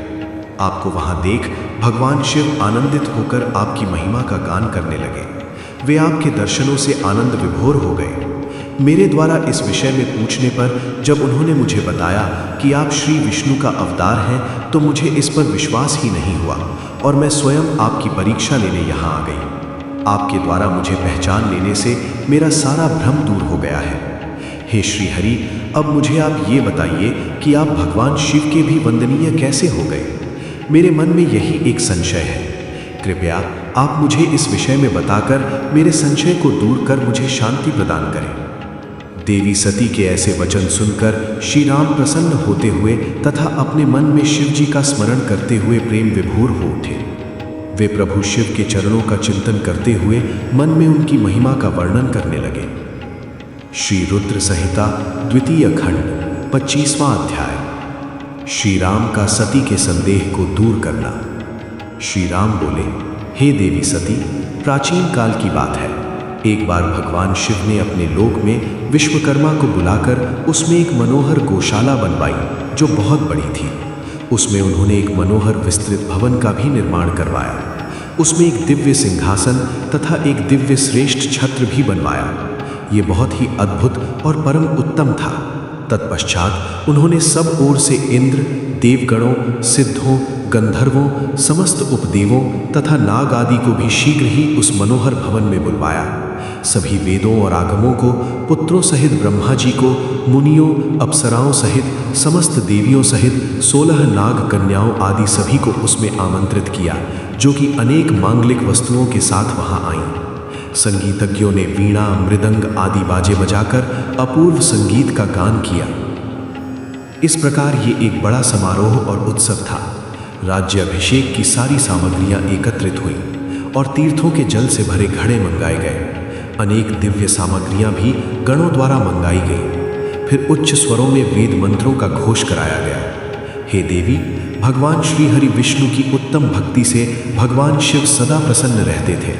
उन्होंने बड़े प्रसन्न होकर श्री हरि को बैकुंठ से बुलवाया और शुभ मुहूर्त में श्रेष्ठ सिंहासन पर बैठाया। महादेव जी ने स्वयं अपने हाथों से उन्हें बहुत से आभूषण और अलंकार पहनाए। उन्होंने भगवान विष्णु के सिर पर मुकुट पहनाकर उनका अभिषेक किया। उस समय वहां अनेक मंगलगान गाए गए। तब भगवान शिव ने अपना सारा ऐश्वर्य, जो कि किसी के पास भी नहीं था, उन्हें प्रेम पूर्वक प्रदान किया। इसके पश्चात भगवान शंकर ने उनकी बहुत स्तुति की और जगतकर्ता ब्रह्मा जी से बोले, हे लोकेश, आज से श्री हरि विष्णु मेरे वंदनीय हुए। ये सुनकर सभी देवता स्तब्ध रह गए। तब वे पुनः बोले कि आप सहित सभी देवी देवता भगवान विष्णु को प्रणाम कर उनकी स्तुति करें तथा सभी वेद मेरे साथ साथ श्री विष्णु जी का भी वर्णन करें। श्री रामचंद्र जी बोले, हे देवी, भगवान शिव अपने भक्तों के ही अधीन हैं। वे अत्यंत दयालु और कृपानिधान हैं। वे सदा ही भक्तों के वश में रहते हैं। इसलिए भगवान विष्णु की शिव भक्ति से प्रसन्न होकर भक्त वत्सल शिव ने ये सब कुछ किया तथा इसके उपरांत उन्होंने विष्णु जी के वाहन गरुड़ ध्वज को भी प्रणाम किया। तत्पश्चात सभी देवी देवताओं और ऋषि मुनियों ने भी श्री हरि की सच्चे मन से स्तुति की। तब भगवान शिव ने विष्णु जी को बहुत से वरदान दिए तथा कहा, श्री हरि, आप मेरी आज्ञा के अनुसार संपूर्ण लोकों के कर्ता, पालक और संहारक हो। धर्म, अर्थ और काम के दाता तथा बुरे अथवा अन्याय करने वाले दुष्टों को दंड तथा उनका नाश करने वाले हो। आप पूरे जगत में पूजित हो तथा सभी मनुष्य सदैव आपका पूजन करें। तुम कभी भी पराजित नहीं होगे। मैं तुम्हें इच्छा की सिद्धि, लीला करने की शक्ति और सदैव स्वतंत्रता का वरदान प्रदान करता हूँ। हे हरे, जो तुमसे बैर रखेंगे उनको अवश्य ही दंड मिलेगा। मैं तुम्हारे भक्तों को भी मोक्ष प्रदान करूँगा तथा उनके सभी कष्टों का भी निवारण करूँगा। तुम मेरी बाईं भुजा से और ब्रह्मा जी मेरी दाईं भुजा से प्रकट हुए हो। रुद्रदेव, जो साक्षात मेरा ही रूप है, मेरे ही हृदय से प्रकट हुए हैं। हे विष्णु, आप सदा सबकी रक्षा करेंगे। मेरे धाम में तुम्हारा स्थान उज्ज्वल एवं वैभवशाली है। वो गोलोक नाम से जाना जाएगा। तुम्हारे द्वारा धारण किए गए सभी अवतार सबके रक्षक और मेरे परम भक्त होंगे। मैं उनका दर्शन करूंगा। श्री रामचंद्र जी कहते हैं, देवी, श्री हरि को अपना अखंड ऐश्वर्य सौंपकर भगवान शिव स्वयं कैलाश पर्वत पर रहते हुए अपने पार्षदों के साथ क्रीड़ा करते हैं। तभी भगवान लक्ष्मीपति विष्णु गोप वेश धारण करके आए और गोप गोपी तथा गौओं के स्वामी बनकर प्रसन्नता पूर्वक विचरने लगे तथा जगत की रक्षा करने लगे। वे अनेक प्रकार के अवतार ग्रहण करते हुए जगत का पालन करने लगे। वे ही भगवान शिव की आज्ञा से 4 भाइयों के रूप में प्रकट हुए। अब इस समय मैं विष्णु ही अवतार रूप में प्रकट होकर 4 भाइयों में सबसे बड़ा राम हूँ। दूसरे भरत हैं, तीसरे लक्ष्मण हैं और चौथे भाई शत्रुघ्न हैं। मैं अपनी माता के आदेशानुसार वनवास भोगने के लिए लक्ष्मण और सीता के साथ इस वन में आया था। किसी राक्षस ने मेरी पत्नी सीता का अपहरण कर लिया है और मैं यहाँ वहाँ भटकता हुआ अपनी पत्नी को ही ढूंढ रहा हूँ। सौभाग्यवश मुझे आपके दर्शन हो गए। अब निश्चय ही मुझे मेरे कार्य में सफलता मिलेगी। हे माता, आप मुझ पर कृपा दृष्टि करें और मुझे ये वरदान दें कि मैं उस पापी राक्षस को मारकर अपनी पत्नी सीता को उसके चंगुल से मुक्त कर सकूं। मेरा ये महान सौभाग्य है कि मुझे आपके दर्शन प्राप्त हुए। मैं धन्य हो गया। इस प्रकार देवी की अनेक प्रकार से स्तुति करके श्री राम जी ने उन्हें अनेकों बार प्रणाम किया। श्री राम की बातें सुनकर सती मन ही मन बहुत प्रसन्न हुई और भक्त वत्सल भगवान शिव की स्तुति एवं चिंतन करने लगी। अपनी भूल पर उन्हें लज्जा आ रही थी। वे उदास मन से शिव जी के पास चल दी। वे रास्ते में सोच रही थी कि मैंने अपने पति महादेव जी की बात ना मानकर बहुत बुरा किया और श्री राम जी के प्रति भी बुरे विचार अपने मन में लाई। अब मैं भगवान शिव को क्या उत्तर दूंगी? उन्हें अपनी करनी पर बहुत पश्चाताप हो रहा था। वे शिव जी के समीप गईं और चुपचाप खड़ी हो गईं। सती को इस प्रकार चुपचाप और दुखी देखकर भगवान शंकर ने पूछा, देवी, आपने श्री राम की परीक्षा किस प्रकार ली? ये प्रश्न सुनकर देवी सती चुपचाप सिर झुकाकर खड़ी हो गई। उन्होंने शिव जी को कोई उत्तर नहीं दिया। वे असमंजस में थीं कि क्या उत्तर दें, लेकिन महायोगी शिव ने ध्यान से सारा विवरण जान लिया और उनका मन से त्याग कर दिया। भगवान शिव ने सोचा, अब यदि मैं सती को पहले जैसा ही स्नेह करूं तो मेरी प्रतिज्ञा भंग हो जाएगी। वेद धर्म के पालक शिवजी ने अपनी प्रतिज्ञा पूरी करते हुए सती का मन से त्याग कर दिया। फिर सती से कुछ न कहकर वे कैलाश की ओर बढ़े। मार्ग में सबको, विशेषकर सती जी को सुनाने के लिए आकाशवाणी हुई कि महायोगी शिव, आप धन्य हैं, आपके समान तीनों लोक में कोई भी प्रतिज्ञा पालक नहीं है। इस आकाशवाणी को सुनते ही देवी सती शांत हो गई, उनकी कांति फीकी पड़ गई। तब उन्होंने भगवान शिव से पूछा, हे प्राणनाथ, आपने कौन सी प्रतिज्ञा की है, कृपया आप मुझे बताइए। परंतु भगवान शिव ने विवाह के समय भगवान विष्णु के समक्ष जो प्रतिज्ञा की थी उसे सती को नहीं बताया। तब देवी सती ने भगवान शिव का ध्यान करके उन सभी कारणों को जान लिया जिसके कारण भगवान ने उनका त्याग कर दिया था। त्याग देने की बात जानकर देवी सती अत्यंत दुखी हो गई। दुख बढ़ने के कारण उनकी आंखों में आंसू आ गए और वो सिसकने लगी। उनके मनोभावों को समझकर और देवी सती की ऐसी हालत देखकर भगवान शिव ने अपनी प्रतिज्ञा की बात उनके सामने नहीं कही। तब सती का मन बहलाने के लिए शिवजी उन्हें अनेकानेक कथाएं सुनाते हुए कैलाश की ओर चल दिए। कैलाश पर पहुंचकर शिवजी अपने स्थान पर बैठकर समाधि लगाकर ध्यान करने लगे। सती ने दुखी मन से अपने धाम में रहना शुरू कर दिया।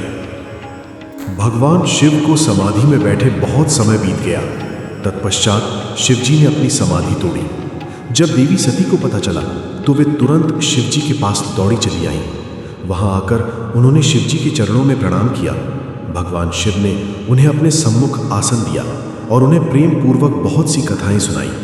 इससे देवी सती का शोक दूर हो गया, परंतु शिवजी ने अपनी प्रतिज्ञा नहीं तोड़ी। हे नारद, ऋषि मुनि आदि सभी शिव और सती की इन कथाओं को उनकी लीला का ही रूप मानते हैं, क्योंकि वे तो साक्षात परमेश्वर हैं, एक दूसरे के पूरक हैं। भला उनमें वियोग कैसे संभव हो सकता है। सती और शिव वाणी और अर्थ की भांति एक दूसरे से मिले हुए हैं, उनमें वियोग होना असंभव है। उनकी इच्छाओं और लीलाओं से ही उनमें वियोग हो सकता है। श्री रुद्र संहिता द्वितीय खंड 26वां अध्याय। दक्ष का भगवान शिव को शाप देना। ब्रह्मा जी बोले, हे नारद, पूर्व काल में समस्त महात्मा और ऋषि प्रयाग में इकट्ठा हुए। वहां पर उन्होंने एक बहुत विशाल यज्ञ का आयोजन किया था। उस यज्ञ में देवर्षि, देवता, ऋषि मुनि, साधु संत, सिद्धगण तथा ब्रह्म का साक्षात्कार करने वाले महान ज्ञानी पधारे, जिसमें मैं स्वयं अपने महातेजस्वी निगमों आगमों सहित परिवार को लेकर वहां पहुंचा। वहां बहुत बड़ा उत्सव हो रहा था। अनेक शास्त्रों में ज्ञान की चर्चा एवं वाद विवाद हो रहा था। उस यज्ञ में त्रिलोकीनाथ भगवान शिव भी देवी सती और अपने गणों सहित पधारे थे। भगवान शिव को वहां आया देख मैंने सभी देवताओं, ऋषियों, मुनियों ने उन्हें झुककर भक्ति भाव से प्रणाम किया तथा अनेक प्रकार से उनकी स्तुति की। शिवजी की आज्ञा पाकर सभी ने अपना आसन ग्रहण कर लिया। इसी समय प्रजापति दक्ष भी वहां आ पहुंचे। वे बड़े ही तेजस्वी थे। प्रजापति दक्ष ने मुझे प्रणाम करके अपना आसन ग्रहण कर लिया। वे ब्रह्मांड के अधिपति थे, इसी कारण उन्हें अपने पद का घमंड हो गया था। उनके मन में अहंकार ने घर कर लिया था। ब्रह्मांड के अधिपति होने के कारण वे सभी देवताओं के वंदनीय थे। सभी ऋषि मुनियों सहित देवर्षियों ने भी मस्तक झुकाकर प्रजापति दक्ष को प्रणाम किया और उनकी स्तुति कर उनका आदर सत्कार किया। परंतु त्रिलोकीनाथ भगवान शिव शंभु ने ना तो उन्हें प्रणाम किया और ना ही अपने आसन से उठकर दक्ष का स्वागत किया। इस बात पर दक्ष क्रोधित हो गए। ज्ञान शून्य होने के कारण प्रजापति दक्ष ने क्रोधित नेत्रों से महादेव जी को देखा और सबको सुनाते हुए उच्च स्वर में कहने लगे। प्रजापति दक्ष बोले, सभी देवता, असुर, ब्राह्मण, ऋषि मुनि सभी मुझे नम्रता पूर्वक प्रणाम कर मेरे आगे सिर झुकाते हैं। ये सभी उत्तम भक्ति भाव से मेरी आराधना करते हैं, परंतु सदैव प्रेतों और पिशाचों से घिरा रहने वाला ये दुष्ट मनुष्य क्यों मुझे देखकर अनदेखा कर रहा है। शमशान में निवास करने वाला ये निर्लज्ज जीव क्यों मेरे सामने मस्तक नहीं झुकाता। भूतों पिशाचों का साथ करने के कारण क्या ये शास्त्रों की विधि भी भूल गया है। इसने नीति के मार्ग को भी कलंकित किया है।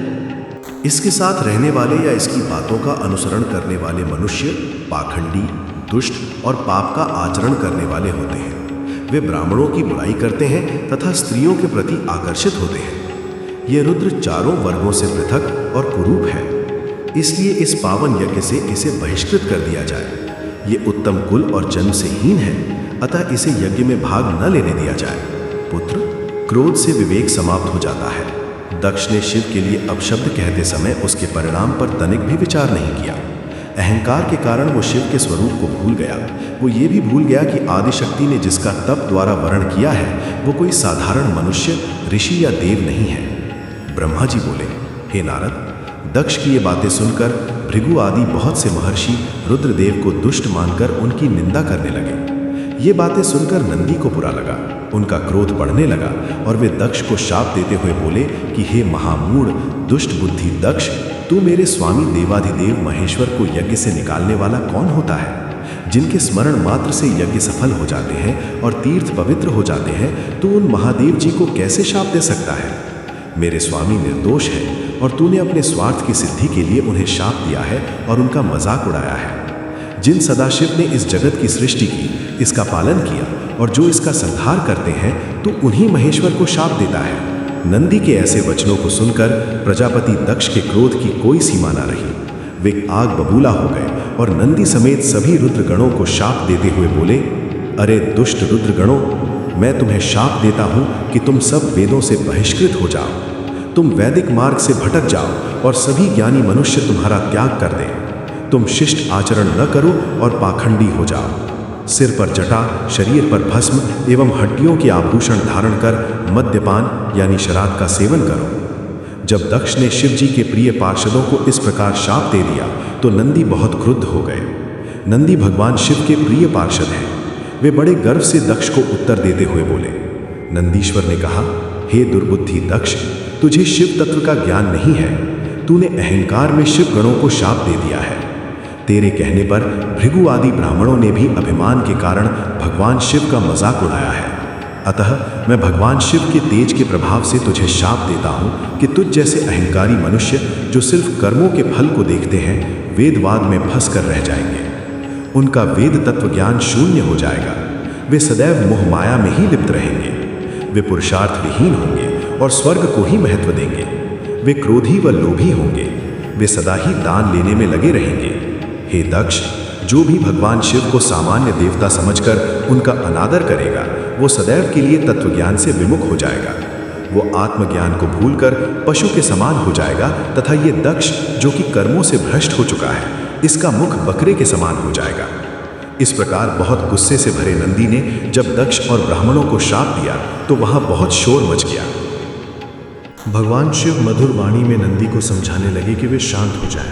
प्रभु शिव बोले, नंदी, तुम तो परम ज्ञानी हो, तुम्हें क्रोध नहीं करना चाहिए। तुमने बिना कुछ जाने और समझे ही दक्ष तथा समस्त ब्राह्मण कुल को शाप दे दिया है। सच्चाई तो ये है कि मुझे कोई भी शाप छू ही नहीं सकता है, इसलिए तुम्हें अपने क्रोध पर नियंत्रण रखना चाहिए था।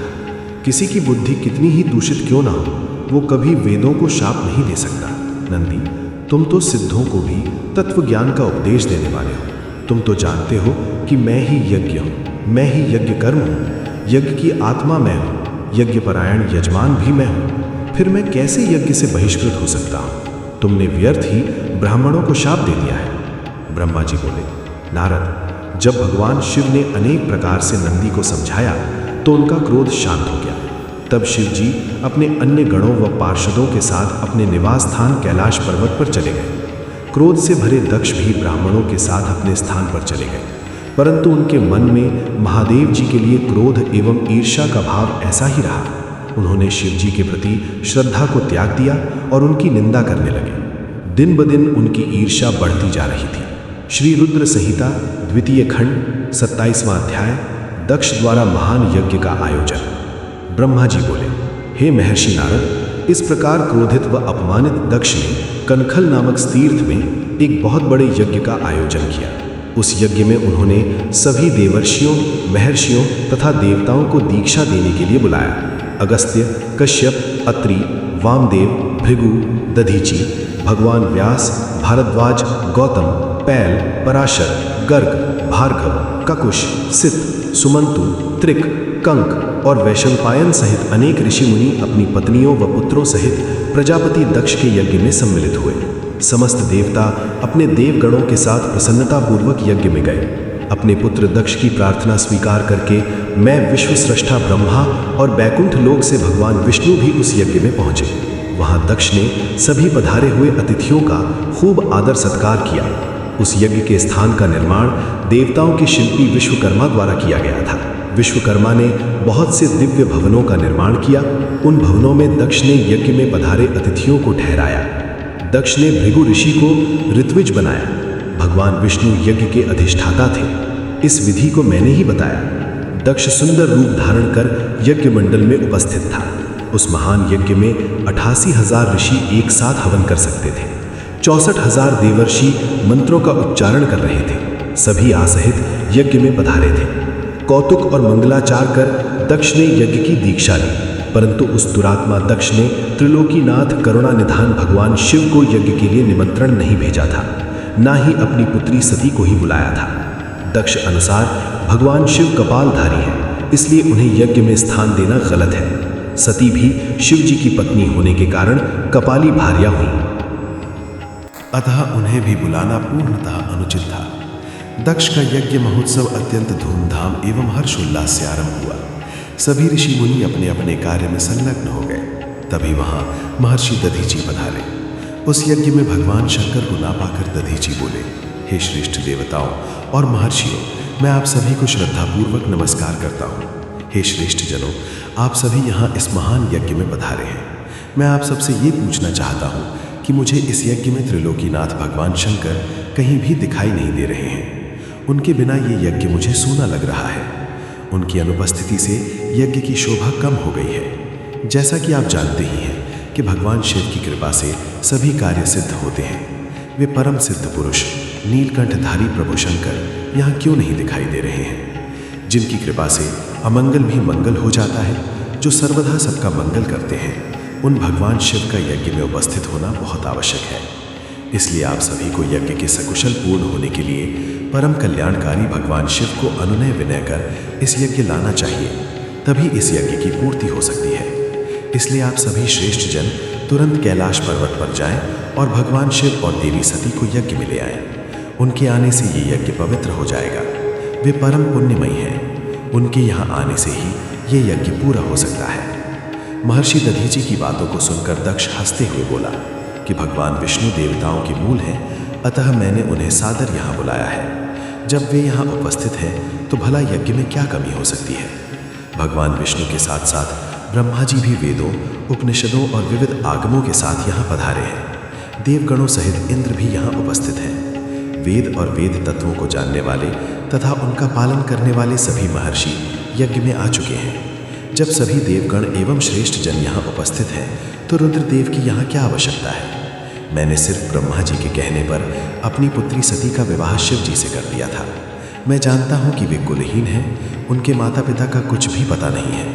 वे भूतों, प्रेतों और पिशाचों के स्वामी हैं। वे स्वयं ही अपनी प्रशंसा करते हैं। वे मूढ़, जड़, मौनी और ईर्ष्यालु होने के कारण यज्ञ में बुलाए जाने के योग्य नहीं हैं। अतः दधीचि जी, आप उन्हें यज्ञ में बुलाने के लिए ना कहें। आप सब ऋषि मुनि मिलकर अपने सहयोग से मेरे इस यज्ञ को सफल बनाएं। दक्ष की बात सुनकर दधीचि मुनि बोले, हे दक्ष, परम कल्याणकारी भगवान शिव को यज्ञ में न बुलाकर तुमने इस यज्ञ को पहले ही भंग कर दिया है। ये यज्ञ कहलाने के लायक ही नहीं है। तुमने भगवान शिव को निमंत्रण न देकर उनकी अवहेलना की है, इसलिए तुम्हारा विनाश निश्चित है। ये कहकर दधीचि वहां से अपने आश्रम चले गए। उनके पीछे पीछे भगवान शिव का अनुसरण करने वाले सभी ऋषि मुनि भी वहां से चले गए। दक्ष के समर्थकों ने यज्ञ छोड़कर गए ऋषियों मुनियों के प्रति व्यंग भरे वचनों का प्रयोग किया।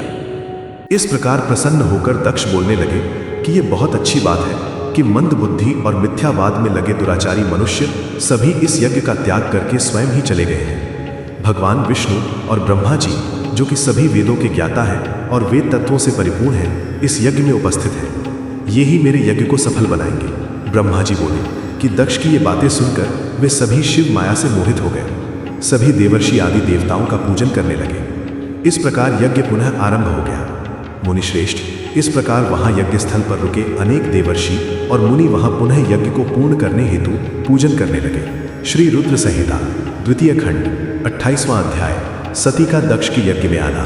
ब्रह्मा जी कहते हैं, नारद, जिस समय देवता और ऋषिगण दक्ष के यज्ञ में भाग लेने के लिए उत्सव करते हुए जा रहे थे, उस समय दक्ष की पुत्री सती अपनी प्रिय सखी विजया से कहा कि विजय जल्दी जाकर पूछो कि देवी रोहिणी और चंद्र कहाँ जा रहे हैं। तब विजया दौड़कर चंद्रदेव के पास गई और उन्हें नमस्कार करके उनसे पूछा कि हे चंद्रदेव, आप कहाँ जा रहे हैं। चंद्रदेव ने उत्तर दिया कि वे दक्ष द्वारा आयोजित यज्ञ में निमंत्रित हैं, अतः वहीं जा रहे हैं। यज्ञोत्सव के बारे में सुनकर देवी विजया तुरंत देवी सती के पास आई और सारी बातों से सती को अवगत कराया। तब देवी सती को बड़ा आश्चर्य हुआ कि ऐसी क्या बात है जो पिताजी ने यज्ञोत्सव के लिए अपनी बेटी दामाद को निमंत्रण तो दूर सूचना भी नहीं दी। बहुत सोचने पर उनकी समझ में कुछ नहीं आ सका।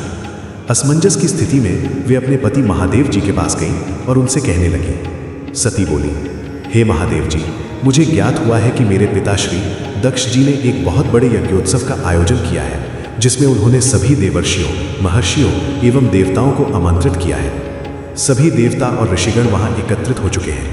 हे प्रभु, मुझे बताइए कि आप वहां क्यों नहीं जा रहे हैं। आप सभी सुहृदयों से मिलने को हमेशा आतुर रहते हैं। आप भक्त वत्सल हैं। प्रभु, उस महायज्ञ में सभी आपके भक्त पधारे हैं। आप मेरी प्रार्थना मानकर आज ही मेरे साथ मेरे पिता के उस महान यज्ञ में चलिए। सती इस प्रकार भगवान शंकर से यज्ञशाला में चलने की प्रार्थना करने लगी। सती की प्रार्थना सुनकर भगवान महेश्वर बोले, हे देवी, तुम्हारे पिता दक्ष मेरे विशेष द्रोही हो गए हैं। वे मुझसे बैर की भावना रखते हैं, इसी कारण उन्होंने मुझे निमंत्रण नहीं दिया, और जो बिना बुलाए दूसरों के घर जाते हैं वे मरण से भी अधिक अपमान पाते हैं।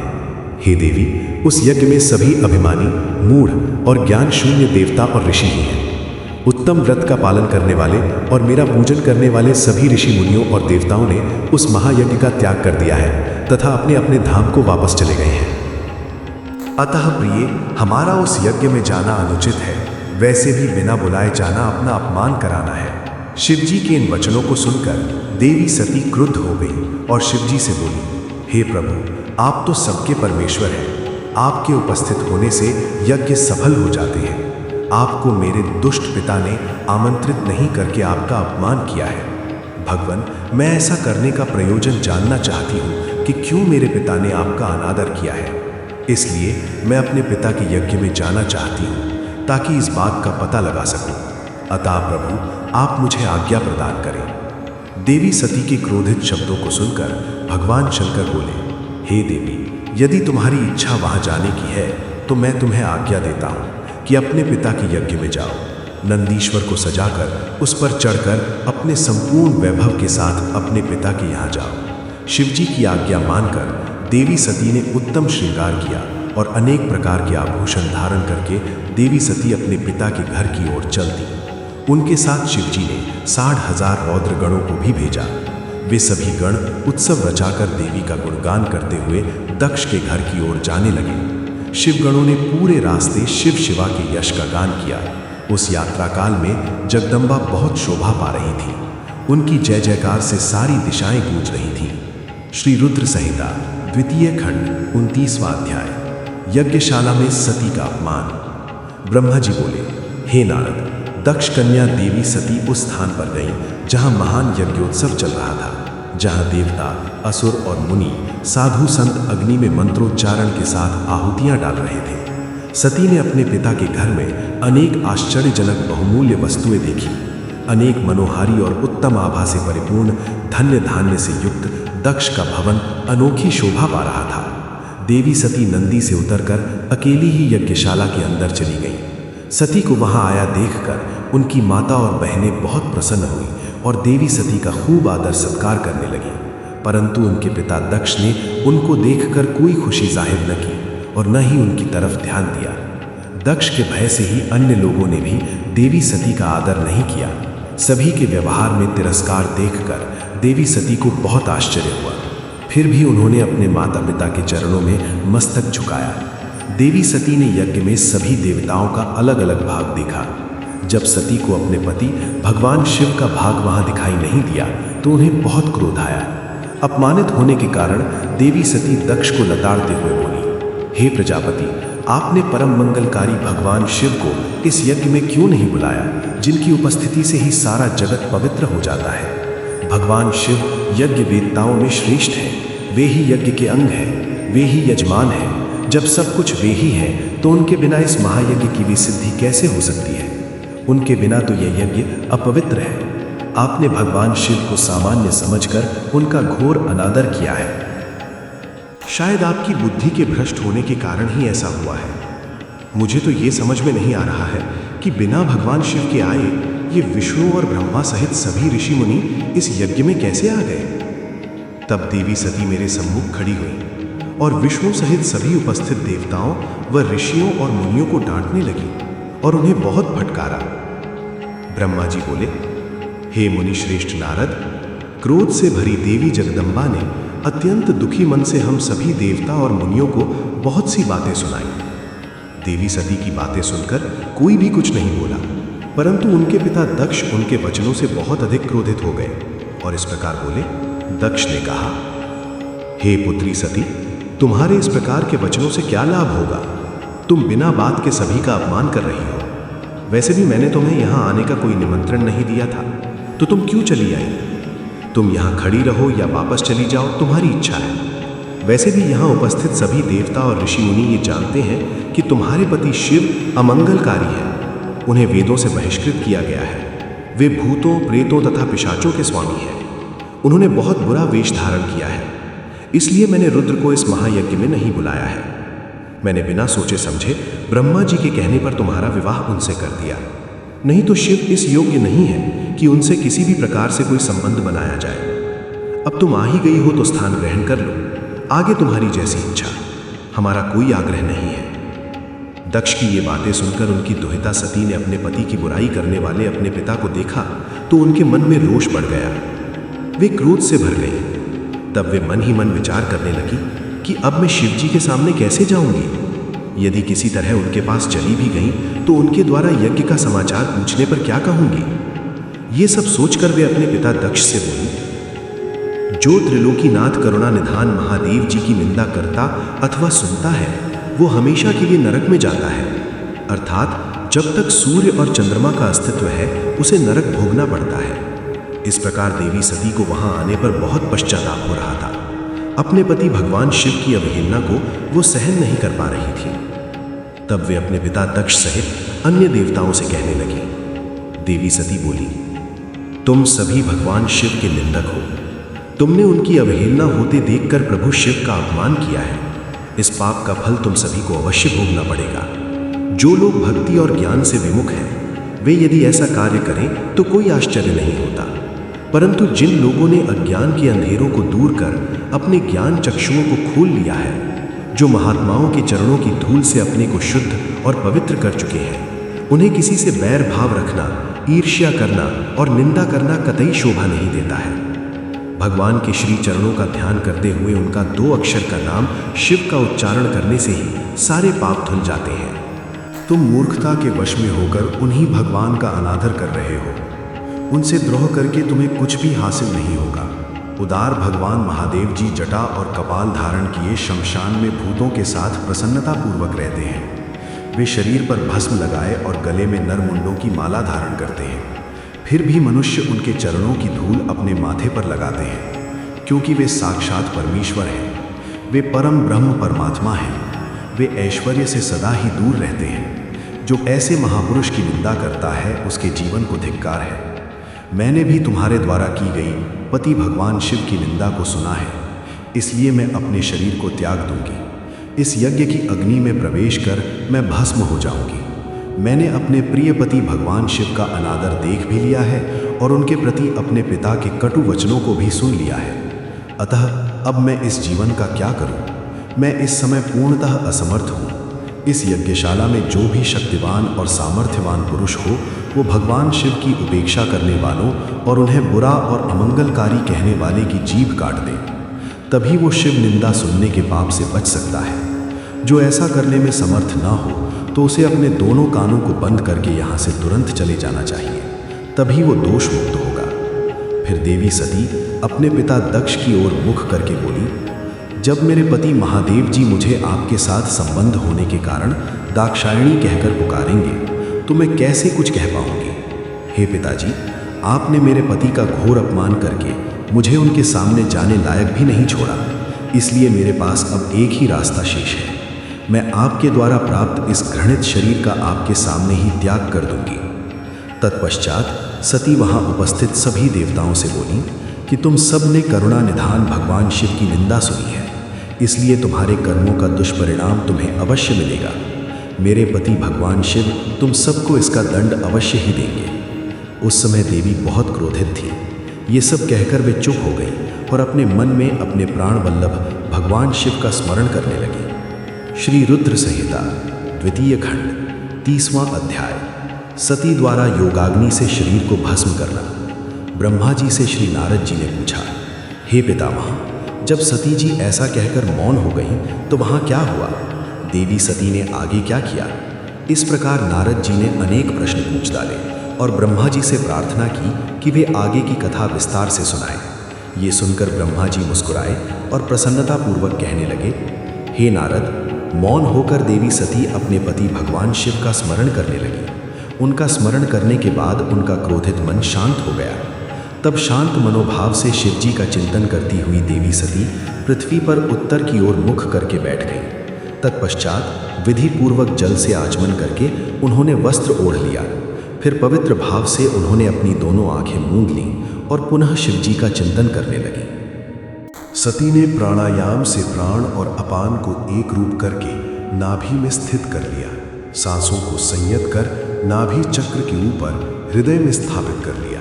सती ने अपने शरीर में योग मार्ग के अनुसार वायु और अग्नि को स्थापित कर लिया। तब उनका शरीर योग मार्ग में स्थित हो गया। उनके हृदय में शिव जी विद्यमान थे। यही वो समय था जब उन्होंने अपना शरीर त्याग दिया था। उनका शरीर यज्ञ की पवित्र योगाग्नि में गिरा और पल भर में ही भस्म हो गया। वहां उपस्थित मनुष्यों सहित देवताओं ने जब ये देखा कि देवी सती भस्म हो गई है तो आकाश और भूमि पर हाहाकार मच गया। ये हाहाकार सभी को भयभीत कर रहा था। सभी लोग कह रहे थे कि किस दुष्ट के दुर्व्यवहार के कारण भगवान शिव पत्नी सती अपनी देह का त्याग कर दिया। तो कुछ लोग दक्ष की दुष्टता को धिक्कार रहे थे, जिसके व्यवहार से दुखी होकर देवी सती ने ये कदम उठाया था। सभी सत्पुरुष उनका सम्मान करते थे। उनका हृदय असहिष्णु था। उन्होंने ऐसी महान देवी और उनके पति करुणा निधान भगवान शिव का अनादर और निंदा करने वाले दक्ष को भी कोसा। सभी कह रहे थे कि दक्ष ने अपनी ही पुत्री को प्राण त्यागने के लिए मजबूर किया है, इसलिए दक्ष अवश्य ही महानरक में जाएगा और पूरे संसार में उसका अपयश होगा। दूसरी ओर देवी सती के साथ पधारे सभी शिवगणों ने जब ये दृश्य देखा तो उनके क्रोध की कोई सीमा न रही। वे तुरंत अपने अस्त्र शस्त्र लेकर दक्ष को मारने के लिए दौड़े। वे 60,000 पार्षदगण क्रोध से चिल्ला रहे थे और अपने को ही धिक्कार रहे थे कि यहाँ उपस्थित होते हुए भी हम अपनी माता देवी सती की रक्षा नहीं कर पाए। उनमें से कई पार्षदों ने तो स्वयं अपने शरीर का त्याग कर दिया। बचे हुए सभी शिवगण दक्ष को मारने के लिए बड़ी तेजी से आगे बढ़ रहे थे। जब ऋषि भृगु ने उन्हें आक्रमण के लिए आगे बढ़ते हुए देखा तो उन्होंने यज्ञ में विघ्न डालने वालों का नाश करने के लिए यजुर मंत्र पढ़कर दक्षिणाग्नि में आहुति दे दी। आहुति के प्रभाव के फलस्वरूप यज्ञ कुंड में से ऋभु नामक अनेक देवता जो प्रबल वीर थे वहां प्रकट हो गए। ऋभु नामक सहस्त्रों देवताओं और शिव गणों में भयानक युद्ध होने लगा। वे देवता ब्रह्मतेज से संपन्न थे। उन्होंने शिवगणों को मारकर तुरंत भगा दिया। इससे वहां यज्ञ में और अशांति फैल गई। सभी देवता और मुनि भगवान विष्णु से इस विघ्न को टालने की प्रार्थना करने लगे। देवी सती का भस्म हो जाना और भगवान शिव के गणों को मारकर वहां से भगाए जाने का परिणाम सोचकर सभी देवता और ऋषि विचलित थे। हे नारद, इस प्रकार दक्ष के उस महायज्ञोत्सव में बहुत बड़ा उत्पात मच गया था और सब ओर त्राही त्राही मच गई थी। सभी भावी परिणाम की आशंका से भयभीत दिखाई दे रहे थे। श्री रुद्र संहिता द्वितीय खंड 31वां अध्याय। आकाशवाणी। ब्रह्मा जी कहते हैं, हे नारद, जब दक्ष के उस महान यज्ञ में घोर उत्पात मचा हुआ था और सभी डर के कारण भयभीत हो रहे थे तो उस समय वहां पर एक आकाशवाणी हुई, हे मूर्ख दक्ष, तूने यह बहुत बड़ा अनर्थ कर दिया है। तूने शिव भक्त दधीची के कथन को प्रामाणिक नहीं माना जो तेरे लिए परम मंगलकारी और आनंददायक था। तूने उनका भी अपमान किया और वे तुझे शाप देकर तेरी यज्ञशाला से चले गए। तब भी तू कुछ भी नहीं समझा। तूने अपने घर में स्वयं आई साक्षात मंगल स्वरूपा अपनी पुत्री सती का अपमान किया। तूने सती और शंकर का पूजन भी नहीं किया। अपने को ब्रह्मा जी का पुत्र समझकर तुझे बहुत घमंड हो गया था। तूने उस सती देवी का अपमान किया जो सत्पुरुषों की भी आराध्या हैं। वे समस्त पुण्यों का फल देती हैं। वे तीनों लोकों की माता, कल्याण स्वरूपा और भगवान शंकर की अर्धांगिनी हैं। सती देवी प्रसन्न होने पर सुख और सौभाग्य प्रदान करती हैं। वे परम मंगलकारी हैं। देवी सती की पूजा करने से समस्त भयों से छुटकारा मिल जाता है और मनोवांछित फलों की प्राप्ति होती है। देवी सभी उपद्रवों को नष्ट कर देती है। वे ही पराशक्ति हैं तथा कीर्ति, संपत्ति, भोग और मोक्ष प्रदान करती हैं। वे ही जन्मदात्री हैं अर्थात जन्म देने वाली माता हैं। वे ही इस जगत की रक्षा करने वाली आदि शक्ति हैं और वे ही प्रलय काल में जगत का संहार करने वाली हैं। सती ही भगवान विष्णु सहित ब्रह्मा, इंद्र, चंद्र, अग्नि, सूर्यदेव आदि सभी देवताओं की जननी हैं। वे साक्षात जगदम्बा हैं। वे ही दुष्टों का नाश करने वाली और भक्तों की रक्षा करने वाली हैं। ऐसी उत्तम महिमा और गुणों वाली भगवान शिव की प्राणप्रिया धर्मपत्नी का तूने इस यज्ञ में अपमान किया है। भगवान शिव तो परम ब्रह्म परमेश्वर हैं। वे सबके स्वामी हैं। वे सबका कल्याण करते हैं। सभी मनुष्य प्रभु का दर्शन पाने की अभिलाषा सदैव अपने मन में रखते हैं। दर्शनों की इच्छा लिए घोर तपस्या करते हैं। वे भगवान शिव ही जगत को धारण कर उसका पालन पोषण करते हैं। वे ही समस्त विद्याओं के ज्ञाता और मंगलों का भी मंगल करने वाले हैं। वे ही समस्त मनोकामनाओं को पूरा करते हैं। हे दुष्ट दक्ष, तूने उन परम शक्तिशाली भगवान शिव की शक्ति की अवहेलना करके बहुत बुरा किया है। इसलिए तेरे इस महायज्ञ के विनाश को कोई नहीं रोक सकता। जिनके चरणों की धूल शीश नाग रोज अपने मस्तक पर धारण करता है, जिनके चरण कमल का ध्यान करने से ब्रह्मा को ब्रह्मत्व प्राप्त हुआ है, तूने उनका और उनकी पत्नी सती का पूजन न करके बहुत अनिष्ट किया है। भगवान शिव ही इस संपूर्ण जगत के पिता और उनकी पत्नी देवी सती इस जगत की माता है। तूने उन माता पिता का सत्कार न कर उनका घोर अपमान किया है। अब तेरा कल्याण कैसे हो सकता है? तूने स्वयं दुर्भाग्य से अपना नाता जोड़ लिया है। तूने देवी सती और भगवान शिव की भक्ति भाव से आराधना नहीं की। तेरी यह सोच ही कि कल्याणकारी शिव का पूजन किए बिना भी मैं कल्याण का भागी हो सकता हूँ, तेरी ले डूबी है। तेरा सारा घमंड नष्ट हो जाएगा। यहाँ बैठा कोई भी देवता शिव जी के विरुद्ध होकर तेरी सहायता नहीं कर पाएगा। यदि करना भी चाहेगा तो स्वयं भी नष्ट हो जाएगा। अब तेरा अमंगल निश्चित है। सभी देवता और मुनिगण यज्ञ मंडप को छोड़कर तुरंत यहाँ से अपने अपने धाम को चले जाएं, अन्यथा सबका नाश हो जाएगा। इस प्रकार यज्ञशाला में उपस्थित सभी लोगों को चेतावनी देकर वो आकाशवाणी मौन हो गई। श्री रुद्र संहिता द्वितीय खंड 32वां अध्याय। शिव जी का क्रोध। ब्रह्मा जी कहते हैं, नारद, उस आकाशवाणी को सुनकर सभी देवता और मुनि आश्चर्य से इधर उधर देखने लगे। उनके मुंह से एक भी शब्द नहीं निकला। वे अत्यंत भयभीत हो गए। उधर भृगु के मंत्रों से उत्पन्न गणों द्वारा भगाए गए शिवगण, जो कि नष्ट होने से बच गए थे, शिव जी की शरण में चले गए। वहां पहुंचकर उन्होंने प्रभु को हाथ जोड़कर प्रणाम किया और वहां यज्ञ में जो कुछ भी हुआ था उसका और सती के शरीर त्यागने का सारा वृत्तांत उन्हें सुनाया। शिवगण बोले, हे महेश्वर, दक्ष बड़ा ही दुरात्मा और घमंडी है। उसने माता सती का बहुत अपमान किया। वहां उपस्थित देवताओं ने भी उनका आदर सत्कार नहीं किया। उस घमंडी दक्ष ने यज्ञ में आपका भाग भी नहीं दिया। हे प्रभु, दक्ष ने आपके प्रति बुरे शब्द कहे। आपके विषय में ऐसी बातें सुनकर माता क्रोधित हो गई और उन्होंने पिता की बहुत निंदा की। जब दक्ष ने उनका भी अपमान किया तो वे शांत होकर सोचने लगी। फिर उन्होंने वहां उपस्थित सभी देवताओं और मुनियों को फटकारा जिन्होंने आपका अनादर किया था। उन्होंने कहा कि शिव निंदा सुनकर मैं जीवित नहीं रह सकती। ये कहकर उन्होंने योगाग्नि में जलकर अपना शरीर भस्म कर दिया।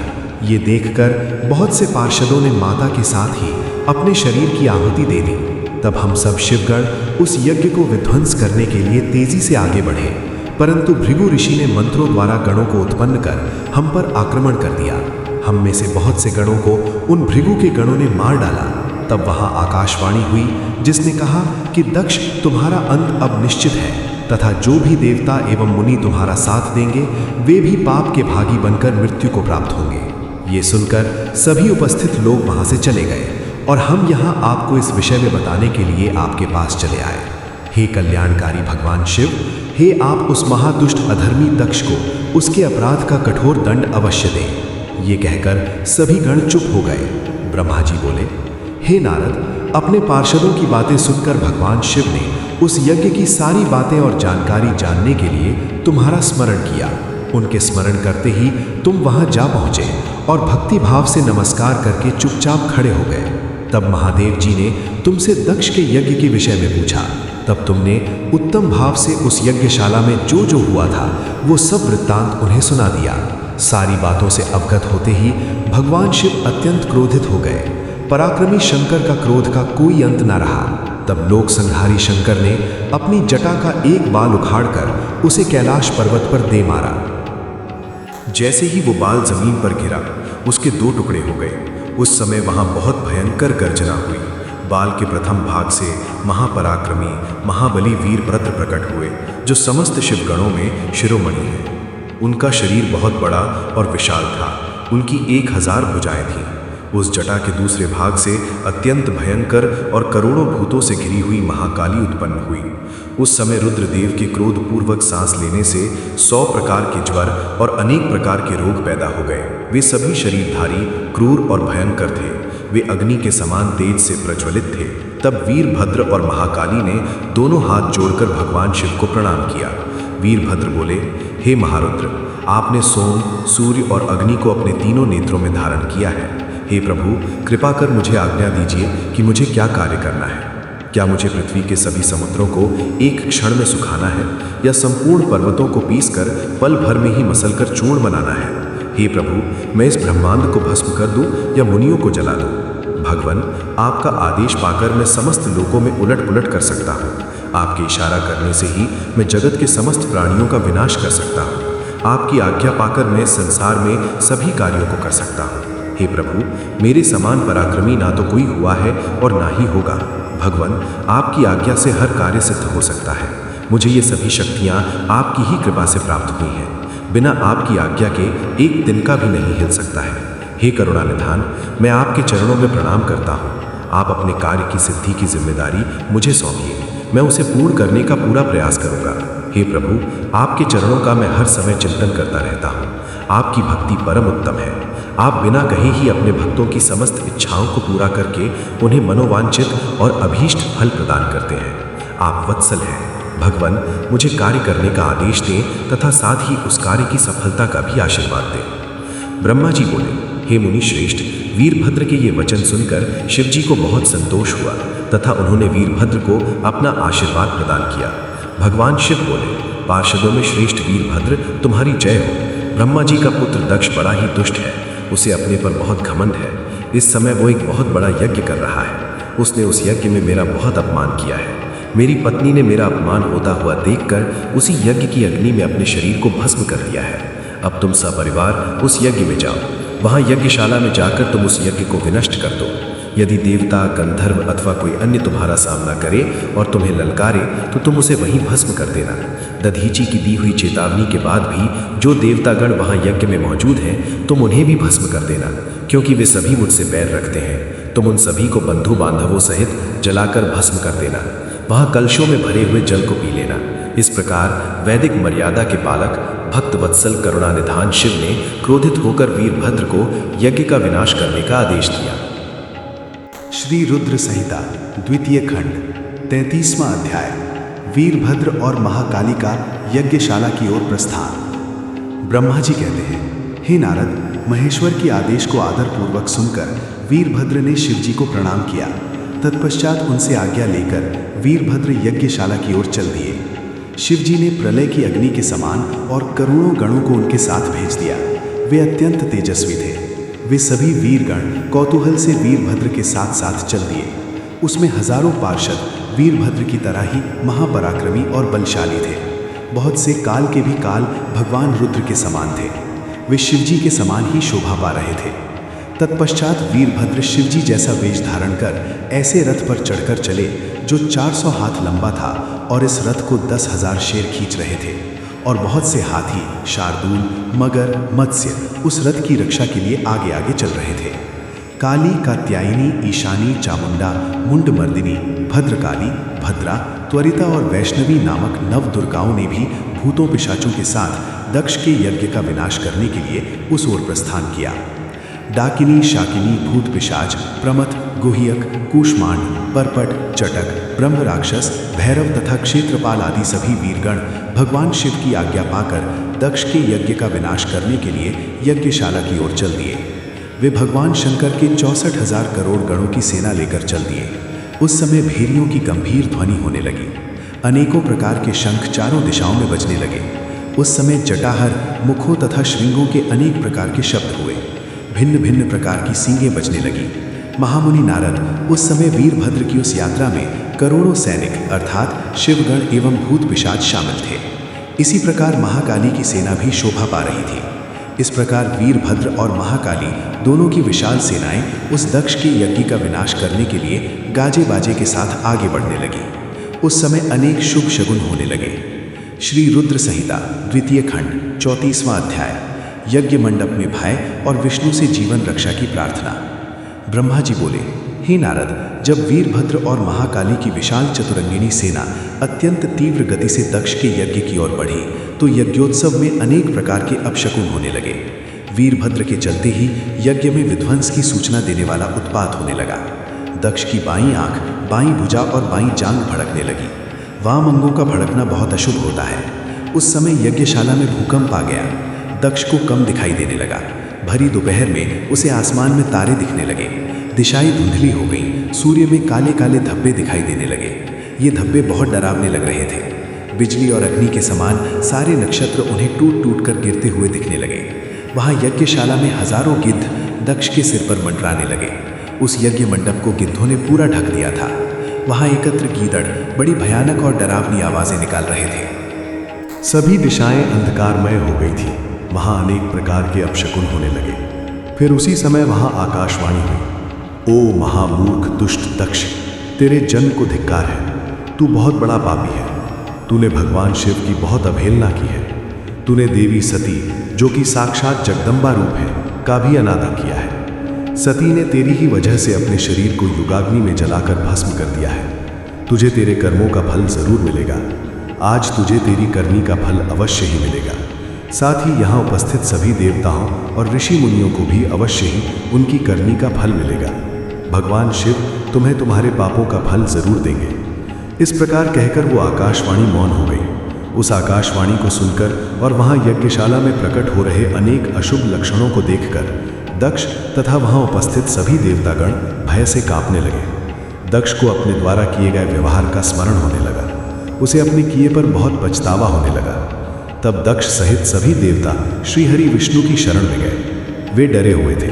भय से कांपते हुए वे सभी लक्ष्मीपति विष्णु जी से अपने जीवन की रक्षा की प्रार्थना करने लगे। श्री रुद्र संहिता द्वितीय खंड 35वां अध्याय वीरभद्र का आगमन। दक्ष बोले, हे विष्णु, कृपा निधान, मैं बहुत भयभीत हूँ। आपको ही मेरी और मेरे यज्ञ की रक्षा करनी है। प्रभु, आप ही इस यज्ञ के रक्षक हैं। आप साक्षात यज्ञ स्वरूप हैं। आप हम सब पर अपनी कृपा दृष्टि बनाइए। हम सब आपकी शरण में आए हैं। प्रभु, हमारी रक्षा करें ताकि यज्ञ का विनाश ना हो। ब्रह्मा जी कहते हैं, हे मुनि नारद, इस प्रकार जब दक्ष ने भगवान विष्णु के चरणों में गिरकर उनसे प्रार्थना की, उस समय दक्ष का मन भय से बहुत अधिक व्याकुल था। तब श्रीहरि ने दक्ष को उठाकर अपने मन में करुणा निधान भगवान शिव का स्मरण किया और शिव तत्व के ज्ञाता श्रीहरि दक्ष को समझाते हुए बोले, दक्ष, तुम्हें तत्व का ज्ञान नहीं है, इसलिए तुमने सबके अधिपति भगवान शंकर की अवहेलना की है। भगवान की स्तुति के बिना कोई भी कार्य सफल नहीं हो सकता। उस कार्य में अनेक परेशानियां आती हैं। जहाँ पूजनीय व्यक्तियों की पूजा नहीं होती, वहाँ गरीबी, मृत्यु तथा भय का निवास होता है। इसलिए तुम्हें भगवान शिव का सम्मान करना चाहिए, परंतु तुमने महादेव का सम्मान और आदर सत्कार नहीं किया, अपितु तुमने उनका घोर अपमान किया है। इसी के कारण तुम्हारे ऊपर घोर संकट के बादल मंडरा रहे हैं। मैं तुम पर छाए इस संकट से तुम्हें उबारने में पूर्णतः असमर्थ हूँ। ब्रह्मा जी कहते हैं, नारद, भगवान विष्णु का वचन सुनकर दक्ष सोच में डूब गया। उसके चेहरे का रंग उड़ गया और वे घोर चिंता में पड़ गए। तभी भगवान शिव द्वारा भेजे गए गणों सहित वीरभद्र और महाकाली का उनकी सेनाओं सहित उस यज्ञशाला में प्रवेश हुआ। वे सभी महान पराक्रमी थे। उनकी गणना करना असंभव था।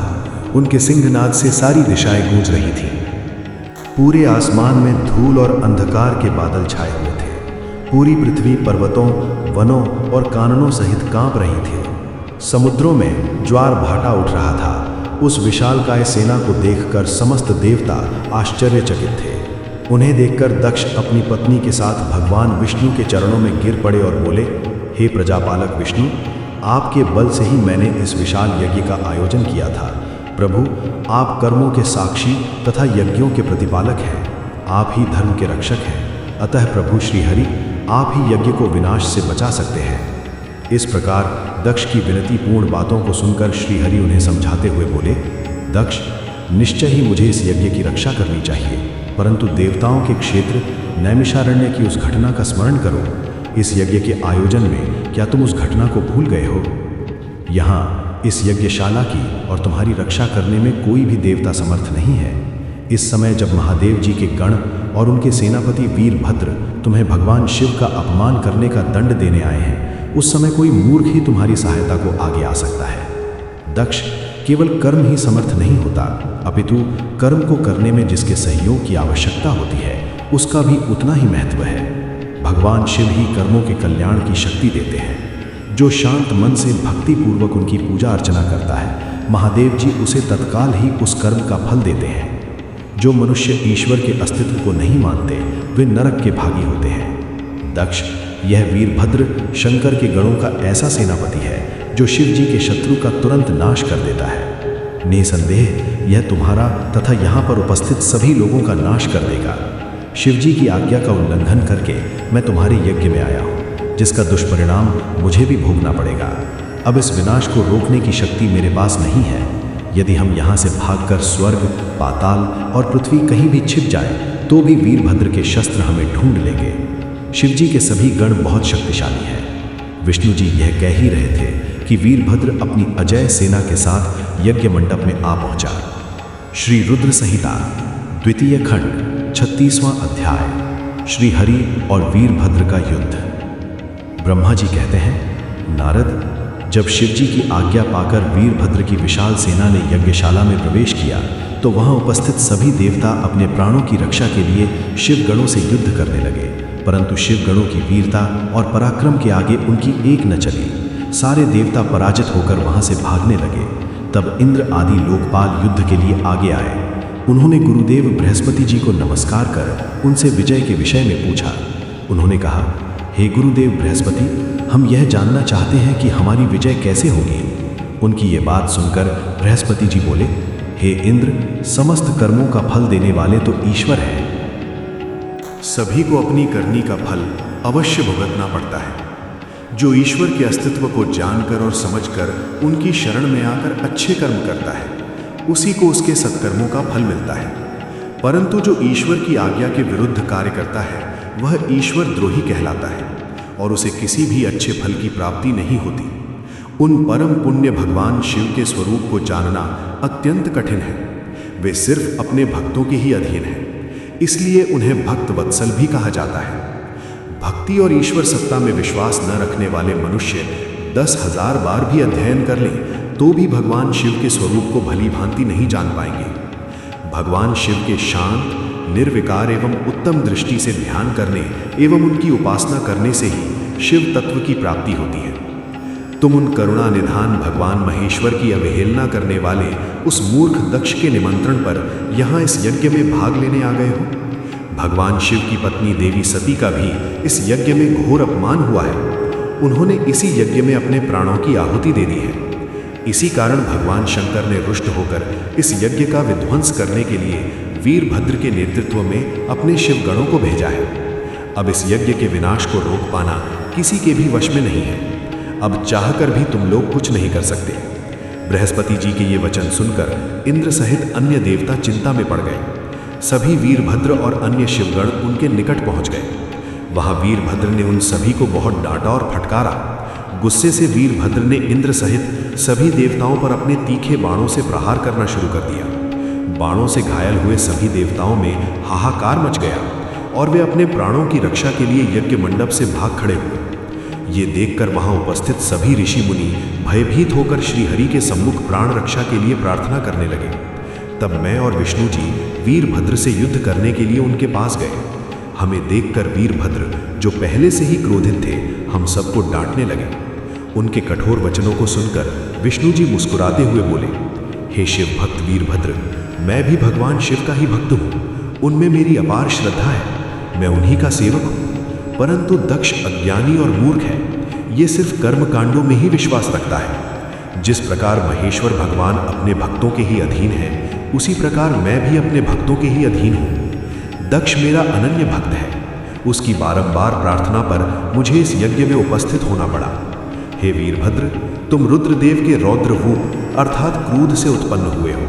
तुम्हें भगवान शंकर ने इस यज्ञ का विनाश करने के लिए यहाँ भेजा है। उनकी आज्ञा तुम्हारे लिए शिरोधार्य है। मैं इस यज्ञ का रक्षक हूँ, अतः इसे बचाना मेरा पहला कर्तव्य है। इसलिए तुम भी अपना कर्तव्य निभाओ और मैं भी अपना कर्तव्य निभाता हूँ। हम दोनों को ही अपने उत्तरदायित्व की रक्षा के लिए आपस में युद्ध करना पड़ेगा। भगवान विष्णु के ये वचन सुनकर वीरभद्र हंसकर बोला कि आप मेरे परमेश्वर भगवान शिव के भक्त हैं, ये जानकर मुझे बहुत प्रसन्नता हुई। भगवान, मैं आपको नमस्कार करता हूँ।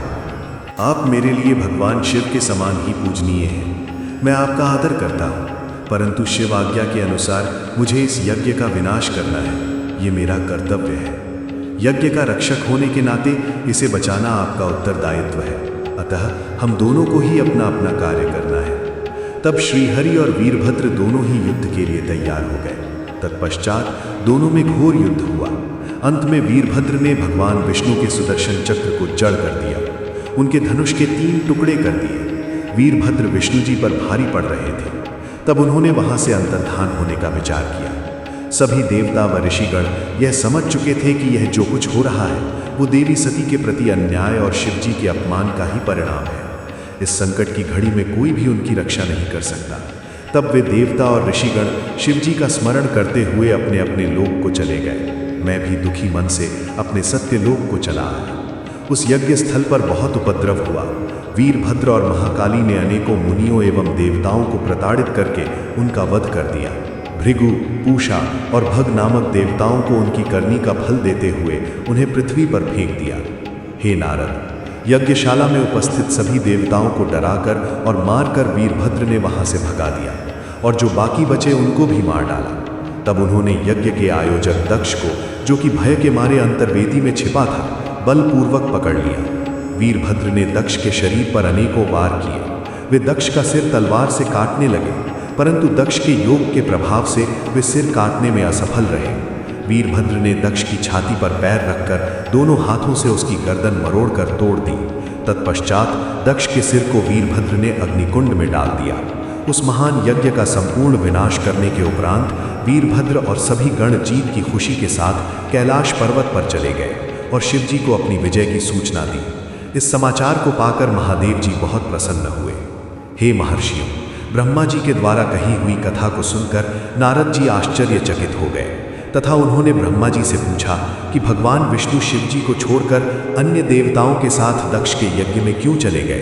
क्या वे अद्भुत पराक्रम वाले भगवान शिव को नहीं जानते थे? क्यों श्रीहरि ने रुद्रगणों के साथ युद्ध किया? कृपया कर मेरे अंदर उठने वाले इन प्रश्नों के उत्तर देकर मेरी शंकाओं का समाधान कीजिए। ब्रह्मा जी ने नारद जी के प्रश्नों के उत्तर देते हुए कहा, हे मुनि श्रेष्ठ नारद, पूर्व काल में राजा क्षुभ की सहायता करने वाले श्रीहरि को दधीचि मुनि ने शाप दे दिया था, इसलिए वे भूल गए और दक्ष के यज्ञ में चले गए। प्राचीन काल में दधीचि मुनि महातेजस्वी राजा क्षुभ के मित्र थे, परंतु बाद में उन दोनों के बीच बहुत विवाद खड़ा हो गया।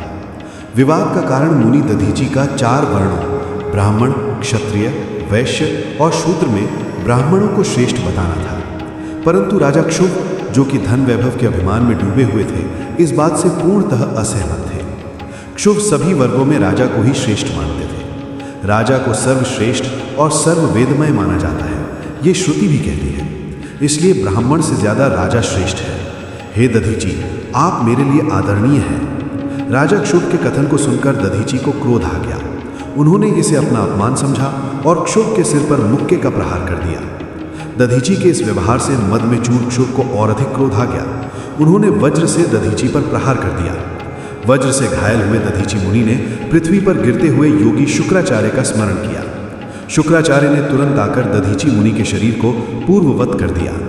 शुक्राचार्य ने दधीची से कहा कि मैं तुम्हें महामृत्युंजय का मंत्र प्रदान करता हूँ। त्रयंबकम यजामहे, अर्थात हम तीनों लोकों के पिता भगवान शिव, जो सूर्य, सोम और अग्नि तीनों मंडलों के पिता हैं, सत्व, रज और तम आदि तीनों गुणों के महेश्वर हैं, जो आत्म तत्व, विद्या तत्व और शिव तत्व, पृथ्वी, जल व तेज सभी के स्रोत हैं, जो ब्रह्मा, विष्णु और शिव तीनों आधारभूत देवताओं के भी ईश्वर महादेव हैं, उनकी आराधना करते हैं। सुगंधिम पुष्टिवर्धनम, अर्थात जिस प्रकार फूलों में खुशबू होती है, उसी प्रकार भगवान शिव भूतों में, गुणों में, सभी कार्यों में, इंद्रियों में, अन्य देवताओं में और अपने प्रिय गणों में क्षारभूत आत्मा के रूप में समाये हैं। उनकी सुगंध से ही सबकी ख्याति एवं प्रसिद्धि है। पुष्टिवर्धनम, अर्थात वे भगवान शिव ही प्रकृति का पोषण करते हैं। वे ही ब्रह्मा, विष्णु, मुनियों एवं सभी देवताओं का पोषण करते हैं। उर्वारुपमिवा बंधनान मृत्योर्मुक्षीयमामृतात्, अर्थात जिस प्रकार खरबूजा पक जाने पर लता से टूटकर अलग हो जाता है, उसी प्रकार मैं भी मृत्यु रूपी बंधन से मुक्त होकर मोक्ष को प्राप्त करूं। हे रुद्रदेव, आपका स्वरूप अमृत के समान है। जो पुण्य कर्म, तपस्या, स्वाध्याय, योग और ध्यान से उनकी आराधना करता है, उसे नया जीवन प्राप्त होता है।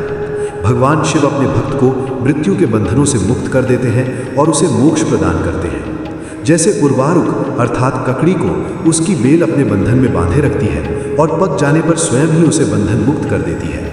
ये महामृत्युंजय मंत्र संजीवनी मंत्र है। तुम नियम पूर्वक भगवान शिव का स्मरण करके इस मंत्र का जाप करो। इस मंत्र से अभिमंत्रित जल को पियो। इस मंत्र का जाप करने से मृत्यु का भय नहीं रहता। इसके विधिवत पूजन करने से भगवान शिव प्रसन्न होते हैं। वे सभी कार्यों की सिद्धि करते हैं तथा सभी बंधनों से मुक्त कर मोक्ष प्रदान करते हैं। ब्रह्मा जी बोले, नारद, दधीची मुनि को इस प्रकार उपदेश देकर शुक्राचार्य अपने निवास पर चले गए। उनकी बातों का दधीची मुनि पर बड़ा प्रभाव पड़ा और वे भगवान शिव का स्मरण कर उन्हें प्रसन्न करने के लिए तपस्या करने वन में चले गए।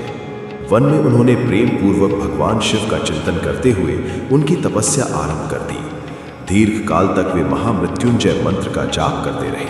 उनकी इस निस्वार्थ भक्ति से भक्तवत्सल भगवान शिव प्रसन्न होकर उनके सामने प्रकट हो गए।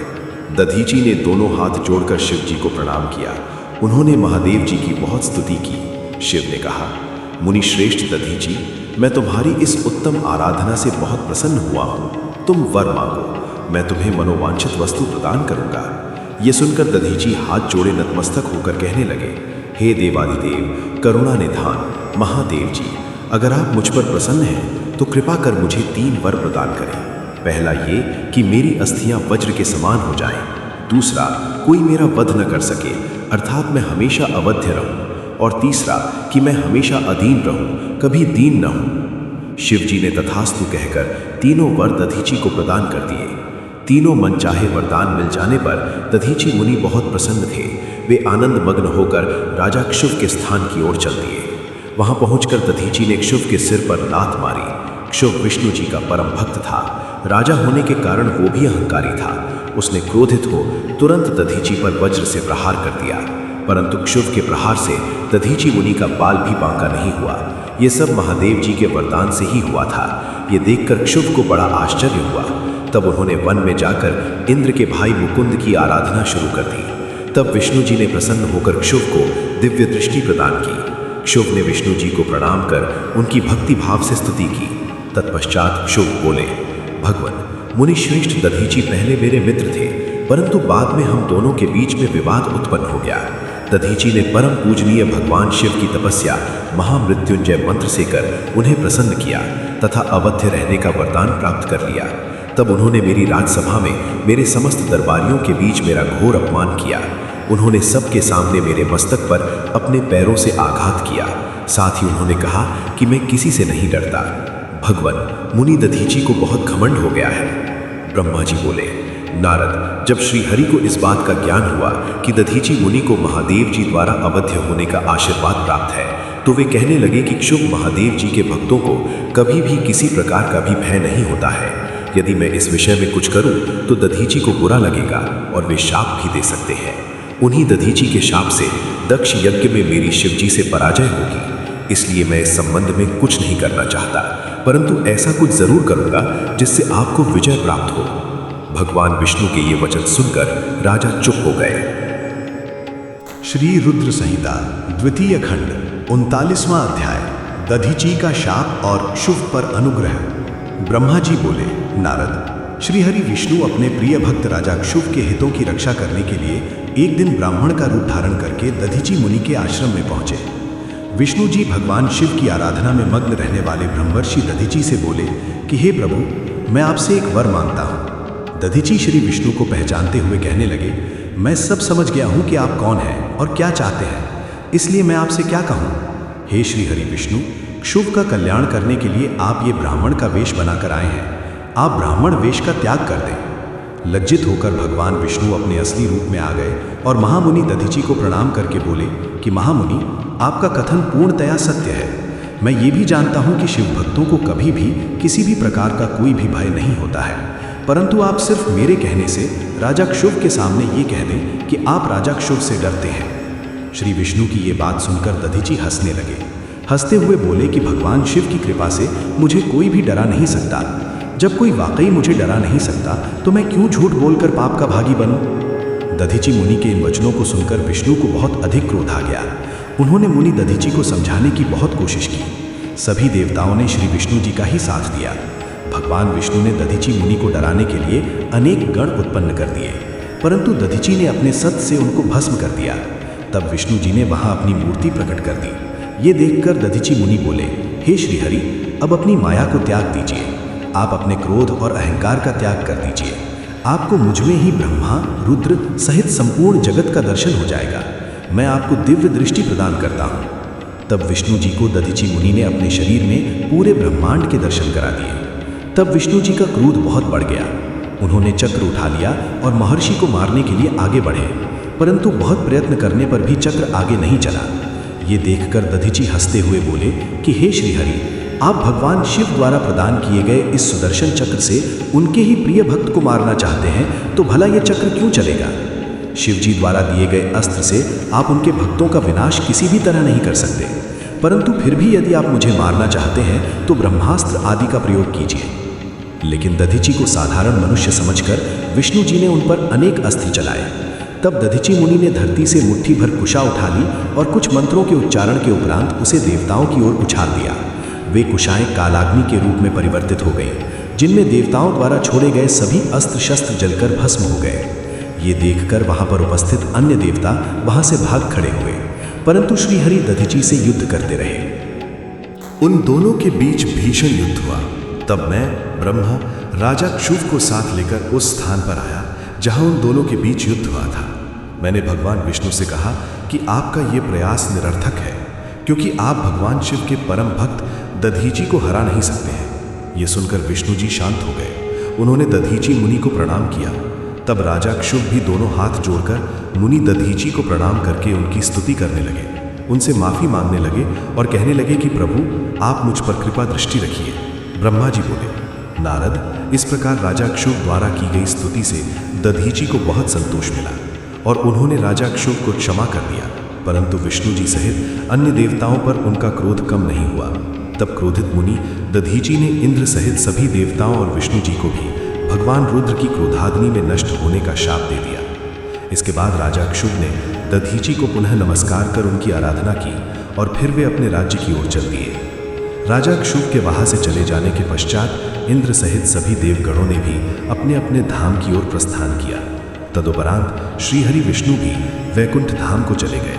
तब वो पुण्य स्थान थानेश्वर नामक तीर्थ के रूप में विख्यात हुआ। इस तीर्थ के दर्शन से भगवान शिव का स्नेह और कृपा प्राप्त होती है। हे नारद, इस प्रकार मैंने तुम्हें ये पूरी अमृत कथा का वर्णन सुनाया। जो मनुष्य क्षुभ और दधीची के विवाद से संबंधित इस प्रसंग को प्रतिदिन सुनता है, वो अपमृत्यु को जीत लेता है तथा मरने के बाद सीधा स्वर्ग को जाता है। इसका पाठ करने से युद्ध में मृत्यु का भय दूर हो जाता है तथा निश्चित रूप से विजय श्री की प्राप्ति होती है। श्री रुद्र संहिता द्वितीय खंड 40वां अध्याय ब्रह्मा जी का कैलाश पर शिव जी से मिलना। नारद जी ने कहा, हे महाभाग्य, हे विधाता, हे महाप्राण, आप शिव तत्व का ज्ञान रखते हैं। आपने मुझ पर बड़ी कृपा की जो इस अमृतमयी कथा का श्रवण मुझे कराया। मैं आपका बहुत बहुत धन्यवाद करता हूँ। हे प्रभु, अब मुझे ये बताइए कि जब वीरभद्र ने दक्ष के यज्ञ का विनाश कर दिया और उनका वध करके कैलाश पर्वत को चले गए, तब क्या हुआ? ब्रह्मा जी बोले, हे मुनि श्रेष्ठ नारद, जब भगवान शिव द्वारा भेजी गई उनकी विशाल सेना ने यज्ञ में उपस्थित सभी देवताओं और ऋषियों को पराजित कर दिया और उन्हें पीट पीट कर वहां से भाग जाने को मजबूर कर दिया, तो वे सभी वहां से भागकर मेरे पास आ गए। उन्होंने मुझे प्रणाम करके मेरी स्तुति की तथा वहां का सारा वृत्तांत मुझे सुनाया। तब अपने पुत्र दक्ष की मुझे बहुत चिंता होने लगी और मेरा दिल पुत्र शोक के कारण व्यथित हो गया। तत्पश्चात मैंने श्री हरि का स्मरण किया और अन्य देवताओं और ऋषि मुनियों को साथ लेकर वैकुंठ लोक गया। वहां उन्हें नमस्कार करके हम सभी ने उनकी भक्ति भाव से स्तुति की। तब मैंने श्री हरि से विनम्रता से प्रार्थना की कि भगवान, आप कुछ ऐसा करें जिससे हम सभी का दुख कम हो जाए। देवेश्वर, आप कुछ ऐसा करें जिससे वो यज्ञ पूरा हो जाए तथा उसके यजमान दक्ष पुनः जीवित हो जाए। अन्य सभी देवता और ऋषि मुनि भी पूर्व की भांति सुखी हो जाए। मेरे इस प्रकार निवेदन करने पर लक्ष्मीपति विष्णु जी, जो अपने मन में शिव जी का चिंतन कर रहे थे, प्रजापति ब्रह्मा और देवताओं को संबोधित करते हुए इस प्रकार बोले, कोई भी अपराध किसी भी स्थिति में कभी भी किसी के लिए भी मंगलकारी नहीं हो सकता। हे विधाता, सभी देवता परमपिता परमेश्वर भगवान शिव के अपराधी हैं, क्योंकि इन्होंने यज्ञ में शिव जी का भाग नहीं दिया, साथ ही वहां उनका अनादर भी किया। उनकी प्रिय पत्नी सती ने भी उनके अपमान के कारण ही अपनी देह का त्याग कर दिया। उनका वियोग होने के कारण भगवान अत्यंत रुष्ट हो गए हैं। तुम सभी को शीघ्र ही उनके पास जाकर उनसे क्षमा मांगनी चाहिए। भगवान शिव के पैर पकड़कर उनकी स्तुति करके उन्हें प्रसन्न करो, क्योंकि उनके कुपित होने से संपूर्ण जगत का विनाश हो सकता है। दक्ष ने शिव जी के लिए अपशब्द कहकर उनके हृदय को विदीर्ण कर दिया है, इसलिए उनसे अपने अपराधों के लिए क्षमा मांगो। उन्हें शांत करने का यही सर्वोत्तम उपाय है। वे भक्त वत्सल हैं। यदि आप लोग चाहें तो मैं भी आपके साथ चलकर उनसे क्षमा याचना करूंगा। ऐसा कहकर भगवान श्रीहरि, मैं और अन्य देवता एवं ऋषि मुनि आदि कैलाश पर्वत की ओर चल दिए। वह पर्वत बहुत ही ऊंचा और विशाल है। उसके पास में ही शिव जी के मित्र कुबेर का निवास स्थल अलकापुरी है। अलकापुरी महादिव्य एवं रमणीय है। वहाँ चारों ओर सुगंध फैली हुई थी। अनेक प्रकार के पेड़ पौधे शोभा पा रहे थे। उसी के बाहरी भाग में परम पावन नंदा और अलकनंदा नामक नदियाँ बहती हैं। इनका दर्शन करने से मनुष्य को सभी पापों से मुक्ति मिल जाती है। हम लोग अलकापुरी से आगे उस विशाल वट वृक्ष के पास पहुंचे, जहां दिव्य योगियों द्वारा पूजित भगवान शिव विराजमान थे। वह वट वृक्ष 100 योजन ऊंचा था तथा उसकी अनेक शाखाएं 75 योजन तक फैली हुई थी। वह परम पावन तीर्थ स्थल है। यहाँ भगवान शिव अपनी योगाराधना करते हैं। उस वट वृक्ष के नीचे महादेव जी के चारों ओर उनके गण थे और यज्ञों के स्वामी कुबेर भी बैठे थे। तब उनके निकट पहुंचकर विष्णु आदि समस्त देवताओं ने अनेकों बार नमस्कार कर उनकी स्तुति की। उस समय शिव जी ने अपने शरीर पर भस्म लगा रखी थी और वे कुशासन पर बैठे थे और ज्ञान का उपदेश वहां उपस्थित गणों को दे रहे थे। उन्होंने अपना बायां पैर अपनी दाईं जांघ पर रखा था और बाएं हाथ को बाएं पैर पर रख रखा था। उनके दाएं हाथ में रुद्राक्ष की माला थी। भगवान शिव के साक्षात रूप का दर्शन कर विष्णु जी और सभी देवताओं ने दोनों हाथ जोड़कर और अपने मस्तक को झुकाकर दया सागर परमेश्वर शिव से क्षमा याचना की और कहा कि हे प्रभु, आपकी कृपा के बिना हम नष्ट भ्रष्ट हो गए हैं। अतः प्रभु, आप हम सब की रक्षा करें। भगवान, हम आपकी शरण में आए हैं, हम पर अपनी कृपा दृष्टि बनाए रखें। इस प्रकार सभी देवता व ऋषि मुनि भगवान शिव का क्रोध कम करने और उनकी प्रसन्नता के लिए प्रार्थना करने लगे। श्री रुद्र संहिता द्वितीय खंड 41वां अध्याय, शिव द्वारा दक्ष को जीवित करना। देवताओं ने महादेव जी की बहुत स्तुति की और कहा, भगवान, आप ही परम ब्रह्म हैं और इस जगत में सर्वत्र व्याप्त हैं। आप मृत्युंजय हैं। चंद्रमा, सूर्य और अग्नि आपकी 3 आंखें हैं। आपके तेज से ही पूरा जग प्रकाशित है। ब्रह्मा, विष्णु, इंद्र और चंद्र आदि देवता आपसे ही उत्पन्न हुए हैं। आप ही इस संसार का पोषण करते हैं। भगवान, आप करुणामय हैं। आप ही दुष्टों का संहार करते हैं। प्रभु, आपकी आज्ञानुसार अग्नि जलाती है और सूर्य अपनी तपन से झुलसाता है। मृत्यु आपके भय से कांपती है। हे करुणा निधान, जिस प्रकार आज तक आपने हमारी हर विपत्ति से रक्षा की है, उसी प्रकार हमेशा अपनी कृपा दृष्टि बनाएं। भगवान, हम अपनी सभी गलतियों के लिए आपसे क्षमा मांगते हैं। आप प्रसन्न होकर यज्ञ को पूर्ण कीजिए तथा यजमान दक्ष का उद्धार कीजिए। वीरभद्र और महाकाली के प्रहारों से घायल हुए सभी देवताओं व ऋषियों को आरोग्य प्रदान करें। उन सभी की पीड़ा को कम कर दें। हे शिव जी, आप प्रजापति दक्ष के अपूर्ण यज्ञ को पूर्ण कर दें और दक्ष को पुनर्जीवित कर दें। भृगु ऋषि को उनकी आंखें, पूषा को दांत प्रदान करें। साथ ही जिन देवताओं के अंग नष्ट हो गए हैं उन्हें ठीक कर दें। आप सभी को आरोग्य प्रदान करें। हम आपको यज्ञ में भाग देंगे। ऐसा कहकर हम सभी देवता त्रिलोकीनाथ महादेव के चरणों में लेट गए। पूरा हमारी स्तुति और अनुनय विनय से भक्त वत्सल भगवान शिव प्रसन्न हो गए। शिव जी बोले, हे ब्रह्मा, श्री हरि विष्णु, आपकी बातों को मैं हमेशा मानता हूँ, इसलिए आपकी प्रार्थना को मैं नहीं टाल सकता। परंतु मैं ये बताना चाहता हूँ कि दक्ष के यज्ञ का विध्वंस मैंने नहीं किया है। उसके यज्ञ का विध्वंस इसलिए हुआ क्योंकि वो हमेशा दूसरों का बुरा चाहता है, उनसे द्वेष रखता है। परंतु जो दूसरों का बुरा चाहता है उसका ही बुरा होता है। अतः हमें कोई भी ऐसा कार्य नहीं करना चाहिए जिससे किसी को कष्ट हो।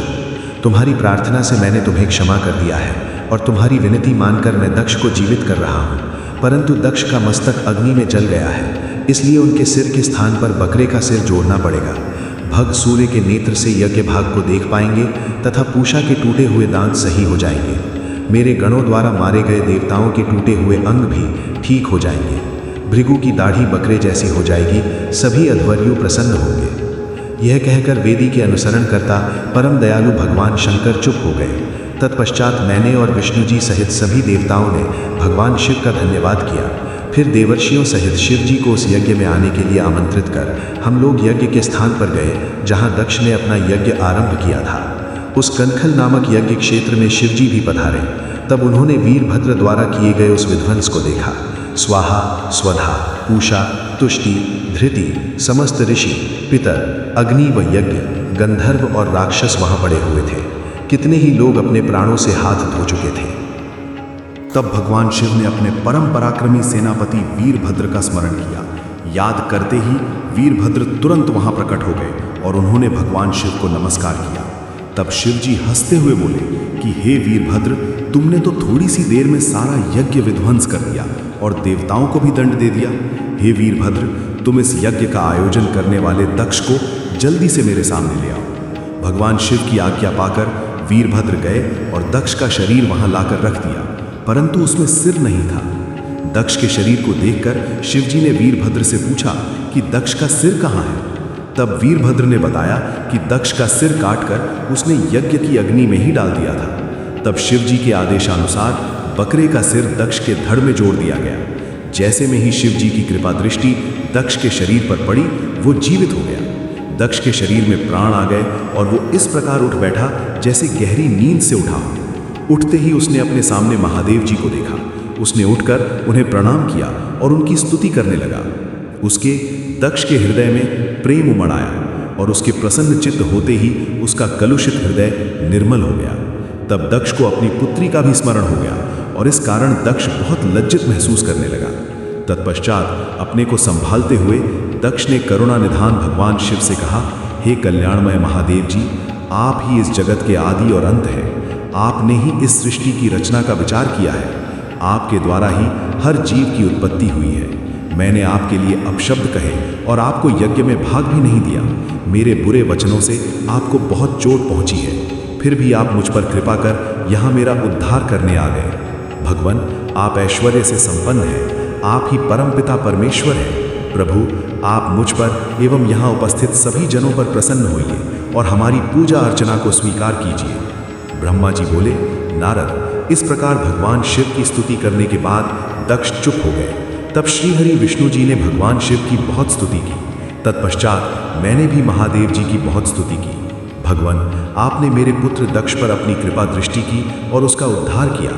देवेश्वर, अब आप प्रसन्न होकर सभी शापों से हमें मुक्ति प्रदान करें। महामुनि इस प्रकार महादेव जी की स्तुति करके दोनों हाथ जोड़कर और सिर झुकाकर खड़ा हो गया। हम सभी देवगणों की स्तुति सुनकर भगवान शिव प्रसन्न हो गए और उनका मुख खिल उठा। तब वहां उपस्थित इंद्र सहित अनेक सिद्धों, ऋषियों और प्रजापतियों ने भी भक्त वत्सल करुणा निधान भगवान शिव की अनेकों बार स्तुति की। यज्ञशाला में उपस्थित अनेक उपदेवों, नागों तथा ब्राह्मणों ने भगवान शिव को प्रणाम किया और उनका प्रसन्न मन से स्तवन किया। इस प्रकार सभी देवों के मुख से अपना स्तवन सुनकर भगवान शिव को बहुत संतोष प्राप्त हुआ। श्री रुद्र संहिता द्वितीय खंड 42वां अध्याय, दक्ष का यज्ञ को पूर्ण करना। ब्रह्मा जी कहते हैं, नारद मुनि, इस प्रकार श्री हरि मेरे, देवताओं और ऋषि मुनियों की स्तुति से भगवान शंकर बहुत प्रसन्न हुए। वे हम सबको कृपा दृष्टि से देखते हुए बोले, प्रजापति दक्ष, मैं तुम सभी पर प्रसन्न हूँ। मेरा अस्तित्व सबसे अलग है। मैं स्वतंत्र ईश्वर हूँ, फिर भी मैं सदैव अपने भक्तों के अधीन ही रहता हूँ। 4 प्रकार के पुण्यात्मा मनुष्य ही मेरा भजन करते हैं। उनमें पहला आर्त, दूसरा जिज्ञासु, तीसरा अर्थार्थी और चौथा ज्ञानी है। परंतु ज्ञानी को ही मेरा खास सानिध्य प्राप्त होता है, उसे मेरा ही स्वरूप माना जाता है। वेदों को जानने वाले परम ज्ञानी ही मेरे स्वरूप को जानकर मुझे समझ सकते हैं। जो मनुष्य कर्मों के अधीन रहते हैं वे मेरे स्वरूप को नहीं पा सकते। इसलिए तुम ज्ञान को जानकर शुद्ध हृदय एवं बुद्धि से मेरा स्मरण कर उत्तम कर्म करो। हे दक्ष, मैं ही ब्रह्मा और विष्णु का रक्षक हूँ। मैं ही आत्मा हूँ। मैंने ही इस संसार की सृष्टि की है। मैं ही संसार का पालन करता हूँ। मैं ही दुष्टों का नाश करने के लिए संहारक बन उनका विनाश करता हूँ। बुद्धिहीन मनुष्य जो कि सदैव सांसारिक बंधनों और मोह माया में फंसे रहते हैं, कभी भी मेरा साक्षात्कार नहीं कर सकते। मेरे भक्त सदैव मेरे ही स्वरूप का चिंतन और ध्यान करते हैं। हम तीनों अर्थात ब्रह्मा, विष्णु और रुद्रदेव एक ही हैं। जो मनुष्य हमें अलग न मानकर हमारा एक ही स्वरूप मानता है, उसे सुख, शांति और समृद्धि की प्राप्ति होती है। परंतु जो अज्ञानी मनुष्य हम तीनों को अलग अलग मानकर हम में भेदभाव करते हैं, वे नरक के भागी होते हैं। हे प्रजापति दक्ष, यदि कोई श्रीहरि का परम भक्त मेरी निंदा या आलोचना करेगा या मेरा भक्त होकर ब्रह्मा और विष्णु का अपमान करेगा, उसे निश्चय ही मेरे कोप का भागी होना पड़ेगा। तुम्हें दिए गए सभी शाप उसको लग जाएंगे। भगवान शिव के इन वचनों को सुनकर सभी देवताओं, ऋषि मुनियों तथा श्रेष्ठ विद्वानों को हर्ष हुआ तथा दक्ष भी प्रभु की आज्ञा मानकर अपने परिवार सहित शिव जी की भक्ति में मग्न हो गया। सब देवता भी महादेव जी का ही गुणगान करने लगे।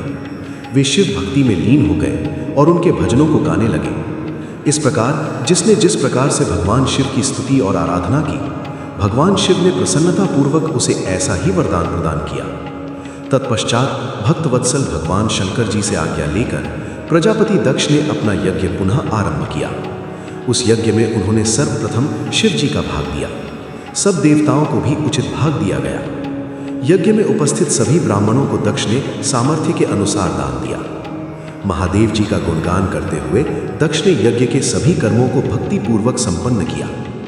इस प्रकार सभी देवताओं, मुनियों और ऋत्विजों के सहयोग से दक्ष का यज्ञ सानंद संपन्न हुआ। तत्पश्चात सभी देवताओं और ऋषि मुनियों ने महादेव जी के यश का गान किया और अपने अपने निवास की ओर चले गए। वहां उपस्थित अन्य लोगों ने भी शिव जी से आज्ञा मांगकर वहां से प्रस्थान किया।